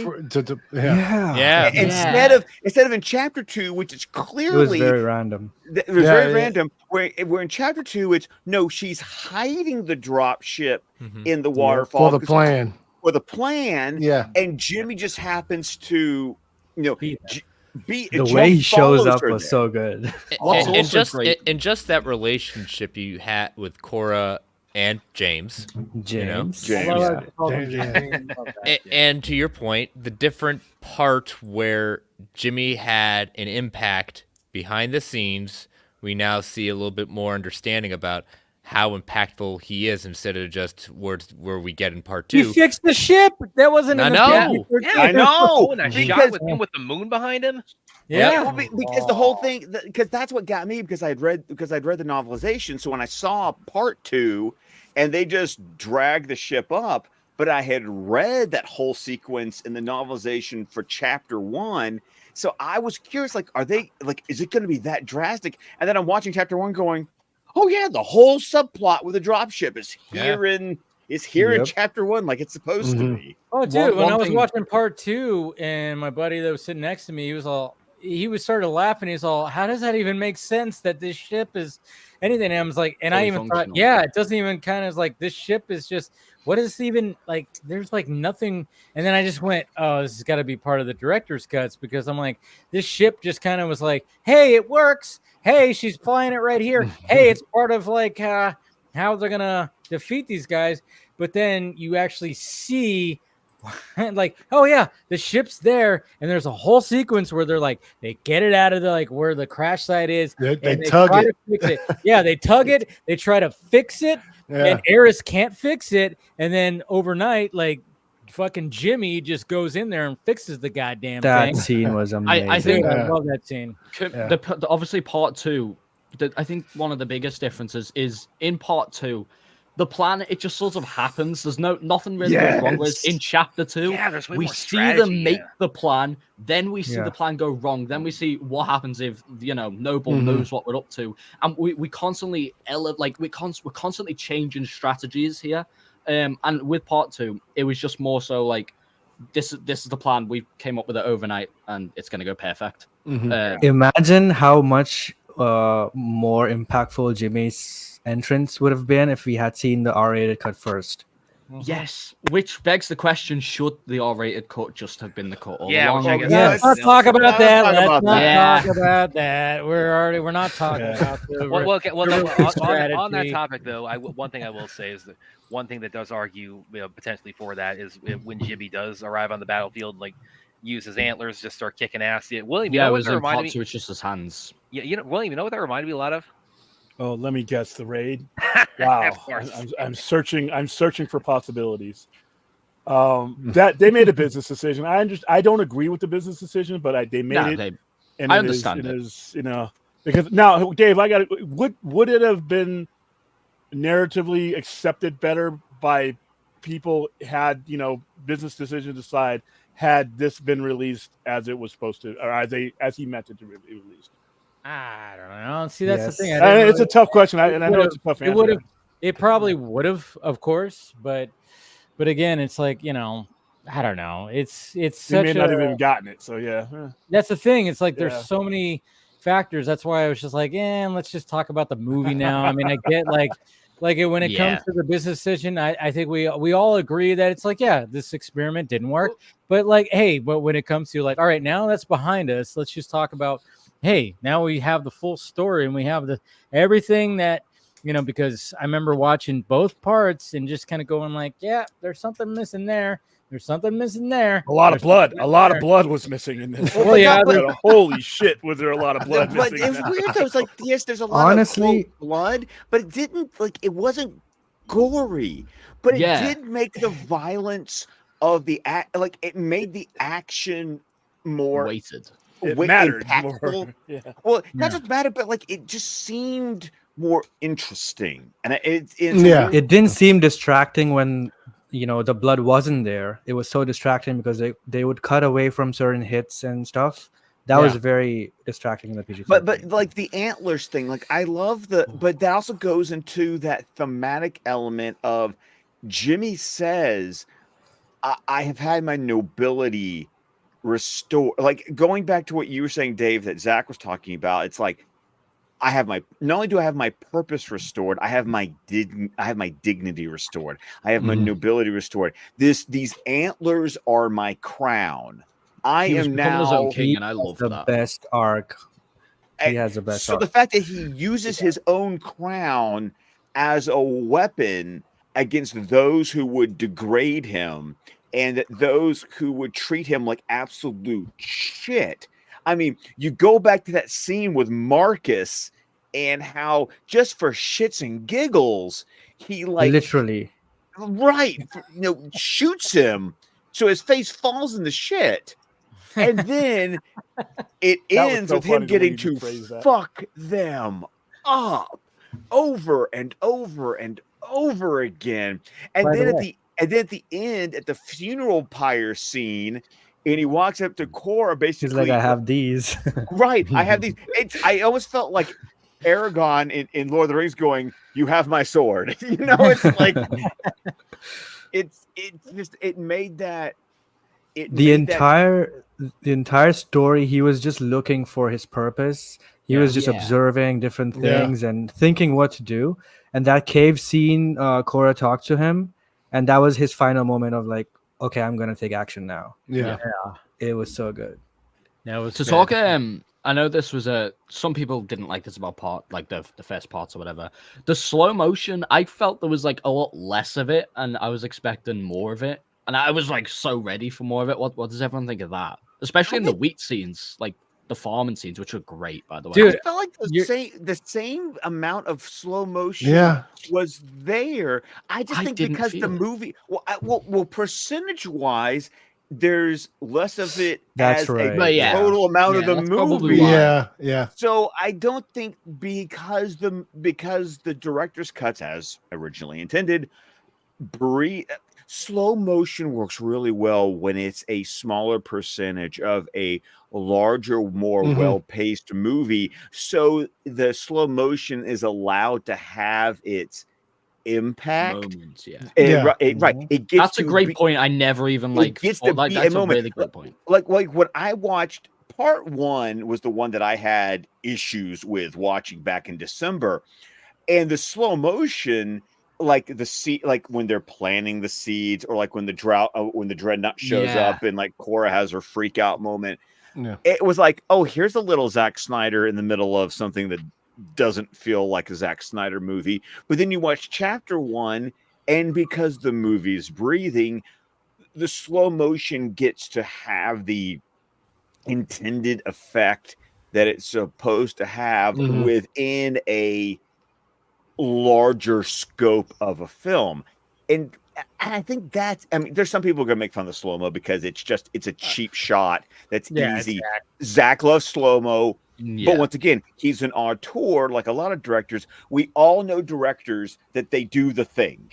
And it's his calling card. It's his how many people have tried to copy his thing with the slow mo? It's even a joke. It's even a joke on the new Animaniacs. Yakko makes the comment. It's like, we've only got 22 minutes. Stop it with the slow mo, Zack Snyder. Like, what's funny is in one of the interviews, the variety thing that they do. In one of them, the question was about slow mo, and Zach was like, "I don't think I even use that much slow mo." But again, in action sequences, we kind of expect it now. You know, it's one of those things where at some point, some slow-mo is going to be. It's a Zack Snyder film. We're expecting slow-mo. I don't know why people said, "Oh my god, it's his thing." So if you don't like it, don't watch it. I mean, literally, you have filmmakers like James Cameron and Ridley Scott going like, he's got a signature.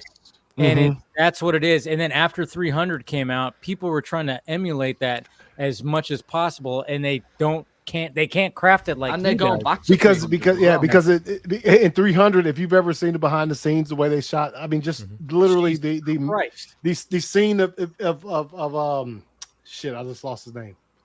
Leonidas sort of going charging screen, and you just see it filmed the way that it's filmed, and then after the rig that they created for it, it's very hard to sort of.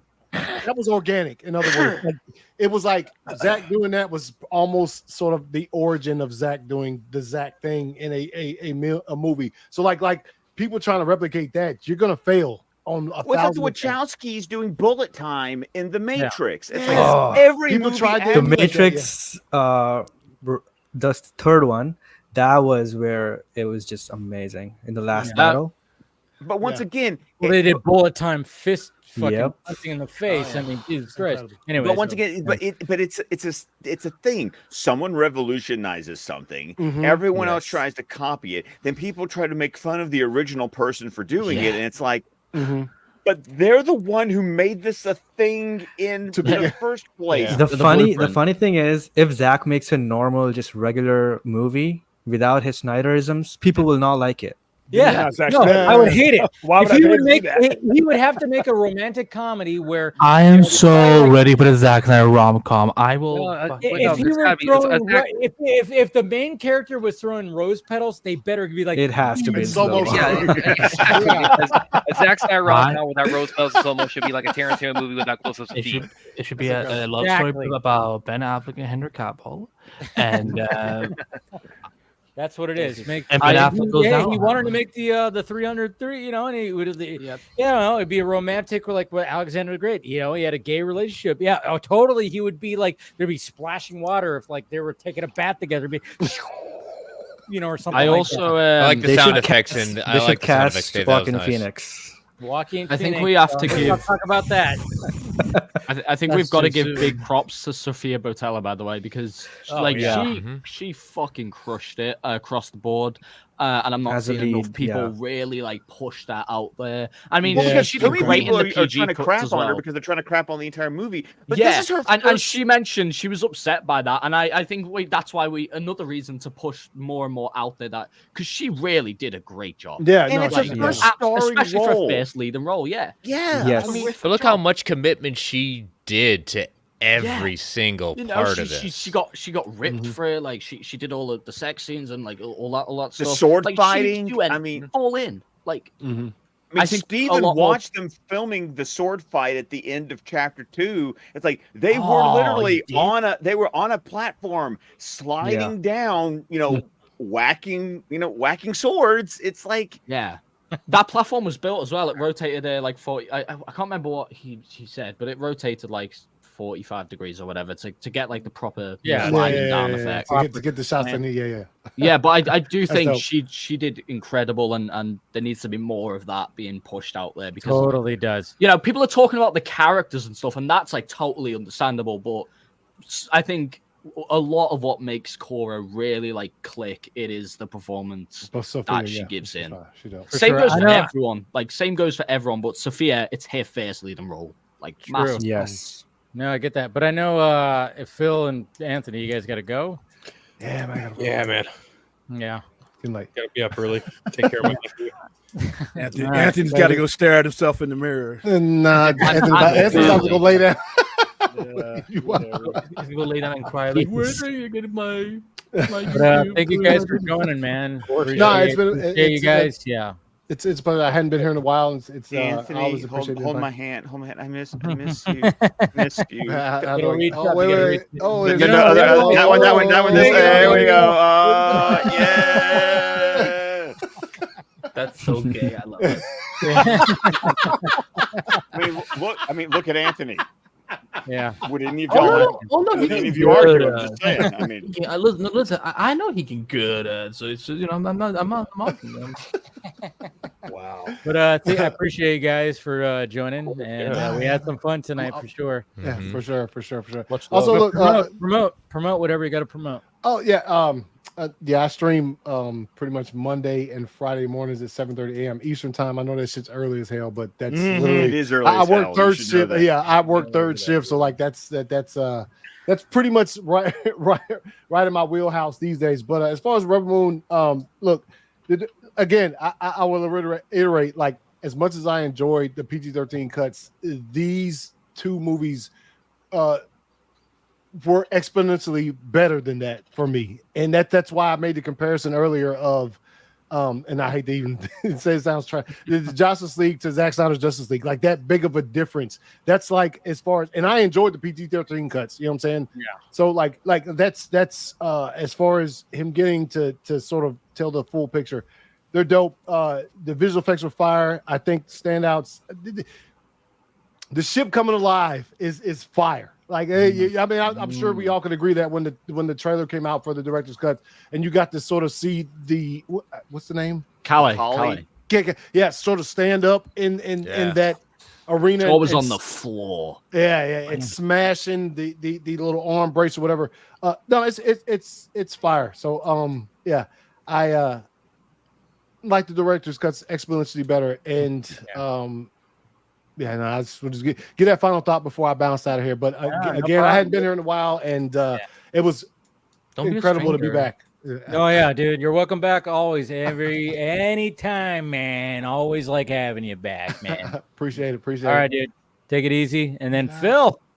Thanks again for the invite. It was a blast walking through D23 with you guys. As far as Rebel Moon's concerned, I'll just say that I find the R-rated director's cuts to be, as I figured, the definitive. There you go. Thank you. That's the right word. Yes, the definitive thing that Zach absolutely wanted to put out. In wake of that, I even sent Scott and Dave pick a picture of getting Heavy Metal and Heavy Metal 2000 for a 4K box set. So. By the way, I was because I was the one who told Phil, you pick that shit up right now. Yeah. When he sent it to me, I was like, "You got it? You got it?" I was like, "Did you get it?" Yeah. And he's like, "Oh fuck yeah, I did." I was like, "Okay." Just making sure. Because he showed it to me. I was like, "Is that the Steelbook?" And he was like, "Wait a minute, I need to go back and check." And when he said it was, I was like, "Shit, I paid twice as much of that on eBay. You pick that fucker up right now." Yeah. But it's really cool to watch this and then go back and watch these R-rated cuts. It's a 6.5 hour commitment, which is fine because I sat through 4 hours of the Snyder cut, and that's all gravy. I did like these a lot more. I think I'm still in a preferential point. I think I might prefer Army of the Dead, but even still, these are really solid films in their own right and just very visually pleasing. The color grading's different. Everything with Jimmy is incredible, and even when the Callies come to, oh my god, that was just fucking mind-blowing. I like them a lot. I quite like them a bit. As far as promotional stuff goes, the Four Nerds had their last show last Wednesday, and I'm doing a new solo show starting next Friday around 4:00 Pacific Standard Time called Friday Phil. Nice. FILL. Yeah, it'll just be like a weekly recap show of everything going on and fun nerd stuff. That's Friday with a PH. That's Friday. No. Okay, I had to ask because you've done unfiltered. No. I mean, it'd be clever, but no. I do have the alliteration though. Think about it. Nice. Yeah. I've been working on a little thumbnail template for the last couple hours on it. I've shared bits and pieces of it with Annie and a couple other people, but if you go on my Threads page, it's there. Craig and I just did another episode of The Eternal Night that dropped a couple days ago, maybe even yesterday or the day before. And I'm pretty much everywhere just at Unfiltered, be it YouTube, Vero, Instagram, Threads, Blue Sky. Yeah, and Blue Sky apparently has messages now, so might be utilizing that a little bit more. But Don't you write somewhere? All right. Don't you write somewhere? I do write for you, Multiverse Color. Me? Wow. Just for you, audience of one. No, I write. No, that's. You gotta remember that. I do, because I wrote a really solid opinion piece on why Robert Downey Jr. is the perfect choice to play Victor Von Doom. Ooh, there you go. I think I saw that tweeted out. Yeah. But did you click on it though, Dave? Did you click on it? I did give a click. I just didn't read it. I will read it. No, I'm kind of curious. I'm kind of curious of the thoughts, and we'll talk. We could talk about it later. Well, we have 2 years before we can, we could really discuss all that stuff. So very interested to hear your thoughts about that. Yeah, absolutely. All right, thanks, Phil. Of course, man, and thank you. I wouldn't be pursuing this new solo show if not, for the efforts of you and Scott, William, Andy, Chris. I wouldn't be doing this if not for you guys finally dipping my toe into the solo portion of YouTube. But until next time, you have a good voice, man, and that's why I love having you on here. And put that voice out there, man. So I will. I definitely blame Dave for my corruption. Exactly. Blame me for all you fuckers. What happened to blame Brad?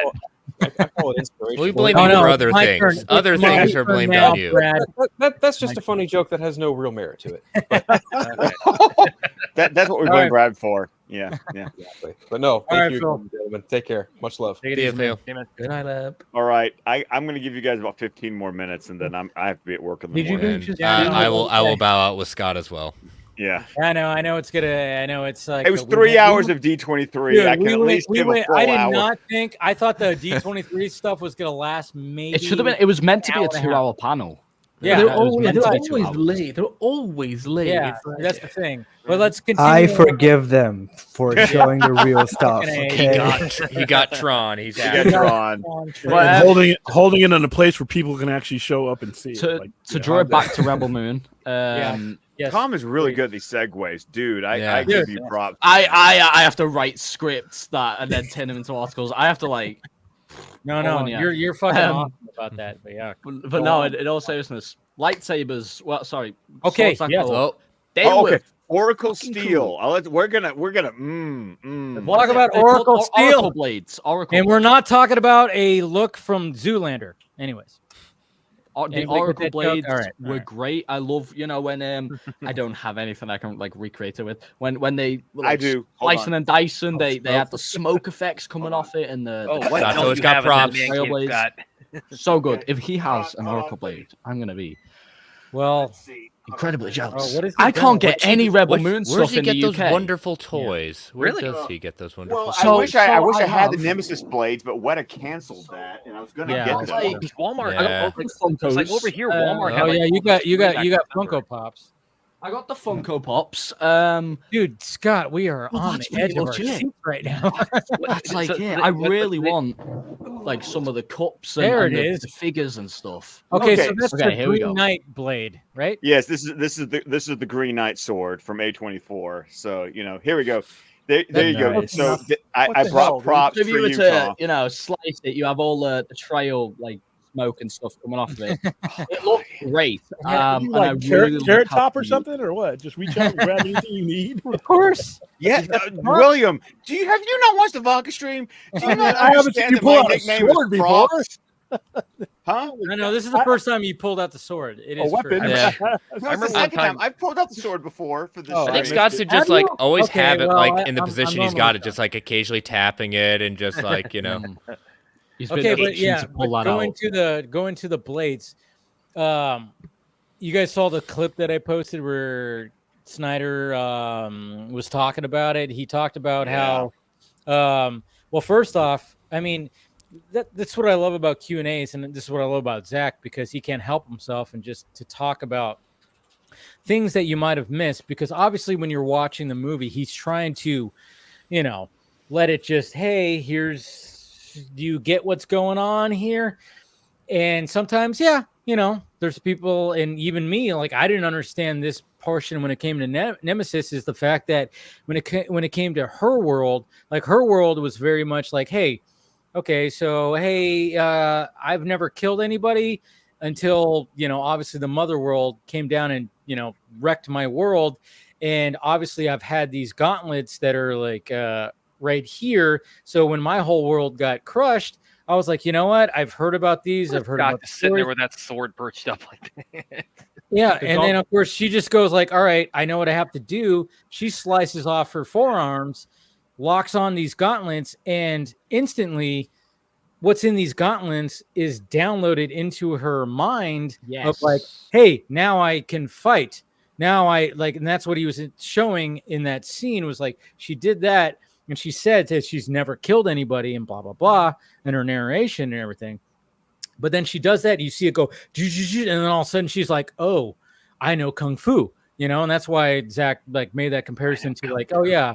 So when she locks on those gauntlets, now she goes, oh yeah, I just downloaded what was in this, and now I know how to fight. And then when it comes to these, Oracle Steel blades, I can ignite them with just my brain, as opposed to when it comes to the Kryptonians. Yes, they have to have a switch, and there's like a motor on them. They have to literally like turn them on. And here's Like, something I would love to ask Zach, because technically blue is hotter than orange. Yeah. So I'm curious because the Kryptonian blades are artificially heating the Oracle Steel versus what Nemesis and her people are doing. Yeah, that would be a I'm good question. curious if, because they're having to use a battery and external power source, if the reason that the Kryptonian blades are blue, are they actually overheating the blades, where when Nemesis has that balance where they're orange, so they're the proper heat, versus the Kryptonians who have to have the glove, because that's what I love about Well, Korra picking it up and it's yeah. too damn hot. Yeah. Because it's You gotta blue. wrap it up. Are they basically overheating the Oracle steel because they have no way to regulate it because they're not doing it the right way in the first place? That's a question I would love to ask, because I think it would be a cool additional element to the way that the Mother World appropriates all this technology. Like they've enslaved the colonies to give them hyperspace travel and the energy for like the interstellar communication and the resurrection powers.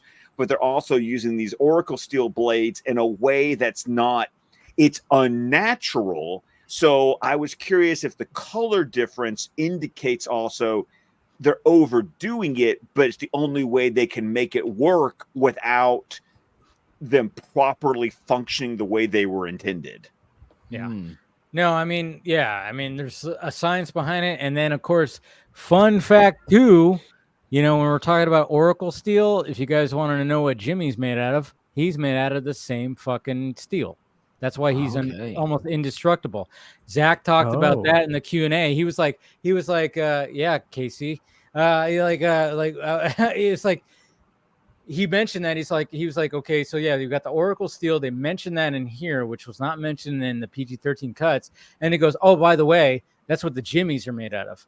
And it was just casually, and everybody was like, oh, like what? He's all, yeah. That's he loves to drop things so casually. Oh yeah, but does. It's also he's obsessed with it. That's another thing in great science fiction fantasy is that these universes always have a special fucking metal. Like, Game of Thrones has Valerian steel. That Conan the Barbarian animated series had like the star metal. That was basically, Marvel's got vibranium, adamantium. Yeah. There's always these alloys. There's Beskar.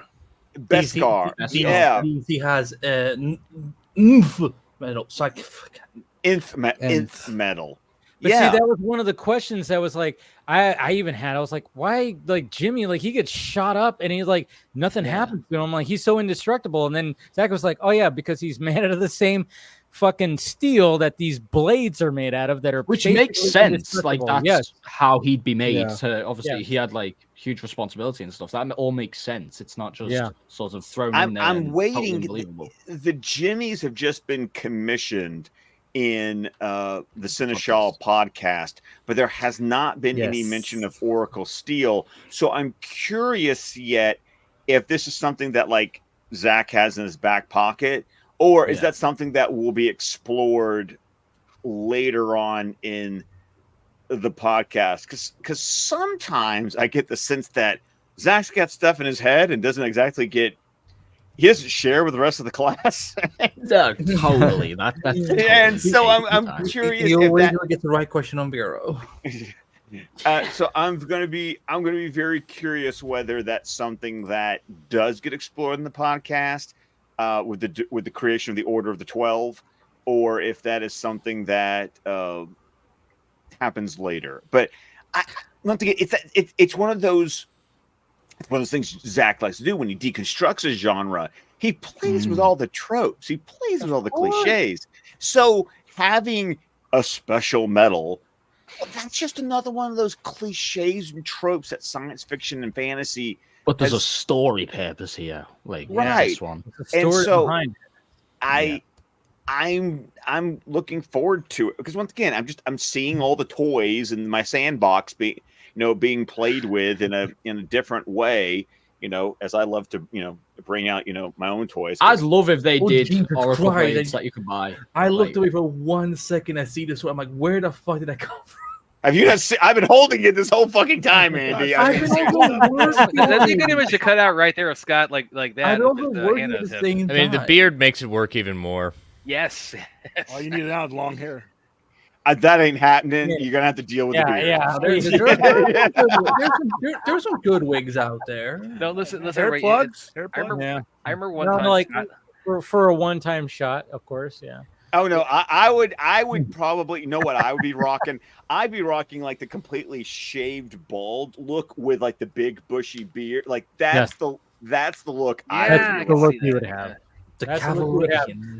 See, yeah, I mean, let's face it. When I was, if I wanted to, I mean, when it came to Tarak and him, dancing with the older woman, and then of course, when they woke up together, I was like, I connect with you because if you've heard me talk before, and Definitely connected with and if you know, like what I've mentioned before, like especially in members only streams, where I'm like, yeah, my choice in the ladies, I've gone older. I was like, and Patreon pods, you can subscribe at patreon.com. Yeah, that too. Scott knows.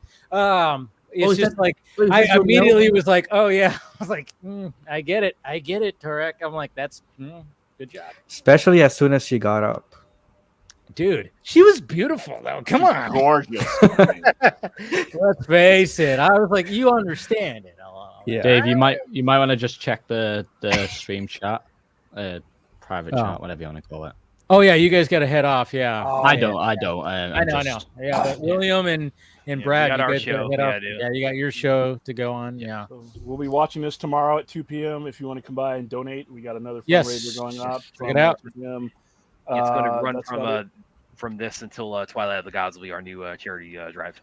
All right. Well, don't get awkward when the the sex scene is just. We're blurring it out. We're adding like Brad's face to cover all of that. So. Listen, you put my face on the Cat in the Hat poster. There's nothing you can do at this point that's like more shameful than that with my face. Brad's suffering is money. We've monetized Brad's suffering. It's like we're splitting the atom. Well, you need to have a cup that's just the tears of Brad. We got t-shirts. Tears of Brad equals two money. Brads, one chalice of Brad.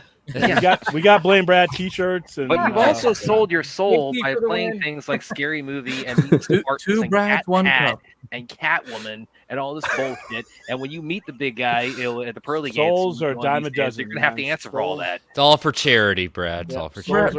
Brad, you're not going to the pearly gates. Come to hell with me. All right, see you guys later. All right, take it easy. Bye. Thanks, guys. Thanks for showing up. Holy shit. Yeah. Did you guys see what just came out on Twitter? No, we're talking about Rebel Moon right now. All right, let's wait. We're talking about the good stuff. It's not. No, it's actually pretty sad. We're talking about. There's nothing you can see that's better than that. If it's about YouTube thing, I did see that. Yeah. Talking about Rebel Moon right now. Okay, what is Rebel Moon? Because I got 3 more minutes before I'm gonna have to bounce. Like these okay. guys If you have to pick Rebel Moon, obviously some people like Chapter 1, some people like Chapter 2. Which one is your preferred movie? And they're both great. Okay. But if you like one, we got one vote for Chapter 1. Chapter 1. Okay. Yeah. Everyone's just Chapter 1 but me. That's okay. Oh want I want to hear this. I want to hear it. State your case. It's not like we dislike it. It's I want to hear it. No, that's what I'm saying. Preference here. I mean, to me, Chapter 2 is like by far in a good way, like a really good way. One of Zach's best pieces that he's like ever done. I think obviously it takes everything Chapter 1 was building to, but then it like completely sends it to the wall and explodes it, and you get like the really riveting payoff. I always have, even since Part 2, the farming sequences. I genuinely love it. I love how it is. I love how it's got a reason to be there. Everyone says, "Oh, why farming?" It's got a reason. It's connecting the villagers. It's longer in Chapter 2, which is interesting. There's more farming, and I loved it. I loved it. No, I love it. There's more farming, but there's also Nemesis training along with that. Yeah. It's connecting the rebels to the lands. It's given them the understanding of why they need to fight. It might not be their home, but it's other people's homes and they're connecting with those other people, connecting to the land and all that stuff. And then obviously you hit the like 1 hour. The land is the king, and the king is the land. Sorry, yes. I'm going to go back to John Borden's Excalibur right now. That's all good. One thing, Tom. Yeah. Sorry, go ahead. That's right. I'll be quick. You hit that like 1 minute, like 37 minute mark, 1 hour, 37 minute mark. And then the next hour and sort of 20 minutes is just this spectacle that constantly one-ups itself. And the Seven Samurai portion of the movie. Yeah, everyone is firing on all cylinders. The big house that goes boom sequence, just incredible. And then you get the ending where it's like, to find here and to fight. Chills every time. Part 2 is like it's my, I will Chapter 2. I will like defend it till I'm blue in the face. Well, I mean, look at Noble when he like drops down and does that fucking Superman like Yeah. He does a and he superhero starts landing. fucking everybody up. When he starts Just fucking everybody so up, good. oh my god, dude! It's just so good. And like even in that sequence, one of them tries to hand a villager a gun to like try and fire at Noble, and they're just so like starstruck that he just sort of like I think breaks their neck or something. Yeah, takes the gun and then just like he's like the T1000 coming in and yeah, just like dude. Good comparison. Good comparison. That is I great like that. comparison. By that point of the movie, he's just like so unfazed by everything, and again, it's routine to him. He's just like break a neck, shoot you, stab you, blah blah blah blah. But one thing that's really funny, and it's always been funny to me, is the one time we genuinely see Noble sort of like, oh shit, and taken back is when the villager jumps up with the rocket, like, and he's just like, that's like a meme face. It's so goddamn funny. It is. It's the one time we see Noble sort of break character, and it's hilarious, and I love it. Well, what no one talks about too is that, you know, because this is actually explored more in the novelizations, but you know, there's that port he has like in the back of his neck, and you see the other ports, like when he's basically doing the what do you call that? Hookah. The hookah. He's basically doing the hookah, but he's like doing it like directly into him.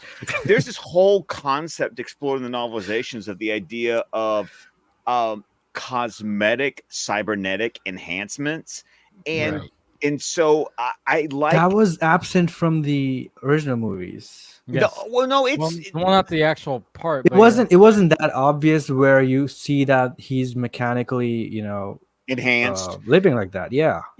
I don't think you actually saw him do like the whole. No, I think it's the only time we properly see. Like, I think it cuts just before it. I can't remember. Yes. But you definitely see him get hooked up right before his resurrection. But I don't think you see him actually do the whole inhale thing. I don't know. Yeah. It's not nowhere near as obvious. Right. Yeah. But I feel like that really informs his, you know, the T1000-ness of chapter 2 is that like he can do the superhero landing and he can just fuck some villagers up because he's an enhanced individual. This is not just, you know, him going to town. Like, he's been artificially, once again, the whole idea of the mother world's just, you know, take, and then they do things to themselves using this technology. They don't even really know how to, like, they don't even know how to operate. Like, they, you know, the swords don't work properly unless they have to like completely like they have to like retrofit them, and you know, they can't do any kind of hyperspace travel without enslaving the collie. I'm sorry, that moment where the collie cries a tear, and there are galaxies in her tears. Like the cosmic similar thing to when Barry ran back in time in Justice League. There's little galaxies and things. It's one of those kind of details. It's great. Going to that thing when like people were like especially like one of the things like when Zach was on here when we talked about that. All right, he's mentioned before is like obviously like when it comes to those portals, and we're like that portal looks very much like a piece of the female anatomy. Are we finally understanding that? Hey, the Kali is it's kind of like it's forming her. It's basically that we've finally like found out why it looks like that because they're utilizing. It's literally. Like coming out of her, like it's like giving birth. It's like she's giving birth to it. Mm-hmm. Yeah, even the screams echo that. Like the screams and the tear. So dirty. She's literally like going through labor just to get you from one place to the other. Like it's crazy. I mean, he even makes comments like they know it's basically killing her, and every Kali has to go through that. Yep. So when she says, you know, oh, you'll awaken my sisters, they'll get revenge. I mean, they're gonna want a lot of revenge. That's all I'm gonna say. Yeah. Dude, and I love that scene when she like when Korra is just like putting the charges on, and then of course, obviously, it's happening in her head, but it's like she's feeling and she's communicating with that Kali, and she goes, "Yeah, I know you have to destroy me." this is the way it's got to be. This is the way. It's like I forgive, once again, I forgive you. Yeah, forgiveness. I forgive you, which is a constant. The Rebel Moon thing. movies, they're really about like this. I mean, as a lot of Zach's films, like humanity, but specifically Rebel Moon, I think it is about grief and either getting forgiveness from someone else, or in like Titus's situation or Nemesis, sort of forgiving yourself for things that you couldn't. Even Korra. Even Korra, Korra is having to forgive herself for something that she's already been externally forgiven for, but she has to intrinsically forgive her. She has to accept that's the curse. That forgiveness. That's the curse. Yeah. That's why chapter 2 is probably my Okay. That's why I get it. because I get it. I understand.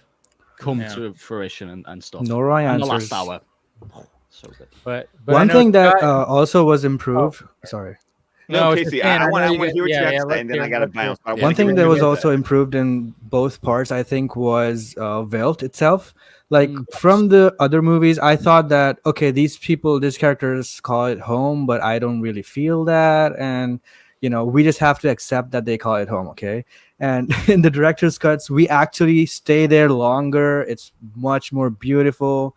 The score even is so much better. They have their own theme.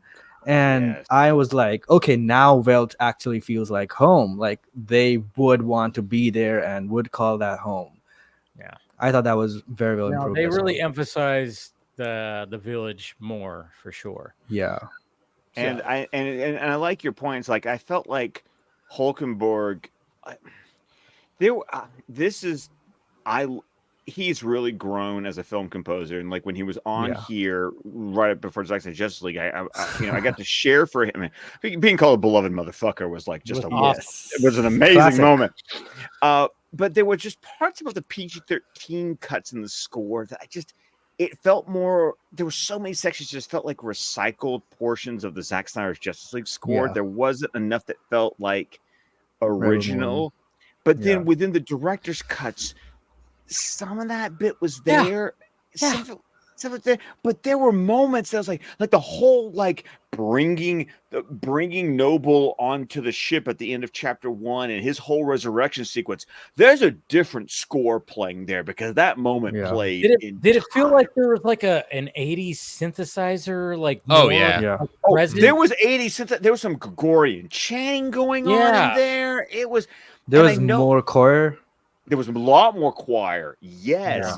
There was a lot more vocals going on in the director's cuts. So when Tom said on Twitter that eventually the soundtrack was going to get a vinyl release and we haven't heard anything yet, I'm hoping that what he was talking about is that we're going to get a vinyl release of this, this director's cut version of the score because this almost like the movies themselves, the score for the director's cuts had elements to them that when I listened to the releases for the part cuts, the PG-13 cuts, the score felt lacking, and I did not. One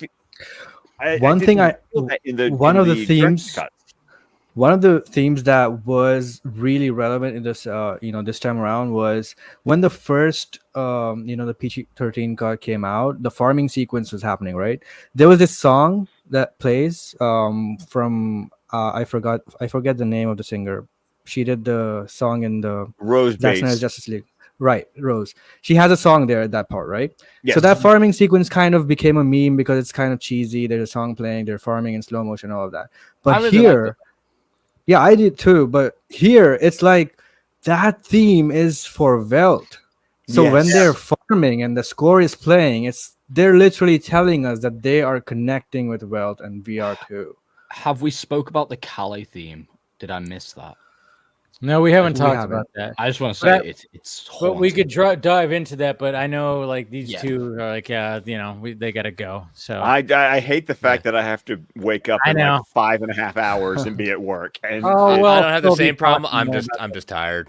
I'm awake. I'm up now. Yeah. I get it. No. I'm this is glad what you get for spending 3 hours talking about Disney, dude. I did not think it was gonna be that long, but I mean, and then I didn't even done in 2 hours. Dude, I didn't even know. I was like, I thought the big panel was tomorrow. And you then know what, Dave? Like, fuck it. I want to hear what Tom. Tom is. Tom all right, well, Chris, if you have to go. Chris, if you want to go. Yeah, I should go, but I'm being irresponsible right now. Chris, if you want to go, I mean, yeah, I would love to stay.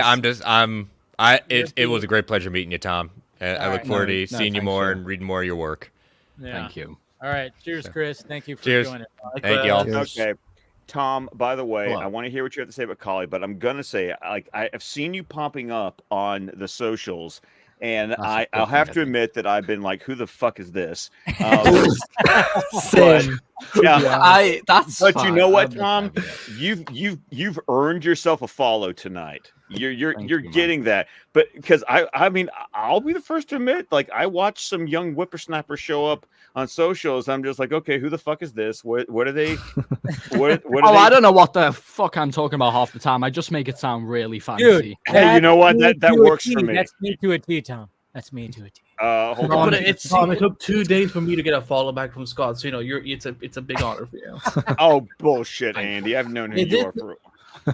Come on. I only knew about you through Rebecca, but like we have never talked until last year when I came on Vodka for the first time. You know, I am very glad I had that sleep. Like, well, yesterday now, I guess, because you had a good sleep. It's 10 past 7 right now for me.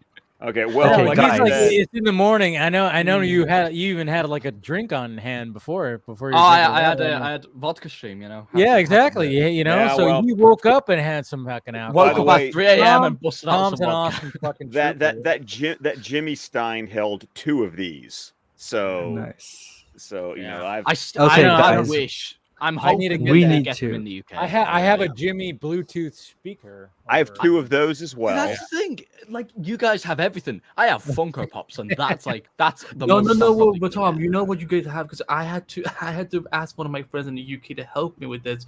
So the WB store for UK, not only are they selling the Superman, the new Superman cap, but they also have like a traveling mug. Oh yeah, the mug. And I was like, I texted my friend, I'm like, I don't care where you are right now. You need to order these for me right now because they're not available outside the UK. Yeah. Okay, so Tom, guys, you're gonna talk about the Collie score. Talk to me about the Collie score. Talk about the Collie score. First, like, I adore it. It is so like hauntingly beautiful, but especially put in the scene it was in, where we hear all these screams. I genuinely think it's one of the best scores, like the best scores of the film. That's pretty much I know what you're talking about. Yeah, like, it's something you just kind of have to feel the horror of, and it really helps to sort of emphasize the moment. I'm just blown away by it. It's so really like at the beginning of chapter 2, is that where that score with like the fucking and we didn't even talk about the priests. Oh, the priests. The scribes. The scribes, and then the tooth. The thing with the teeth. The tooth mosaic. Yes. Yeah. Oh, I mean, that was fuck. I was like, I remember just watching these, and I'm going, okay, we're getting more of these guys. And what the fuck, this teeth thing? What do we do? And it was funny during the Q&A when Zach said he's all, yeah, I have a little obsession with teeth. And I thought, it'd be kind of cool if we just had this thing where it's like a puzzle. Never would have guessed in 10 years that would be something Zach Snyder would say. Dude, Zach said that. He's by the I way, have a thing for teeth. By the way, another thing that got improved in the director's cut is the emphasis of that last shot with Noble's teeth falling down. Yeah, because that came like out of nowhere in the PG-13 cuts. But not only do his teeth get knocked out by the bone staff, but now when he's being resurrected, you actually see the teeth missing. Teeth. Yes, you didn't see that in the I was going, wait a minute. Even when I watched it twice, the second time I went, oh yeah, that's right. He had those teeth.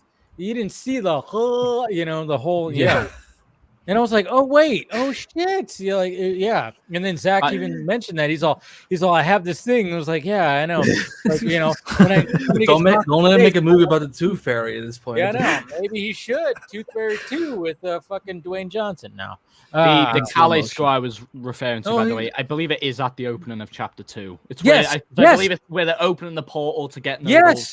Yeah, and then they're there in front of the Cali. I know. I was like, "Is that?" And they like they're making the weird like symbol on the forehead, and what a shot again! Like, oh, dude, it's his technically. I mean, he shot it back to backs, but technically second time doing director of photography, and like the improvement from Army of the Dead. I really like the cinematography and look at that, but just the improvement, like it's so clear. That was kind of just like an experiment, I guess, for him. Yeah, and I think it was great, by the way. But yeah, the visuals of Rebel Moon, especially the director's cuts. I mean, even the down to the color grading of the director's cuts, it really I think helps. Oh my god, the thing that's the thing is that like even before Zach confirmed that the color grading was different when he did the Q&A, I could just tell that just by. Like I didn't need Zach to confirm it. I just watched it going. The color grading is from the trailer itself. Yeah. Well, and because there were shots in the trailer. I remember so many people when the director's cut trailer got released, they were talking about all the new stuff.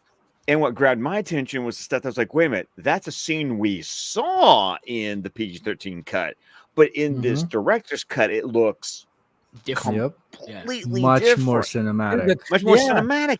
And that's something the PG-13 cut really lacked. Lacked the cinematic feel.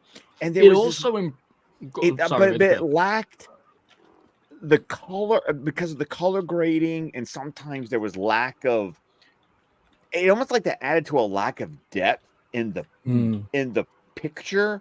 Because when you watch, because we all I think that we are vested enough in television shows and movies that we watch that like I can tell, like if you just showed me a random TV show with no context, I could pretty much tell you what network that TV show ran on.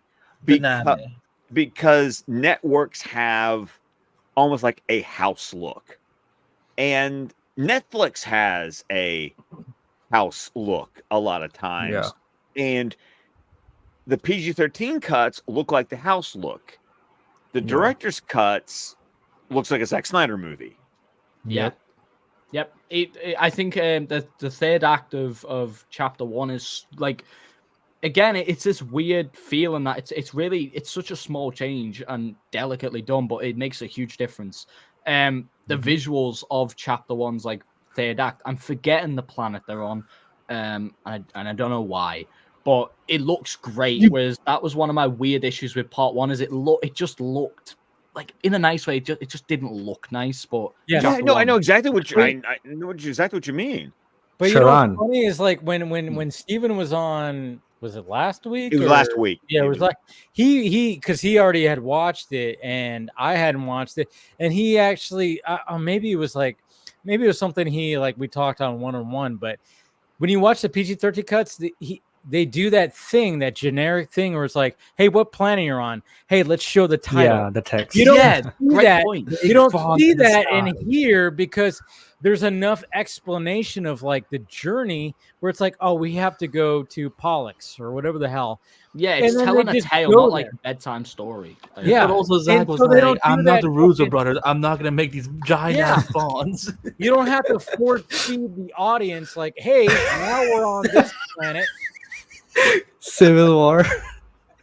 Civil War had that, right? Where they had the big lettering where it's like, hey, I'm sorry. That's actually because I brought that up because I had to disappear to help with my kids, but I had to disappear to help with kids last week. But I came back. I mentioned that because I had watched chapter 1. Imagine if Zach did that. That's right. Did you bring that up? Yeah. Well, I brought it up after Steven brought it up because y'all were like, "Oh, we already talked about that."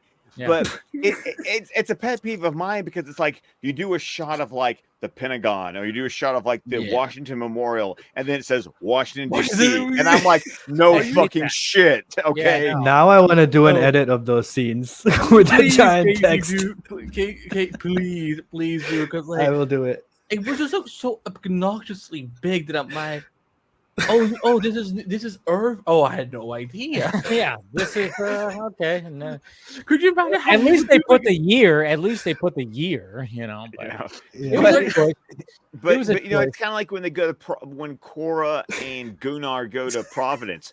Literally, they left the village saying we're going to Providence. So when they arrive at Providence, I don't need you to tell me that it's where they're Providence. going. Yeah. But it was Gunnar was great. By the way, Gunnar was great. I don't want to mispronounce the actor's name, and I have done in the past before, so I'm just going to avoid it. But great performance, really solid character. You know, very grounded character in comparison to literally everyone else. But just so good. And I really bought into Korra and Gunnar's like relationship and Well, sort because of. there's a build You up to the felt it. relationship. Yeah, there's a build up. Yeah. Also, fun fact: his I death joked took me around by with surprise. that guy. When I went to You the what? premiere, I actually joked around with that guy. I went to the premiere. Yeah. Steven and I were heading to the bathroom, and then we like came out of the bathroom, and I saw him, and his poster was like right there, and I looked at him, he looked at me, and then I looked at the poster. I was like, "Hey, wait a minute!" And then he went and I was like, and then that was it. That's all. Speaking of bathrooms, And then I and met then they Borisius in a bathroom. Who? Borisius. It was the. Oh, really? No shit. So it was the part 2 premiere, and I was like, you know, I need. When you gotta go, you gotta go. So I went and then opened the door, and I literally, he's there on the urinals, you know, doing his thing, and I just bump into him, and then we're just having this really awkward conversation. I'm like, can I get a photo afterwards? He's like, yeah, and then we're having this really while he was awkward peeing. conversation. He's Irish. He said later. He's Irish. I'm Scouse, so like very fast, like talking and stuff. And then we talk about that, and it's just like, so we're doing this right now. This is really happening. Just trying to pass the time while we're peeing. It was wild. And then I met Noble in the screening. I met Ray Fisher at part 1. And then obviously Zach, Debbie, and Wes, who produced Tom, it. I'm sorry, but you do realize that "take the piss" is actually a metaphor, right? I'm just Well, it is, but we were literally just taking the piss while trying to pass the time. And then I got my photo, so that was, and then I went back and I watched the film, so that was a really, that was Speaking an of him, experience. how was that last shot of the second movie? Oh my god! Great. That was so much fun, Dave. By the way, scenes. that's what I was hinting at when Zach released those photos, and one of them was Belisarius, like doing that. I tweeted you as like, I know what that shot's for. My mouth was wide open because the entire 2 movies we saw one King's Gaze doing all that destruction, and now in that final shot there are so many of them. Yeah, all the dreadnoughts. Like it. Yeah. I think we saw like 4 or 5 in the final shot. It was amazing. Oh, and I missed that from that initial trailer where he goes. Yeah. I do love this part. I did that Leo Point moment in that scene. Also, he was totally unfazed by the fact Noble, you know, is like gone. So he's obviously replaceable. So I don't know, for a part 3, do they get someone else to be the main villain, or will Borisius become like the main? Yeah, I think that's what I think he's going to be. But there's got to be somebody. There's got to be somebody just like below him that there's got to be somebody new. You know, is he gonna? But Cassius, you know, he kind of he lives in the PG cuts, but then in the chapter 1, he gets his he doesn't live. So which I was like, oh, the true villain was Grace Randolph all along. Oh God. Is he gonna say? Is he gonna say, "I am your father" to Korra? No, I do wonder. But who's your daddy, Casey? Who's your daddy? Who's your daddy? I wonder in like going forward in the what we'll eventually see is the final showdown with Borisius and Korra. Does that look like a physical fight like Noble, or is that more like Korra? You know, she just looks at him like pathetically and just shoots him in the head, and that's how. Like, I just wonder how that's how their dynamic is gonna build, and how that looks when it sort of comes to a head. I would hope that it's full circle in that we see the moment when she's a child, and she does click the gun, and it doesn't fire. Dude, if that's a Chekhov gun moment where that has to like thematically, but this time it does fire. It does fire, or he goes out like this pathetic wimp. No soldiers around him. No Jimmies. No. They have to fight with ships. lightsabers. Like Come it's all on. gone. Just don't call them lightsabers. The mother world has literally crumbled at this point, and he's just on his knees in a bunch of fiery wreck and stuff. And we cut back to that moment. I would just love for that moment to be like, do it, and this time the gun actually fires. This time she does it. No mercy. Maybe I don't know. Maybe she drops a tear because of everything, but then poof, slow motion. You get the gist. Yeah, and then it's just like the music's swelling, and she's tearing up as his brains are just.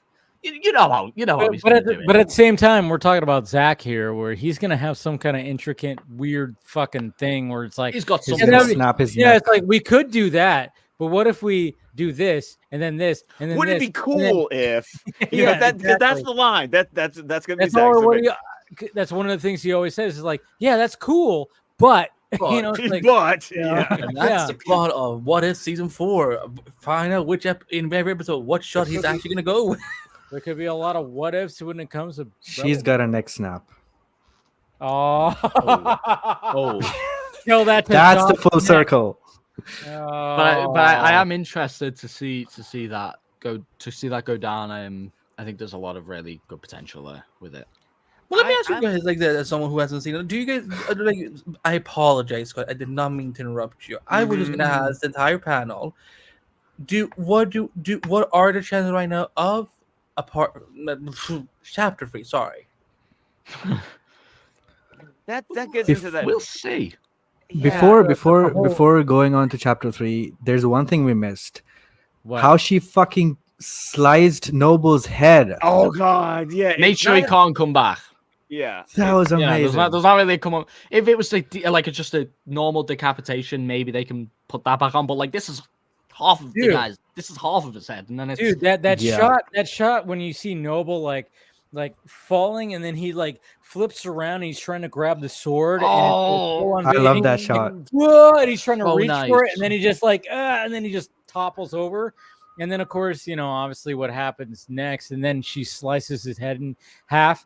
Yeah, it's which she said she didn't even she didn't even give it a moment of talking or anything. She just did it. Fucking went wow. wow. He just had this his pathetic little when it like crushed him, and then because it's like it's like I killed you once, you got back, so I gotta make sure you're gonna be fucking dead for and sure. in the shot of the King's Glaze just burning into the atmosphere, such a nice shot. Like I'm glad they did seem to confirm it at the end of chapter 2. Like Noble's body, I mean, it can't be found because it's probably like ash. Like it's absolutely disintegrated. There's no way that he's coming back. Even though such and a I good don't think he should. I think it's such a definitive ending, especially to Korra and his as sort They've of already had their rivalry. showdown. They've already had their. They've had it. It really is. Well, the way I look at it is like, I mean, especially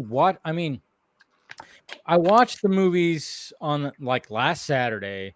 Obviously, there was an intermission, but it was just kind of like interesting to like watch them back to back. And then on Sunday, I watched them again on Netflix because I was like, "Good God!" I mean, just how this story flows like this. I mean, it feels just like one giant story. It's like that's what it was. That's what it was. One script. Like when he one script split into two parts and then another two. When Noble gets killed the first time, that's the middle of the movie. Like he's like, oh yeah, she kind of defeated him. Oh yeah, we killed him. We're perfectly fine. But then all of a sudden you get Eris coming in and like they're coming back in 5 days, and it's like, all right, this is like we're still in the second act here. We're like, it's just not. We're not ready here. Chapter 2 really is that third act of like the whole it's script. I think the Zach has even said that too. Where it's like Zach has even said that too. Where it's like essentially, the second movie is just the final act of the whole thing. Okay. I mean, it feels like that. Like through and through. So it's just like one of those things where it's just like, yeah, you could look at it like, oh yeah, he's back, but it's like, no, it's like it's not that. It's he just never actually left. Really, yeah, it's like we're not story. we're still in like the second act or even third act if it's like a 4-act kind of way storytelling. It's like we're not in the final act when it comes to the end of chapter 1. This is still the story. There's still so much story to be told. They're not in the end game yet. It's not in the end game yet. Exactly. Exactly. And there still is a lot. There still is like just so much to explore beyond these 2 chapters, and obviously we all hope we get that. But for these 2 chapters alone, like the potential, I think just on display. It's crazy. Like it really is. You do get like Netflix have produced sci-fi movies in the past, even this year. I mean, they had Atlas or whatever. But this is one that it doesn't just feel like a sci-fi movie. It feels like a real tale and like an experience. Even down to that shot of Noble where he's flipping over trying to grab the sword. That's such a good shot where you don't see that type of shot in these other. Yeah. And I don't want to slam other movies. That's not what I'm trying to do. The Irishman. Well, the Irishman, I guess. But I really do feel like it's such a unique experience, and there's just so much potential here.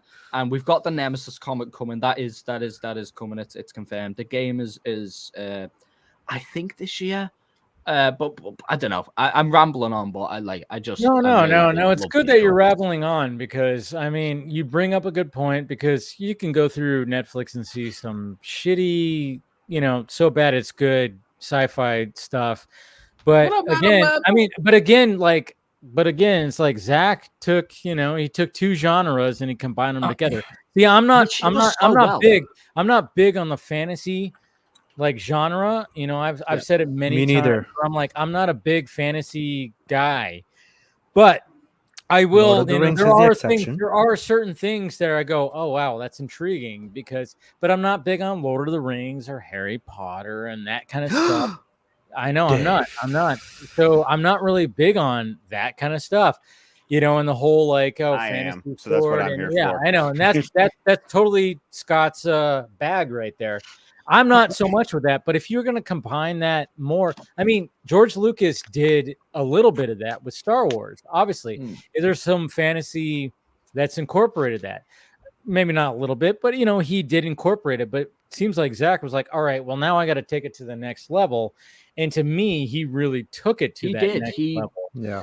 Again, he not only did the sci-fi element of like, oh yeah, spaceships and pew pew pew, but he also like added so many other elements to it as well. Resurrections and reincarnations and like he was telling the Bible in space, robotics and just space tech. What he did with the space technology, and it's like okay, and I mean. We didn't get enough of the Callies, but when I heard him explain like the Callies, and you guys didn't even know, I wish I got it more on video.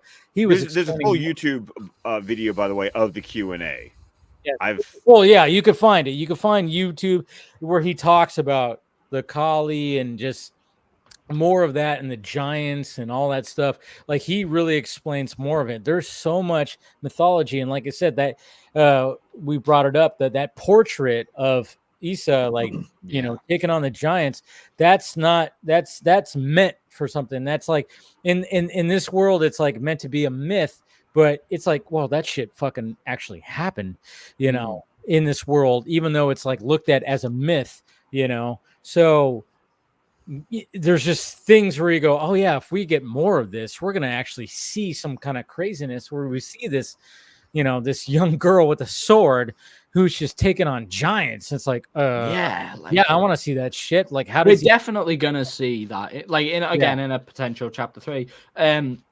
Maybe it's not the main focus, but because it's going to be this quest to find this lost princess who can, essentially restore order and stuff. We're definitely going to see a lot of her backstory, which probably means we are going to see her going up against the giants and all that stuff. And I love that you said the quest, because at the end of chapter 2, God, I love this ending way more than I liked it in part 2, because part 2 just felt like, oh, okay. So it's just like, to be continued. Yeah. But with this one, it felt so much more like, okay. And then you had Jimmy going, yeah, I'd like to be a part of this. And I have this. And he holds his antlers up. And it's just like, it's a funny moment because it's like, yeah, Jimmy's now come around. He has now been like, hey, this is my purpose of helping you guys. And apparently, yeah, you guys are going to find my original purpose of being alive. So, but then of course he just has the joke of like, I have this. And it was just like, oh, it was just a cool moment. And it was so much more fleshed out as opposed to just to be continued. It was just, hey, we're going to have to now go on this journey after all the shit. I'm so excited for that journey as well. Yeah. Well, and because you're not big enough fan, but for me, it gave me kind of like a Fellowship of the Ring kind of moment where it's like, here's the weird band where we all decide, fuck it, this is what we're doing. You know, this is when you get the human and the hobbits and the elves and the dwarves, and like we're all banding together because we're gonna go destroy the One Ring. You know, this is we're gonna go we're gonna find Issa because Issa has this Fisher King mythology layered on top of her, which is the land is the king and the king is the land. Once again, going back to the Boorman, fuck it, y'all. If you have not watched Excalibur at this point, what the fuck are you even doing? But it's like, but that's the idea, is that she needs to be there because as the prophesized Redeemer Savior, she has to bring her success, her life, her energy is what is going to breathe life and order back across the universe. You know, taking the idea of King Arthur, you know, when he gets ill, the land starts to die. When he is restored by the Grail, the land comes back alive. Yeah, but it's just, but it's this. Now it's on this galactic universal scale versus just kind of the standard Arthurian myth of you know, I'm the king of England. But again, it's just like when you watch part one, it's just so quick, and it just seems like, okay, we're gonna do this, and then all of a sudden it just credits roll. But when it comes to the fact that I love the fact that now when you watch it in this version, you're just gonna go like, Titus knows something, so we're gonna get like a backstory of like, how does he know that she is still alive, you know, kind of thing. Like, because the way he says it and the way it's brought out, it's like, yeah, you know, you didn't want to fucking confess when we were around that table.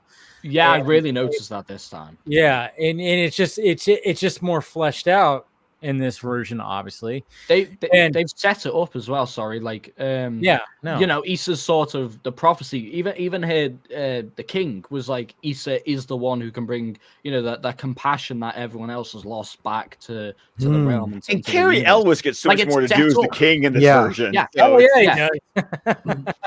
Tell me that. It's all set up. It's all laid down. There's obviously a clear like vision for the trilogy. That whole scene also was so much better here because we got build up of how he is as a character. So that didn't seem odd. The red wedding scene is the assassination. I like it is very theatrical in comparison. It gets very dramatic out of nowhere, but here it gets melodramatic. I think it's so melodramatic out of nowhere. That was the thing. You know, some people might laugh at it, and some people might think, "Oh, it's just a little bit too camp compared to everything else," and that's fine. I think it works. I love the cello players. Dude, the fact that they're playing the fucking string quartet is just as it's happening. It's just like it's kind of meta, you know. Is it a little over the top? Sure, but I think it works. Yes. Like, I fucking love it. In the context of the director's cut, it fits, especially when you're seeing like the queen get her throat slit in this. You see Balrisius is like tan as well, like you know, you see his tan for being this really loyal guy and stuff to then backstabbing like everyone and taking everything for himself. Like you get to see it all properly, and I don't know. I just think it just works. No, it definitely popped more.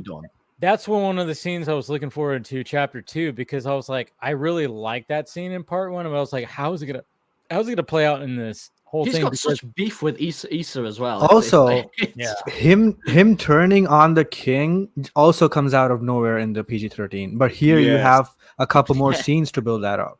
Yeah, Yeah, where because you he understand. resents Issa for being like this. I'm gonna bring peace and love back to the universe, and he's like, "Fuck that shit." No, he hates that has it's to anyone but die. him in the spotlight and getting this power. He's great. Well, Yeah, especially when you he's see that evil. He's scene. great. When you see that scene where they're where he's talking to Korra, or and then in like it kind of explaining certain things of what things have to happen before we lead up to that, and it's a beautiful scene too. And you have the Jimmies in the background, and I mean, it's just like, oh, that one, yeah, you know what I'm talking about. There was a knight head buried in the back too. What was that about? Yeah, a giant knight head. Yeah. I think that was. Oh one of yeah, the giants. yeah. Snyder talked about that too. Like he like when he was talking about that scene, he goes, because he was referring to, of course, the giants, like the Kalis and other giants that have existed. He goes like, yeah, if you watch that scene where Balisarius are talking to Korra, is like you see in the background, you see dead giants in the background. Yes. You see heads and all that kind of stuff. He's all, there's a whole backstory to all of that. That's the thing. It's like there's so much backstory that you just don't know about. Of course there is. Yeah. And it's like, and he specifically was talking about when he answered the question about that portrait of Issa taking on the giants. There's a whole like mythology about like giants in this world that we've basically only scraped the surface on when it comes to it. And it's crazy. Well, okay, guys. You got to go. I really got to go at this point. Yeah. We're wrapping this up, but go first. Yeah. Well, of course, you can find me on Twitter, X, ScottDC27, on Instagram at McMerlin, and on Vero at Scott McClellan. Please join us every Wednesday night here on the Film Junk YouTube channel for the DC Fanimated stream at 10 o'clock Central, 8 o'clock Pacific. Next week, we'll be talking about that good one, amazing season 3 episode of Batman the Animated Series, Over the Edge. Oh, y'all know what that is. Watch it. Of course, you can find all past episodes of the DC Squadcast wherever podcasts can be found. We're on Vero, Facebook, YouTube with the entire Nick Rave shows at squadcastmedia.com. All right. Thanks, Scott. Bye, guys. Have a great one. Appreciate you. Bye, Scott. Appreciate you. But yeah, man. I mean, there's so much. I mean, again, it was like when hearing the Q&A and just I've admitted it, where I was losing hype. I lost hype for Rebel Moon, like going into this, and I was like, I don't even know if the director's cuts are going to do it for me. But then, and I even said, like, do I want to drive out to LA to like even see this? Because I didn't have anybody to come with me because nobody. Yes, Dave. I know. That's the thing. But I started questioning that. That's the thing. I knew I was going to. I mean, I had the tickets. I was like, yes, faith, Alfred, faith. But at the same time, I was just kind of going like, am I hyped enough for this? And I went, maybe I'm not. But then I'm like, no, I gotta go. It's fine. And I'm glad I did, because I was like seeing it on the big screen, obviously, and and I wish everybody could.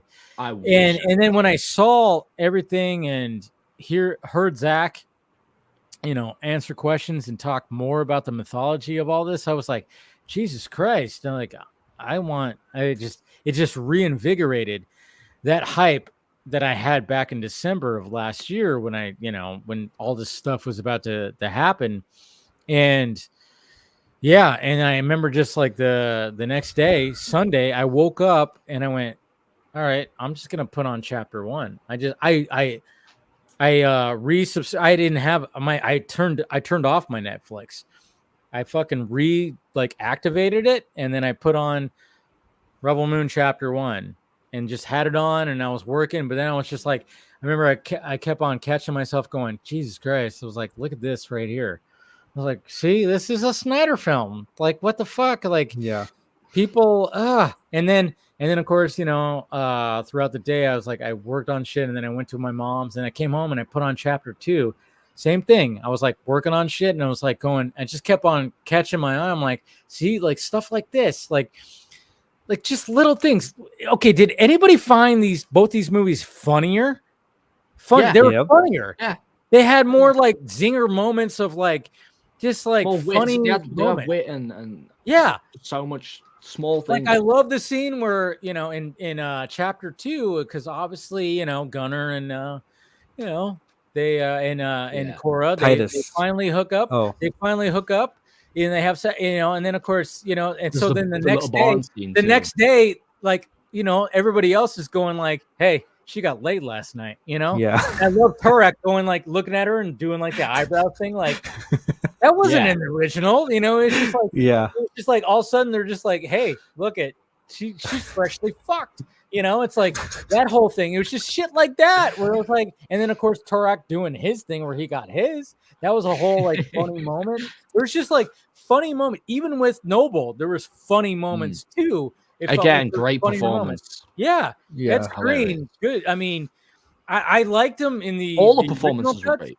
Yeah, I liked him in the original, but fucking A, man, when it came to the R-rated cuts, he went to just like he went up like a couple of notches when it comes to villain type of performance. I was like, Jesus Christ. Like I just couldn't to the point where it's like, and then of course, even when it came to the tentacle stuff, what I was kind of wondering, how graphic is this going to be? Wasn't as graphic as I thought it was going to be. Of course, we see more, he's walking around naked when he's talking to his, what's the guy's name? Cassius. He's walking around naked. So you see more of that. It's like, all right, cool. But I thought it was like, are we going to see like, I was thinking, how much are we going to see here? But it wasn't, because Zach sold it as like, he really sold it as like, oh yeah, it gets, but I was like, all right, are we gonna see like one of these tentacles go up his ass or something like that? I was like, Jesus, but no, it doesn't happen. It's just in the mouth. And I think they had to cut some of that scene. Yeah, you can't go that crazy because of the NC-17. So I do wonder just what maybe it'll show up on a USB drive in a bathroom one day. Yeah, I am wondering how much did you make? How freaky did Zach want to go with that? Yeah. Well, no, it was just enough. It was enough where like it was like because he's like he like basically gets like he wanted to get freakier than the boys, for fuck's sake. Well, I mean, it gets almost. Maybe he should have been on Prime Video this entire time. He could have done as much weird shit he wanted to. Right. I mean, it was funny, but yeah, I just think Ed Skrein, like his Noble was totally, I mean, everybody was amplified, but I think Noble, in my opinion, was almost like, because I love a good villain, and he was just amplified so much more in these, where I was going, Jesus Christ, this guy is just. The entire first opening sequence of part 1 just set him up perfectly. Christ. It really, and that's the thing. It's like when I hear people, and I've seen people like in my mentions go, I couldn't even get past like the first scene. I'm like, how? The whole fucking opening scene was like it's forced. That's hating. You had a little cute creature that you're going. Oh, by the way, the aliens. So surprising. The twist with that creature. Dude, I did not see it coming. I was like going like, oh, like Zach, he's not gonna have a little cute creature. We had a lot of those little small. He's gonna have a creature that's gonna be throughout the movie. No. The creature's like, nope, I have an ability where I'm gonna fuck people up, and he just goes, and then blows up. See, that's one of the things. What a wild thing to think of for like, and it's great and it fits so well, but. To open your movie with, first off, in the first 3 minutes, someone gets their chest, branded, they get them vaporized, and then like 2 minutes later, you have this little alien run out and just. Yeah, dude, and I can't say it because of YouTube. I don't know what they're because like, they built. He builds up the character of because he's like in a little cage, and it's like this cute little alien little dude, and it's like, oh, and it's like, nope, fuck you, bam. He's gonna somehow make it. He's gonna make it out, and we're gonna cheer for this little creature. No, the creature is like when the king dude is like going, hey, if you hey, they're like they're gonna kill. I wish it would be me. Yes. And then all of a sudden the creature just comes out and just approaches all the dudes, and then he just goes, yeah. And they all look at it like, I like how they all just stopped until you know it came and saw everything that it did. Talk about a curveball, because I was just going like, man, Zach pulled. I would not expect that. We were gonna have this cute little character that's gonna be throughout this movie, to sell and then toys. Like, nope, he's only in the first scene because he's cute, and then he blows up and kills a bunch of fucking bad guys. It's like we had a lot of that throughout this court, like not aliens who like to go kaboom, but small little animal creatures. We had obviously that dude. Yeah, I call him Larry, but I don't know what the canon name is. So we have little Larry. Then we've got Hamada as little baby spiders. The baby spiders, yeah. And then in the scene where Cora is sort of running to the little elevator, you see these weird like little alien rats. Yeah. And there was more of that sort of sprinkled throughout the film. That again, I know the baby spiders. That whole like, because like when you watch, I did not expect the baby spiders. The PG-13 cut, she obviously just slices Hamada's like abdomen, and then and this one is like all of a sudden you see all these baby spiders start spilling out. And apparently it's like, Netflix thought it was too weird or something. But then no. You know what happened? John Peters came in and was like, you know what this film needs? We need more spiders. But I mean, there's like a shot where like one of the spiders literally looks back, and it looks adorable. And it looks so sad. Like it's like it looks sad. Mommy. It's like I hate spiders. I hate spiders too. Oh yeah, fuck spiders. But that was like a little baby Hamada. Yeah. I don't care. They can be baby spiders. They can get the fuck out. If I see it, like, I was held hostage to like Phil will testify that I had a little spider, and I'm just like, these motherfucking creatures. What is the point of them? So yeah, like but baby spiders, normal spiders, like fuck them kids. Yeah. But yeah, I mean, just overall, I really did enjoy the PG cuts. I did. And back then I totally got the release strategy and all that. And now with the director's cuts, I still fondly appreciate the PG cuts. And a lot of what I love about them can be said about the director's you could find a new appreciation for him because of how he had to make them maneuver mainstream. He really had to like dumb them down and make them mainstream with the color palette and just kind of like, hey, this is it. I mean, the only thing that I would tell people is like, I mean, he was really trying to sell the fact that it's like, oh, this is like completely different movie. It's different universe. It's like, well, it's not. It's still the same story from start to finish, but there's just so much more packed into it. It's like you're like, if you went to like a dollar store and you got like, here's some kettle corn like in a bin.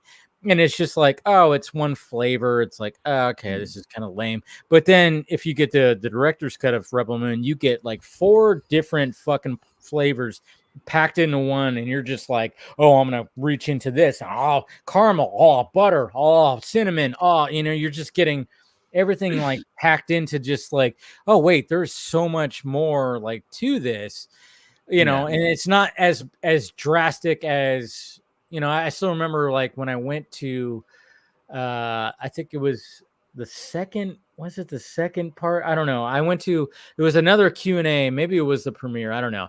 But I posted on Twitter. I posted a shot of like the Q&A, and then I posted a paraphrase quote from Snyder that said, oh yeah, it's like a different universe and blah, blah, blah. And that, I remember you doing it. Went viral because people were like, what the fuck? This doesn't even make sense. And blah, blah, blah. It's like, okay, maybe it's not as drastic as that, but at the same time, it is. When you watch it, you go, oh wow, it's definitely not the same movie. And you can actually look at it as a different timeline of the same story because it's still the same story, but man, is there so much for more. Some people, I think it is that drastic because as someone who is not that into Zack Snyder work, I think a person would appreciate the R-rated cut more because it's a more complete story with build up and everything, and they might have just shunned the PG-13 ones because it's not a complete story. And they would have thought that was awful, and they could think this is good. For some people, totally. that could be that drastic.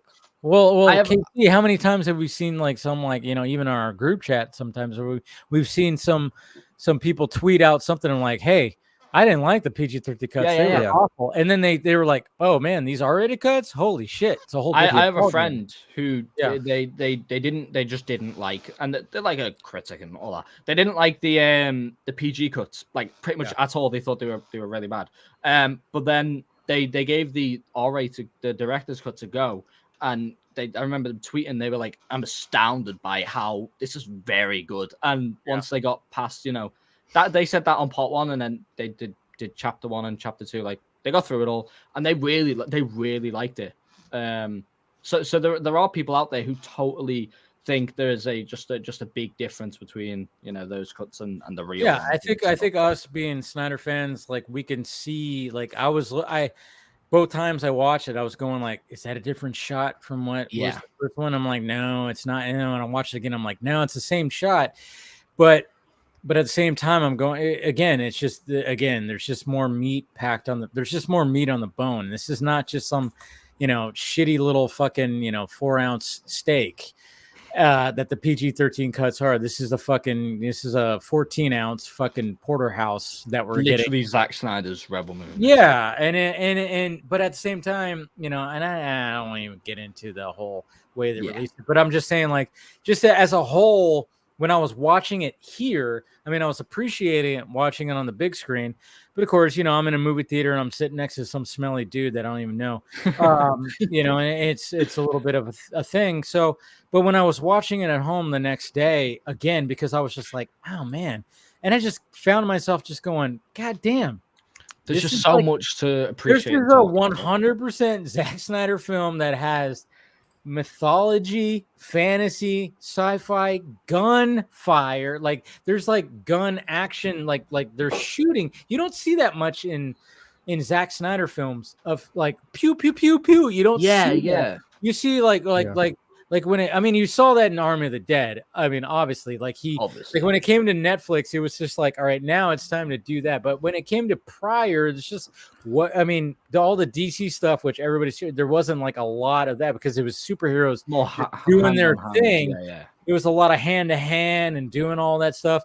But now we're like, okay, then you had Army of the Dead, which was like zombies and more of like that. Yeah. But then now we have sci-fi where it's pew, pew, pew, pew, and then you have just all I don't know. It was just it's just great how he can blend and it's a crazy adapt thing into genres that this man could do. Yeah, and it sucks because it's just like, man. I mean, I'm gonna say I think I said it on Film Junkie Live. I'm like, I think it's gonna be one of those things where 5 years from now, 10 years from now, people are gonna go like, oh wow, this Rebel Moon thing was actually pretty fucking good. Why didn't this get a sequel, on Google? Yeah, it's like it's gonna be like, people are gonna revisit it like they've revisited Watchmen, every Zack project, or everything like where they just kind of go back and go like, oh wow, Zack, yeah, he actually he knows what he's gonna do, and he's kind of ahead of its time. And I'm going, I think something like this is gonna be like considered ahead of its time because you really haven't gotten.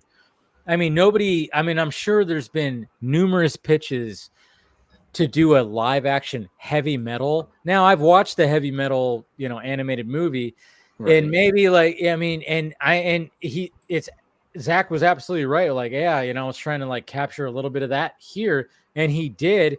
I mean, maybe not like perfectly because things that I remember, it's like, there was a lot more nudity. I mean, there was a lot more things that happened there, but at the same time, it's like, he wasn't going to focus on, obviously, like, you're not going to have us like, Korra, like riding a fucking, Bennu. Naked or something like that. Maybe he has plans for that. That'd be cool, and that's something that he would say, that'd be cool, but I mean, but it wouldn't be that extreme. But it would he just really did, in my opinion, push the genre to be like, hey, can you imagine just like taking this fantasy element and sci-fi element like Star Wars, and just kind of like doing this adult version? And I think you really achieved that. And it just reinvigorated my hype for Rebel Moon that I felt back in December when I lost the hype in the past couple of months, because there's a lot of other things that happened this year. We're talking about DCU stuff. We're talking about all these other movies that come out, and I just kind of lost my hype because it was just a long time, and there's a lot of things else to talk about. So, that's totally fair. Yeah, and I, being a Zack Snyder fan, I felt kind of bad where I was like, God damn, I'm not as hyped. But then when you want to be honest, you don't. Yeah, I'm not going to bullshit anybody. Exactly, and I think that should be respected more than. But I want to say that because the fact that when I watched the two actual films, I went, as a whole, I went, holy shit, yeah, he was really on to something here. I wasn't sure if he was on to something with the PG-13 cuts, even with everything that I knew. But I was like, is this going to work? And then it fucking worked, man. And I was like, damn. Now I want more. It's one of those things like, can this really be done? And then he does it, and it's like, of course he did it. Like, I'm the idiot for forever doubting him, and it's stuff. I'll admit, I watched the first part, the PG-13. I watched that 3 times because I was really just going. I've also seen it 3 times. Yeah, but then the second part I only watched once, which was in the theater, and I was like, kind of going, yeah, I just don't know. I like that it was like more action, but at the same time, I'm going, I just don't. I don't know now, and I get it, and even in my review, I was like, yeah, this feels like a whole final act, but I'm like, but it's just again, I'm going, there's stuff missing, so I just didn't want to. I didn't watch it again on Netflix. I just was like, nah, and I even canceled my Netflix. I was like, you know what, I'm gonna wait till August, and I'm gonna fucking, reignite it and hopefully be more excited for Rebel Moon. But then, with everything else, talking about all these other movies and stuff like that, I just lost the hype, and I wasn't even sure if this was gonna re-grab me. But man, it did. It did 100%. And it's one of those movies where I'm just going, hey, just watch it. Don't even. And I keep on telling people, now that we're past, and I get it, the whole releasing strategy and that's a topic for like a totally different time. Well, that's the thing is like, and then I talked about it, on Wednesdays, Film Chunky Live. I'm like, hey, I get it. Maybe this experiment didn't really work. I don't know, but can we just talk about the movies? Just talk about the story. Let's not talk about the releasing strategy. Let's just talk about the actual content now, exactly. Let's not just bitch and moan about how it was released. Just give it a shot. If you didn't like the PG-13 cuts, give the R-rated movies a shot. Maybe it'll change your mind. If it doesn't, cool, fine, move on and whatever. Exactly, but it's just like, let's just stop talking about the release strategy that they were going for. It's all behind us. We can't change the past. Let's just watch the movies for how they are now. Let's watch these chapter 1 and chapter 2. See if you appreciate it, especially if you're a Zack Snyder fan. Watch them and just see if you enjoy them. And I mean, again, like I said, these cuts. I'm going to my dad's tomorrow, and I almost want to be like, you guys, we should watch Rebel Moon. I'm like, yeah, but I don't want to. I'm not gonna say that because it's 3 hours, and 6.5 hours. And I'm like, but I'm gonna suggest it. I'm gonna be like, all right, you guys need to watch this because I've been trying to promote it. Even with the PG-13 cuts. Yeah, I've been promoting it to like my dad, my brother, my nephew. Like, you guys. I think that's what it's really about. It's getting it into the sort of general conscience and obviously 91 days, so the numbers can go up and stuff. The reality is, we don't know the numbers. Like, I mean, we have a guess, but at the end of the day, only Netflix know what they put in, what they're getting. All we can really do, we can say, don't like this. Don't know if the numbers are great. Whatever. We can say whatever, but we should focus on what we actually do know, which is we know what we think of the movies. So we should just be talking about the movies, like, more than anything else, because either way we have them now. The PG cuts exist as well. There's nothing we can do to change that, and I fondly enjoy those cuts, and I really love these cuts, so I'm winning either way. I got the movies and I love them. That's the thing. It's like, and the thing about Zach is his attention to detail, and that's what I always tell people about him. Is like, okay, he's not going to just when he has a movie and there's like one little thing that that is a story point in the movie, it's not going to just be there just because, oh yeah, we need some kind of something right here. No, there's going to be he's going to be dwelling on the backstory with his crew of why that needs to be there. And he's talked about it so many times. He's talked about it on the Vox stream. He's talked about it in Q&As, you know, like little things where it's like, oh yeah, this little thing right here, this means something. Yeah. It only is in a scene for about 17 seconds, but it means something. Yeah. There's a whole backstory that you don't even know that we came up with. You know, I mean, that's the attention to detail. I mean, you can even go back to when it comes to the DC stuff, like the attention to nobody. I mean, how many people would you like go up to and be like, okay, have you seen Man of Steel and BBS and all that stuff? Oh yeah, cool. Do you know that Superman's costume, like the S, has Kryptonian like fucking like hieroglyphics in there? No. Yeah. Look closely. If you find an image, look closely. They literally created something that means something, not just the S, but it's also within the S that has to do with Kryptonian like language that is built into the S, because that's how detailed that Zach goes, where common folk don't even fucking think about it. Don't even fucking think about it. And that's what I love about him and other filmmakers that take that attention to detail into the story. Also, James Cameron does that. James Cameron has a quote that I love, and there's a video of it, and I can't remember, word for word, but he's basically like, oh, the executives were like, well, why do I need this? Why do I need this in there? Why this? Why that? And he's just like, because I want to see it. And he says it just so like, like, you know, he means it. And I love that so much, because everyone praises James Cameron for doing that. Like they do. And I don't see why it's a problem when other directors do it as well. Well, Zach said that in the Q&A. He talked about how he loves film, like watching filmmakers that just make the films that they want to see. They want to make, and they want to see. They tell the stories and not giving a fuck about like what these like, you know, these execs are going like, no. And that's the thing. It's like, you know, and he did that as much as possible with DC, but let's face it, no matter what, there's still going to be that finger that's going to be pointing. And that's why I'm like, okay, he did his DC thing. He did it to the best that he could, and I loved it. Great. But when people want him to go back to that, I'm go, no, fuck no. I want to see him do fucking original shit like this. Yeah, you know, if he's gonna go back, that's something he's gonna do, and he's gonna sort with. We can't just be on Twitter every day, spam, the same like crap we've been, you know, restore, sell this, sell today, like, you know, like I get it, cool, give it a break. We literally like give it.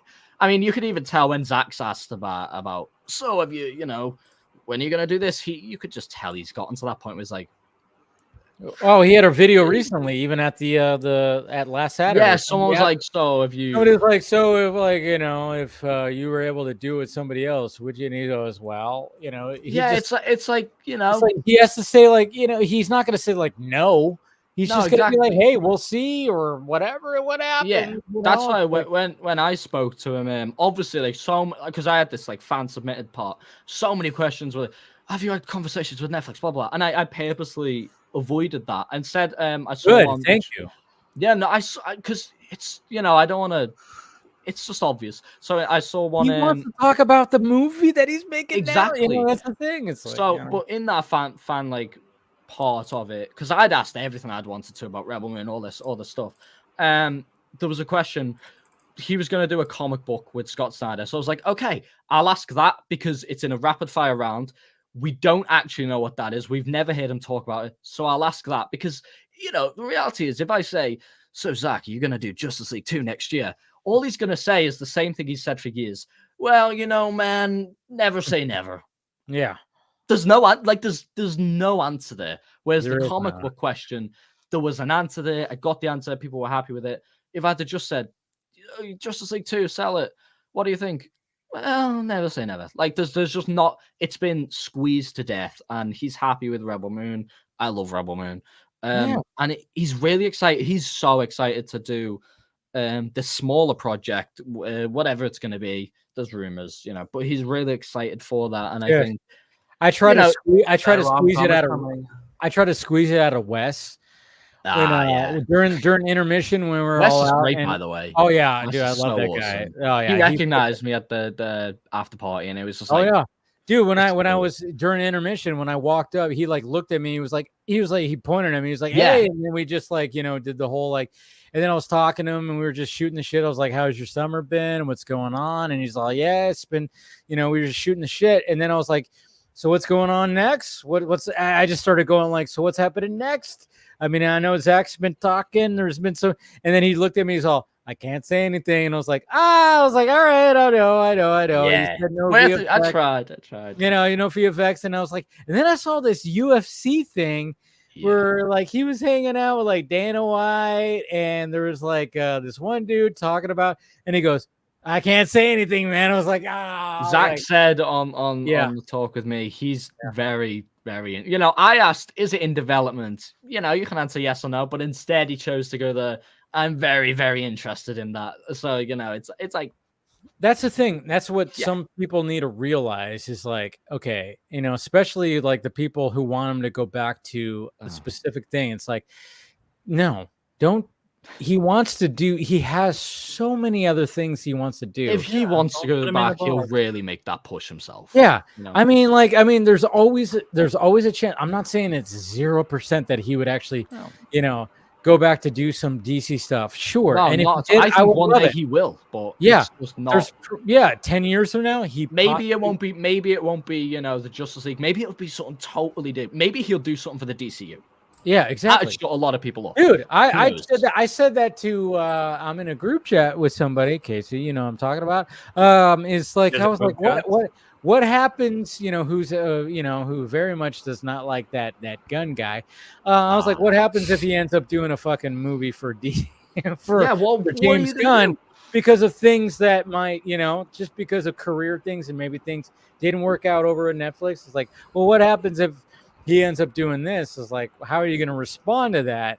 It's like one of those things where, and that's actually possible. Like that's a lot more realistic of a future than Henry Cavill coming back. He's not going to try to like go back and try to like, oh yeah, we're going to continue my shit. No, if he were to go back to DC, he would have to specifically go to James Gunn and be like, hey, let's collaborate. I could do The Authority, which I could totally see him do The Authority. He would totally knock that out. But at the same time, it's like, that's not what he wants to do right now. He wants to do original shit. And he's got so many different things that he wants to do, that he wants to try. But, you just never know, because it's still a business. And if things didn't work out right here, which, a lot of us kind of fear, like, oh, yeah, what if it doesn't? And then he just decides like, hey, maybe I do have some ideas for this. And if James Gunn and everything's still happening over here, well, hey, if he wants me to, and I'm sure James Gunn even said, hey, open door, man. If you want to do something over here, I would not be surprised. Like when James Gunn and him talked, that James Gunn was like, "Hey, hit me up if I wouldn't be surprised if it's because they worked obviously Dawn of the Dead. I wouldn't be surprised if he directs something Gunn writes. I'd be totally open for that. Don't know if he would, but I'd be open for it. Just total slim chance, but I'm just saying if things like were, but at the same time, I'm just kind of going like, whatever happens with Zach, even if like things don't go forward with Army or even Rebel, because Netflix has, Scott Stuber's not there anymore. We got Dan Lin, who not the best. It's a whole different ball game now. And the fact that we haven't gotten a green light for part 3 for Rebel Moon, or really haven't gotten an official green light for Planet of the Dead, and he's got 300 in the works now, and he's setting things up just in case. But at the same time, I'm just kind of going like, hey, if things don't continue with those universes, all right, but he's still always going to be around. Like he's not going to be one of those directors that just falls out and we don't hear from him again. No, he's built up his name. He's got a brand. People, love him or hate him. You're just, you see Zack Snyder, people have reactions, yay or there's like that. When you have that kind of clout where people see your name and most people go, "Huh," or "I hate that Yeah. guy." You have built yourself a brand. So yeah. Zack Snyder You're at that point the marketing. Dude, a lot of movies the best place cast you are the could be. marketing. Yeah, a lot of movies, the cast are what are in the press. With a Zack Snyder movie, who's in the press? It's Zack Snyder. Yes. Not many directors can say that. Maybe James Cameron, Nolan, but how many times do you see Michael like Bay. Twitter when you see Twitter accounts like that find something about Zack Snyder and they push it out there to get engagement because they know they're going to get engagement because he has built. It's such a weird thing because there are people that just loathe him and there are people that love him or are obsessed with him to the point where it's like, okay, so no matter what happens with anything that's happening now, he's still always going to be a filmmaker. And if he does, and I hope he does, I really hope that he goes and makes his small movie that doesn't have VFX where he could show his directing talent without the use of a green screen or anything like that, because we've seen it before with that Snow, Steel, and Iron short film he did on his phone. That thing was like, I think that's more what he wants to do, but obviously slightly bigger and longer. Yes, exactly. Something with a bigger budget where he actually has the cameras and stuff to do it, but there's no like post-production with a VFX and you have green screens. I want him to do something like that and show people that, dude, this guy, hey, he's got the talent here, guys. He's not just this guy that you've made him out to be. Yeah, he's not just making like this VFX schlock that you think that he's making. No, he's a talented filmmaker because we've seen it. We're all fans of him. We see like the visual effects shots that he does and go, oh my God, that's a portrait. There's so many in Rebel Moon Chapter 1 and 2. There's like probably fucking 57 shots in the movie that I would hang that on my wall right there. Literally. That's like beautiful. That's beautiful. And you could say that with a lot of his movies. There are so many shots that he's had where they're just beautifully crafted shots because he's an artist. And I want him to do a small movie that shows that talent without the use of visual effects. Yeah. And I think that's the right step to go. And I've even talked to my friend who's in the biz. He goes, yeah, Zach needs to do that. He needs to step away. Yeah, I totally agree. I think he needs to step away from all this crazy madness and franchise and all this stuff and make a small movie that's going to make people go, oh, wow, this dude does have some talent when he's not in front of, he's not making movies on a soundstage with green screens. And I think Zach is probably he's thirsting for that right now. It definitely sounds it from everything he says. He on our talk, he was like, I'm not burnt out, but at the same time, it's like he's probably a little bit burnt out from, especially working on Rebel Moon. Because I asked him the final question. I was like, to go personal, this is here's my proudest moments of the year. What's yours? It can be movies, it can be family, it could be anything you want to say. And he immediately went straight to the director's cuts, talking about how, and it was like a 5-minute thing that I just let him, get out there. He was basically just like, I made 4 movies here. Like, I'm really excited to get to something smaller. So I'm imagining that smaller thing will be filmed next year, maybe even, I don't know, probably next year. And I'm really excited for that. No, I think they need to do like a little in between, and hopefully we get more of what he's established. When it came to Army of the Dead, I was so intrigued by it. I mean, when that came out and everything again, it wasn't just like it's a heist movie of zombies. No, there was so much more. There's always something more. So much more. And I loved when Zach came on when we did our spoiler discussion, and he was here for like over 2 hours just talking about it. And the fact that it was just like you could tell he enjoyed talking about the fact that we're like, what's going on? I mean, like it wasn't just like zombies. You had robots, you had aliens, time portals. You had portals, you had Loops. time loops. What's What's happening going on here? Like, it was a whole fucking thing. You had the UFOs as well. I don't know if you said the UFOs. Oh yeah, that's what I said. Like the aliens. Yeah. But I didn't see that at first until somebody pointed it out. You know, it's just like, I mean, there was so much more than just a standard zombie film. It was like so much more. And it's like, you don't get that shit now. I mean, back in the 90s, that shit would have blew up. That shit would have blew up. That would have been the talk. That would have been like a cult classic. And oh, yeah. That shit would have blew up. I mean, that's what was great about the 80s and the 90s was you had to come up with original content like crazy, you know? But then when it came into the 2000s, it was like the original content wasn't blowing up as much. And all of a sudden you started getting like the franchise stuff and this, that, and this, and then it's really, you know, I mean, every now and again you get the, but again, I just think Zach is very much ahead of his time when it comes to things where it's like, hey, how can I take this genre, use all the cliches, but then all of a sudden give you something fresh? That's what Zach is like, and that's what if anybody's, you know, teaching film schools, like, and they're talking about directors, if you want to talk about Zach, it's like Zach knows all the tropes. He knows all the cliches. I mean, this is different, but just bringing the film school aspect into it. He obviously did like a film school for Army of the Dead on YouTube. That is, you know, I don't watch a great deal of behind the scenes, but like I go on a rabbit hole sometimes. The Army of the Dead film school aspect.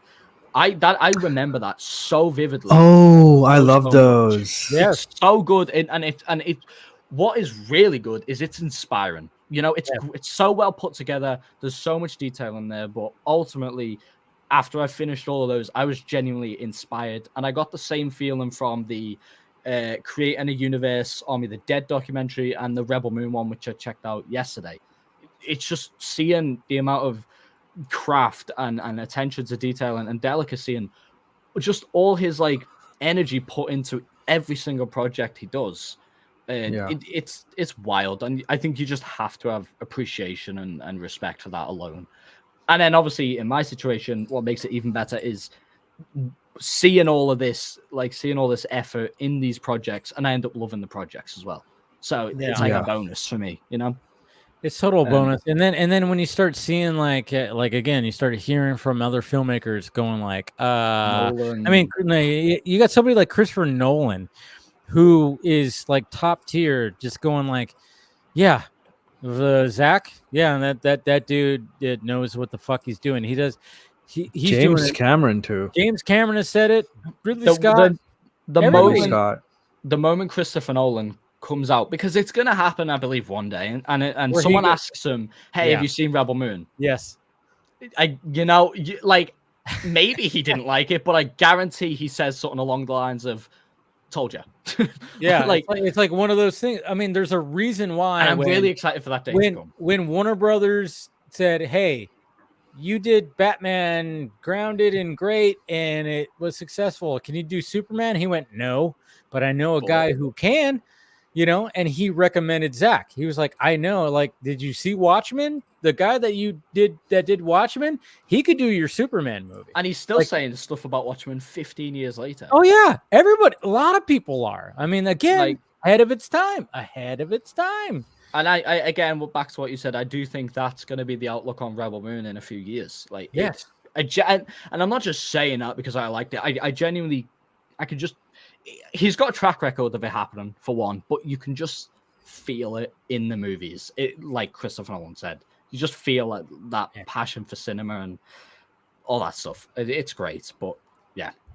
By the way, we've hit the 5-hour mark. I know. Yeah. No, we can go ahead and wrap this up right now. Like I said, I didn't think the D23 stuff was going to last this long, and I really wanted to dive into Rebel Moon. It's been a lot of fun. I mean, we were, you know, I even thought like, oh yeah, we'll do some D23. Maybe that'll be an hour or so. Nope. And then I was like, oh, then we'll do Rebel Moon. Maybe that'll be like 2 hours, and then we'll talk about other subjects. No, that's not what happened. But hey, you know what? This has been a lot of fun tonight. It's been a lot of fun.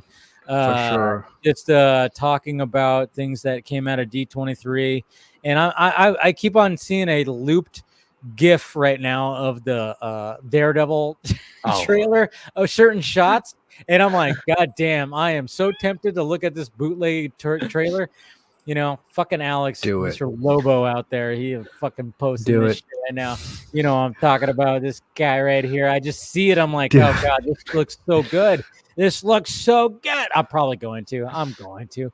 But no, this has been a lot of fun, and it was a big panel that we had today. Tom, thank you for joining, man. No, thanks for inviting me. Oh, Genuinely. dude, it's been a lot of fun. Nice to meet man. you, man. Yeah, Yeah, and you I too. hope to have you again. I know the time difference is kind of a pain in the ass, but half 8 for me now.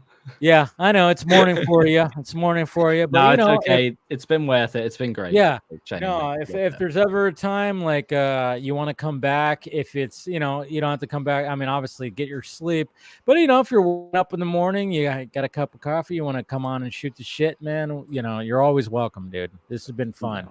It's been Thank fun you. talking to you, and obviously talking to you, Casey, Anthony, Scott, William, Brad. Jesus Christ, how many people showed There up? was like 12 Andy. of us. Andy was here, and god damn, I'll have to remember everybody. I'm like, I know I'm forgetting. Phil was here. Phil was here, of course. There was a lot. Yeah, so there's a lot. Yeah, we had a pretty hefty crew here tonight, but but let's go around the horn again. Tom, thank you. Promote anything that you got going on.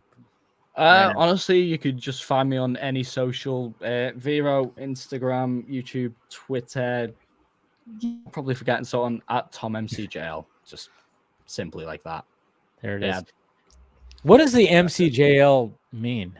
Okay. Backstory. Because everyone asks it. I actually wanted to ask you that. What's your guess? Because everyone Marvel seems to have the same Cinematic Justice League. Yeah. Okay. I just thought Justice League for the JL, but I don't know. Okay, so I originally I wanted a name change, so I picked MCJL just because it was the only thing available on Twitter that like matched what I was trying to think of. So it was always just a placeholder. Like it was always destined for change. But then every time I've tried to change it, people like put it back. It's actually Tom, middle name, second name, Justice League. So the Justice League is right. I figured Justice the JL was Justice League. Yeah, so that's it your was middle name always and meant, last name. Okay. Yeah, it was always meant to just be there for like a week while I come up with a name, and now it seems I'm absolutely stuck with it. So I've gotten. I thought about it when I was making the thumbnail, and I was putting in like you know, your name in the thumbnail. I was like MCJL. I was like, I have to ask him what the fuck this means, and I immediately was like, I'm assuming JL means Justice League, but who knows? Maybe it's something. Yeah, else. because it was a placeholder picked around the time of the Snyder Cut, but it was never meant to stay, and now it looks like it's here for the long run. Oh, you're stuck with it now, man. I think so, because every time I do try and change it, it just you're stuck with it. You're stuck with it. Just like I put 2 E's on Film Junkie. And my Twitter name I was like, you know what? I'm gonna put 2 E's with Dave E, and then whatever. And I'm like, all right, I'm stuck with that now. I'm just 2 E's all the time when it comes to everything. So yeah. But anyways, promote anything you got going on, man. That's pretty much it. Just Hollywood handle. We got the Hollywood handle. The interview with Zach is I found out today. It's been out for 1 week. It's the #1 interview of the entire year already, which is insane. Great talk. That is on my YouTube, TomMCJL, and it's also for ease of reading and like a lot shorter. There's the Tom cut, obviously, on YouTube. That's 22 minutes, and then I'd say the article that I've sort of condensed is about 10 reading. Nice. But yeah, that's about it for me. Well, thank you, sir. KC, you got anything? You can find me at KryptonCaged on Instagram and X. I post photography and filmmaking stuff sometimes, and my opinions, which are great. The best opinions ever. There it is. All right. Well, yeah. Thank you, Tom. Thank you, Casey, and thank you, everybody else. Brad, William, Phil, Andy, Scott, Chris, Casey, yeah, everybody, everyone. Everyone. I mean, whoever was here, we had a great time. It's been fun, and thank you guys for sticking around with us with all the D23 and Rebel Moon stuff. We will talk to you guys later.